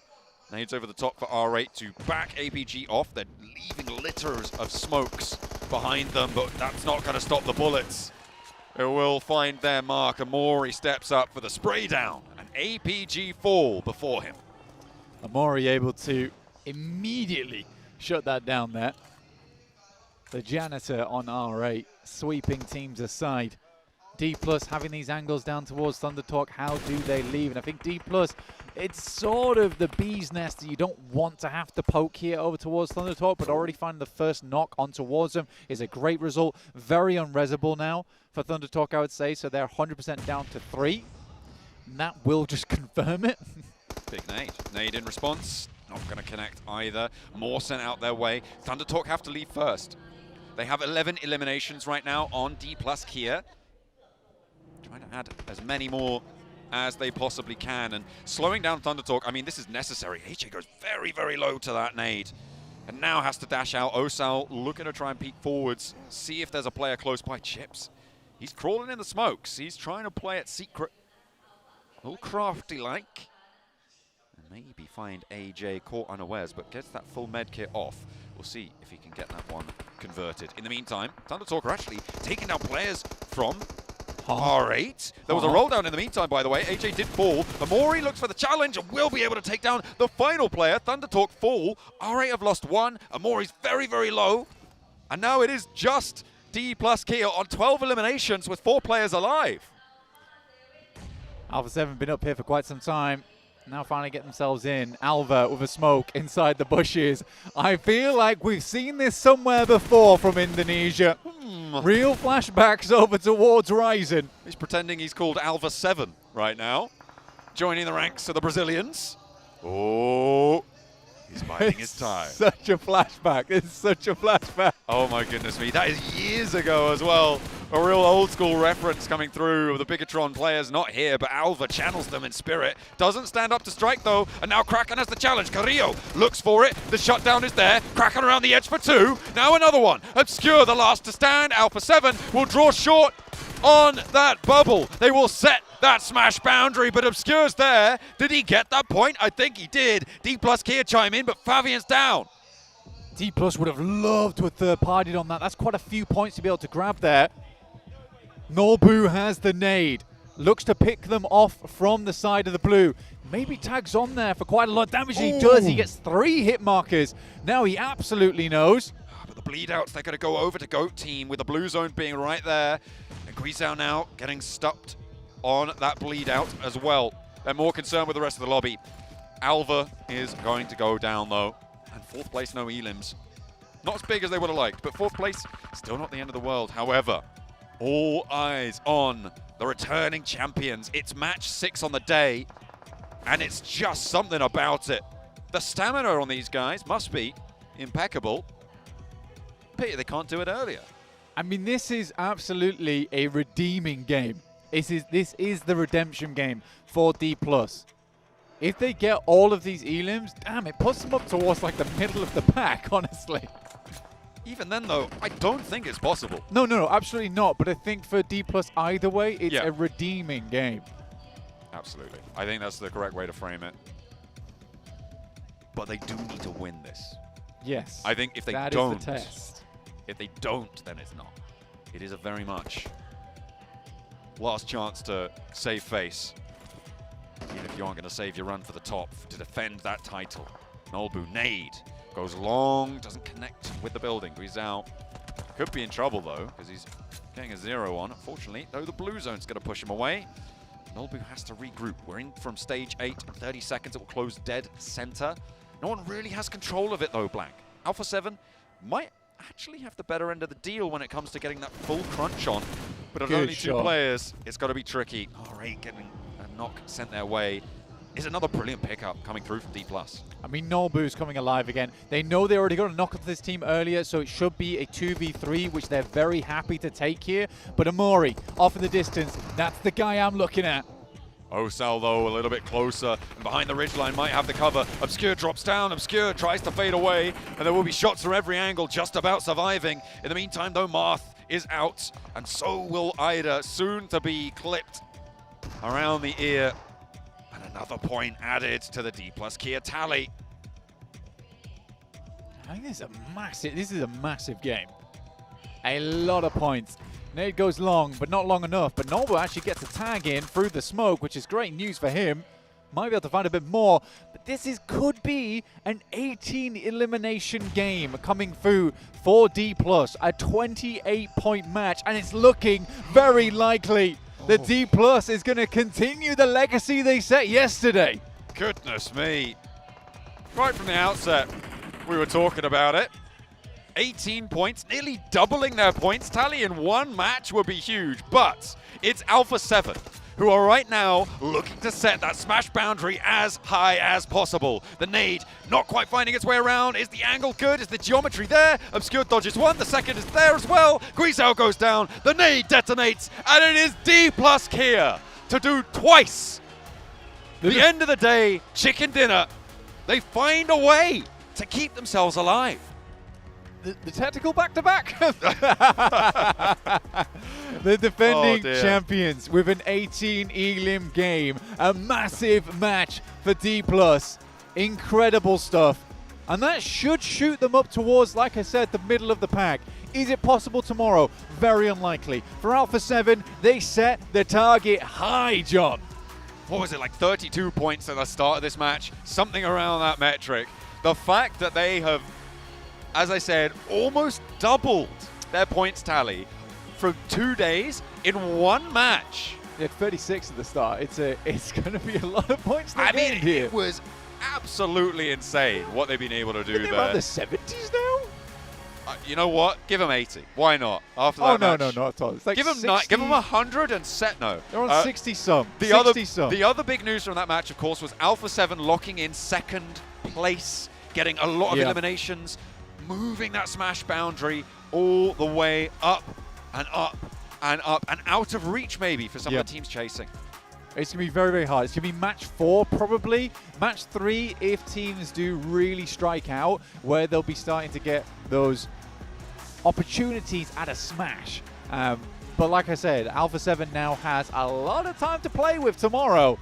And it's going to get nerve-wracking, especially with 2 chicken dinners today and 2 second places.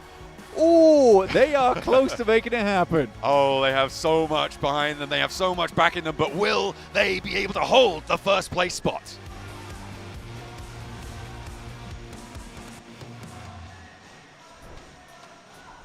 Alpha 7 finished the day on top with some serious numbers here. But it's D plus Kia that get the chicken dinner once again in the last match. What is going on with this tournament, Max? I have no idea anymore.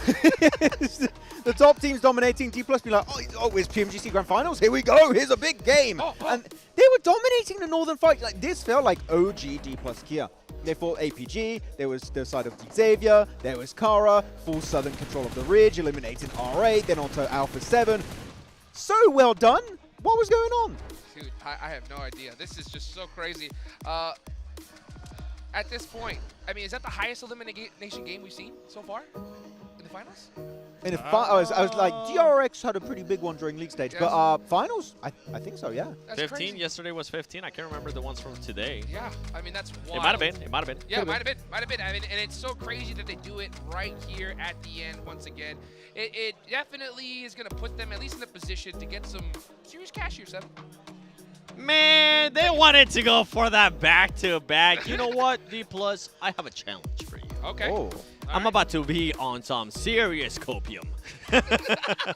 Because if this squad... Nah, I'm just joking. Yeah, I was good. I had him. I was like, nah, there's zero chance. No as much as I like the squad, as much as I would love to see another team get a back-to-back win and become back-to-back champions, we haven't seen it since Nova, it's just not going to happen. Sorry, man. It is. See what we do D+ to my boy. Come on. Hey, well, you know what? We could have an Alpha 7 champion here. A good old-fashioned Brazilian team crushed it today. And it's so wild, right? Because we saw D Xavier, right? Yep. On the top at day number 1 with those placements, and they just could not replicate that here today. Yeah, they just fell off massively. No circle going their way whatsoever. And Alpha 7. Yep. At least, you know, they got some circles given to them on the Erangel, but boy, they were using it so well to just obliterate the entire lobby, getting so many high elimination games. They get second place here. I can't see what the point threshold is going to be for the Smash rule, and to see exactly how close the teams just below Alpha 7, how far they are away from that Smash ruling. I really wasn't lying earlier when I said yesterday, day 1, D Xavier, bronze rank pushing. Today, day 2 of Grand Finals 2025 PMGC Alpha 7, conqueror rank pushing, because that's exactly what it felt like. I mean, we talked about it yesterday. The eliminations just weren't quite there for DX. Even when we talked Peregrine multiple times, we have said it today. I got to repeat it just one last time. Sure. Even they thought that they ended up getting lucky as well. For me, Alpha 7 was able to take massive advantage when the game was given to them and put themselves into position to actually be able to get the eliminations and back it up even with good performances here in the last Miramar, because remember, in that first Miramar that we played earlier today, they did absolutely nothing. They needed to finish strong, and boy, did they take advantage, especially after all those teams that are chasing them got eliminated. It's true. I mean, we lost DRX, Regnum Karia, Ulf instantly. Alpha Gaming down to just a duo. Alter Ego down to also a duo. It was the perfect setup for them, but not only them, not just Alpha 7, also the side of R8 that were in the middle pack. All the teams above them got eliminated, meaning that was a golden opportunity for them to do that catch-up play, and they got a third position thanks to, guess who? It's always Amori. He's popping off for this team and keeping the hope alive for Mina. Yeah, Amori definitely the big standout player today. I mean, it's so crazy. We had there's definitely some individual players that if you keep them alive, they are going to punish you one way or the other. There's a player always on a team where you're like, oh, they're down to one. Oh, wait, it's Amori. Or maybe. Yeah. Or both. but it's good to have at least one player that can do that for your squad. Even if this squad doesn't end up getting into a top 5, this is the best performance, hands down, that I can think of that we have seen coming out of Mina. A huge step up this year when it came down to PUBG Mobile esports for that region, and I'm hoping it's going to continue, because what do we end up seeing most of the time, Max? When we see certain teams step up in the region, oh my gosh, Korea. Okay, I was about to say, Korea, ain't no way you're going to be able to survive that one. But going back to what I was saying in regards to Mina, for this squad, I mean, they're just going to keep improving, and I'm hoping that everybody in that region is taking notes, and it's going to improve as a whole as well. Yeah, maybe Falcons are like, maybe we pick this up for EWC. We'll see how it goes. No, they got R8. I was expecting maybe more stuff from Gen G, but no, R8, Amori, one of the best pickups, I would say, maybe ever in the MENA region. Has been doing so much heavy lifting as we go towards the final plays. That grenade, by the way, from Orsal. In the smoke, right behind that palm tree, beautifully executed. You can see excited about that win, but not over the moon, because they also know, right, it's a little bit too late to really compete at the top despite getting that massive win. Yeah, you know, just some quick little fist bumps, quick little just like, hey, good job, we'll take that, you know. Tomorrow is going to be absolutely insane, right? Because we have that smash roll coming into effect. We're going to take a look at the overall leaderboards here in a little bit, and that'll definitely show exactly what we got going on here, right? But going into, I think at the end of the day, right, what really surprised you, Seven? Anything that really stood out to you? I think it has to be Alpha 7's performances. For sure. Honestly, if You're we're asking being him. completely Yeah, honest, that's it has true. to be Alpha 7's performances. A DX drop-off, which honestly, we kind of knew it was going to happen as soon as the circles didn't end up going their way. I try to highlight it as much as we could. All of us try to highlight it as much as we could when it came down to those placement points discrepancy to the eliminations. That was a big one. And another big one, if I'm being completely honest, is the team that I have winning PMGC. Yes, this PMGC, Alpha Gaming. I was expecting them to show a little bit more of what they were able to showcase yesterday. That wasn't the case. At the end of the day, luckily for this squad, they started waking up, which was nice to see. But overall, I would say for Alpha Gaming, just an awful performance in day 2. They have no placement points, man. Yeah. That's the main issue. If they would have as much placement points as they have eliminations, first place, no doubt in my mind, right? That's what we could be expecting from Alpha Gaming. And yeah, the Alpha Gaming, good day 1, day 2, falling off a little bit. They'll try and come back strong into day 3. But again, how long is day 3 going to be? That's the issue. You have a bad day 2, fall behind, and Alpha 7 keep popping off. They're popping off back-to-back win. They're doing a second place on Miramar. It sets a very, very negative precedent for, can these teams even compete in the first place if we see Alpha 7 just popping off? They get a good circle next to next to George Pole. It's done. It's game over. Yeah, I mean, man, tomorrow is going to be absolutely crazy, guys. We had a great day number 2 here. But you know what? Let's go ahead and take it on over to Barney, the stage, with a nice little interview.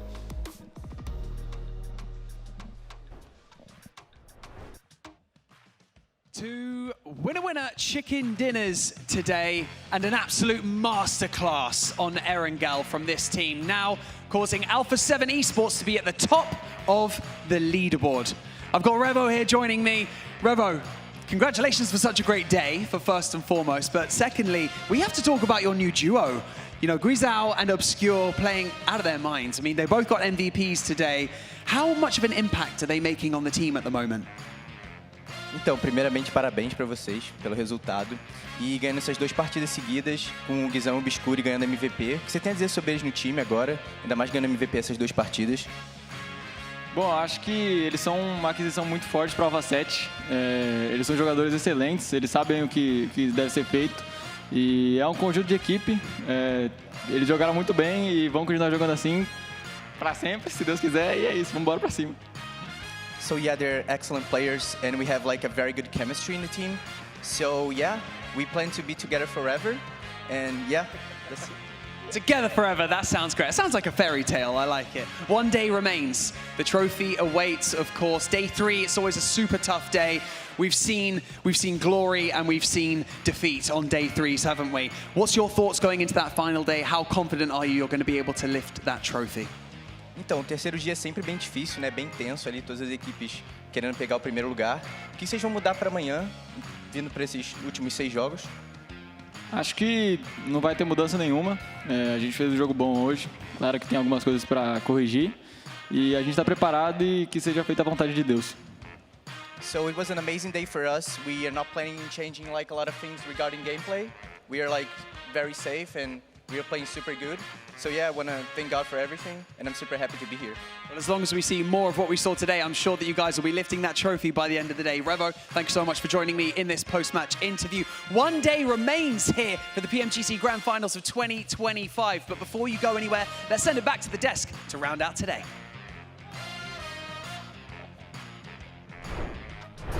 You heard that was 7 screaming out that do Brazil, baby. You know, Rebel feeling good. Hey, he's all smiles going into tomorrow, 7. Remember what I said about smiling so much? Remember what I said about smiling so much? Calm down with that smile. And he actually ended up smiling because we were. I was yelling at him. I was yelling at him. Calma, like calm down. It's okay. You guys been here before. That's what I'm hoping. I mean, we're seeing the stats here for D+. Congratulations. But right now, the main storyline is Alpha 7. For this squad, they've been in this position before. And I'm sorry, Alpha 7 fans, me included, I have to remind us of this. This squad has choked in the past when they go into the final day with a lead. They play completely different, but that was before we had the Smash Roll. Now we have the Smash Roll. Now things are different. And honestly, I cannot wait to see what the overall is going to be looking like, because that will give us a bigger picture of not just the gap that they have, the gap that is going to be for the other teams to reach that threshold of the Smash Zone. I mean, you said Alpha 7 used to be chokers, but they have Obscure and Guizao. Does that still apply compared to the old Alpha 7? I don't know. A little bit of a roster change-up. Maybe the ones who choked are not there. I'm not putting the blame on them. I mean, it could end up being in regards to, like, the IGL, which at this point is Carrillo Still as well, yeah. right? We have a superstar within that team that is none other than Revo. He's been through those stages as well of the squad, so they have a lot of maturity. They have a lot of knowledge here, and as we're looking at the match ranking, look at that. I mean, Alpha 7 ends up with 15 points, and then there's a big drop-off until we see APG Max. Yeah, 7 points for APG here. Luckily enough, they still have 2 players alive pretty late into the game, so it kind of redeems it for them this match around. I'm still on Alter Ego, though. These rotations for the second half of the day, mid-rotate, losing 1 player, losing a second, down to a duo.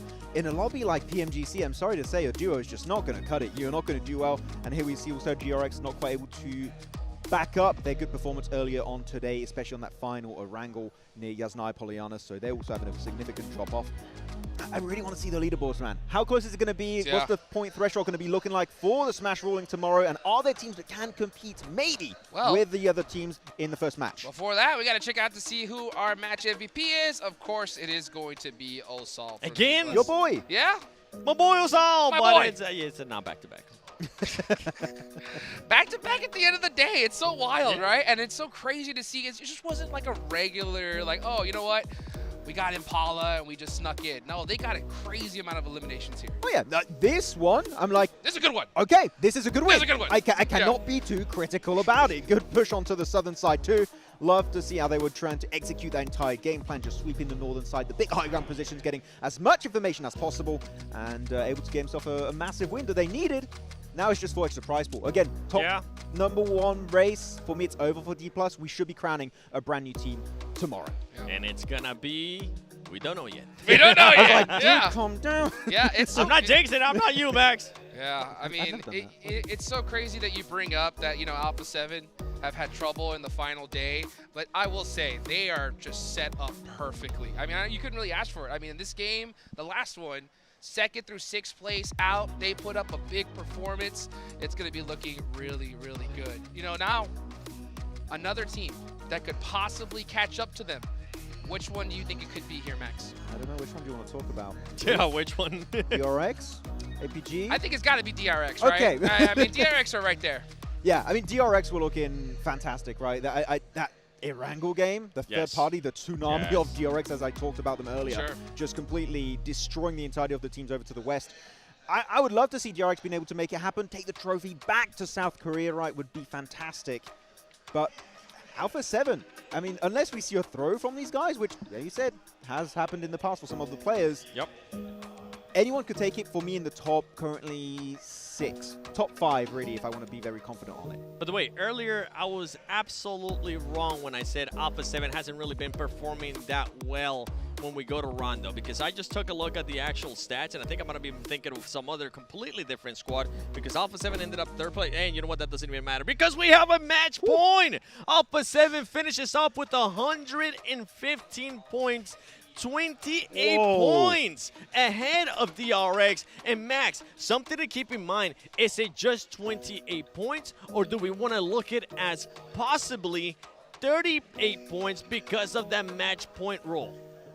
This is a massive point threshold between the match points and DRX. Yep. And the fact that we have a Rondo actually almost doesn't apply. No way you get, what is that, 28 point, right? In the first game on Rondo for DRX. That is a massive game. That's ludicrous.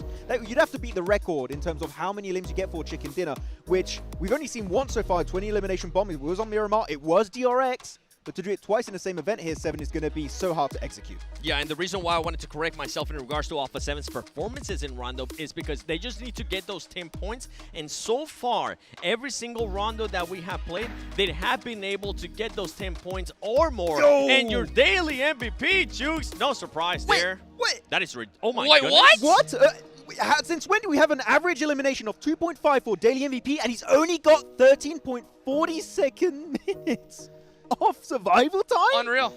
Unreal. That's got to be a world record in terms of how low survival time is for daily MVP. That is mental. It's so crazy. Every single time we got to see their cameras, we just saw frustration, right? Because they look to have so much success at times, but just little tiny things would just punish them. So, I mean, yeah, Rosemary, daily MVP, but you know, they're just not that happy, you know, coming into the final day. But man, when we look at that smash point rule, that is going to be a crazy thing here. Now, to remind everybody, right, you have to end the game passing that threshold and then win the next chicken dinner in order to end the game. So if Alpha 7 get 10 points on Rondo, win the first Erangel, this tournament's over. They're champions. It's going to be tense. The fact that we could only have 2 games possibly is kind of a crazy setup. Actually, I'm going to have a little bit of a theory here for Alpha 7 on Rondo. Play it slow. Play it very slow. Just get into the late game, 10 points, and then you're in. Yes, indeed. Well, for the last time, of course, we got to give a big thank you to the Infinix GT30 series, the official gaming phone of 2025 PMGC. Engineered for performance, precision, and victory. Go get yours today so you guys can outplay the rest. Also, again, make your championship predictions. If you don't do it today, it's going to be too late, because today is the final day to predict your champions. And I'll tell you what, I mean, there's some definitely some big names here that you could pick. Actually, what was that? I had to call my Infinix. We're getting a phone call on the Infinix. I had to call my Infinix, sorry. What were you saying, Jukes? Absolutely. We got distracted with Infinix. Look, last day of the prediction game, you know, everybody that's popping in game, make sure you do it. I'll tell you what, if you pick Alpha 7 DRX, I think you're going to be looking pretty good, Max. Oh, yeah. I mean, DRX, I'm going to be pretty happy if they can win it. Maybe. I don't want to jinx it. Not biased at all. Oh, yeah. DRX. I think, even though they're currently at a 28-point gap to to first place and 38 points to the Smash Roll. I'm confident. And honestly, with the way that team has been able to play so far in this PMGC, especially when we're talking about Ron, especially when we're talking about Erangel, that is one team that could take the challenge to Alpha 7 as well. For me, tomorrow comes down to what is Alpha 7 going to be doing and how they're going to be adjusting themselves to some of the other teams, right? Because the other teams are going to be looking to stop that, especially those teams that are currently not in contention, especially for those teams that might just need to be able to do just enough to actually get in contention, to maybe stop them from getting those 10 points and extending their life. That's the big thing. Maybe you drop around Alpha 7, maybe just get rid of that solo player, right, that is going to try and go for the recall. If you get rid of that one player, you hinder the chance of getting a double-digit point game. If they can do that, maybe they buy themselves even more time to get close to that point threshold for the Smash rolling. Well, that's it, folks, for us here for day number 2. The final day's tomorrow. Make sure you be there to see who's going to be the PMGC Grand Finals champion.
Nothing, I'm going all in. It's my time, I know that it's my calling. Coming at 'em, they ain't even see it coming. Survival of the fittest, be the hunter or the hunted. If you the one, show 'em you the one. Champions never back down and they never run, never run. Coming at 'em, they ain't even see it coming. Survival of the fittest, be the hunter or the hunted. If you the one, show 'em you the one. Champions never back down and they never run. Where your squad at? Time to airdrop, going all out.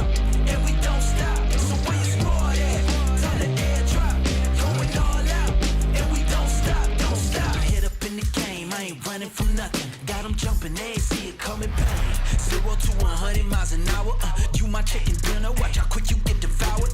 This is my domain, this is way more than a Check the stats, I'm the best. Better stay up in your lane. Yes, I got the passion. Got no time for distraction.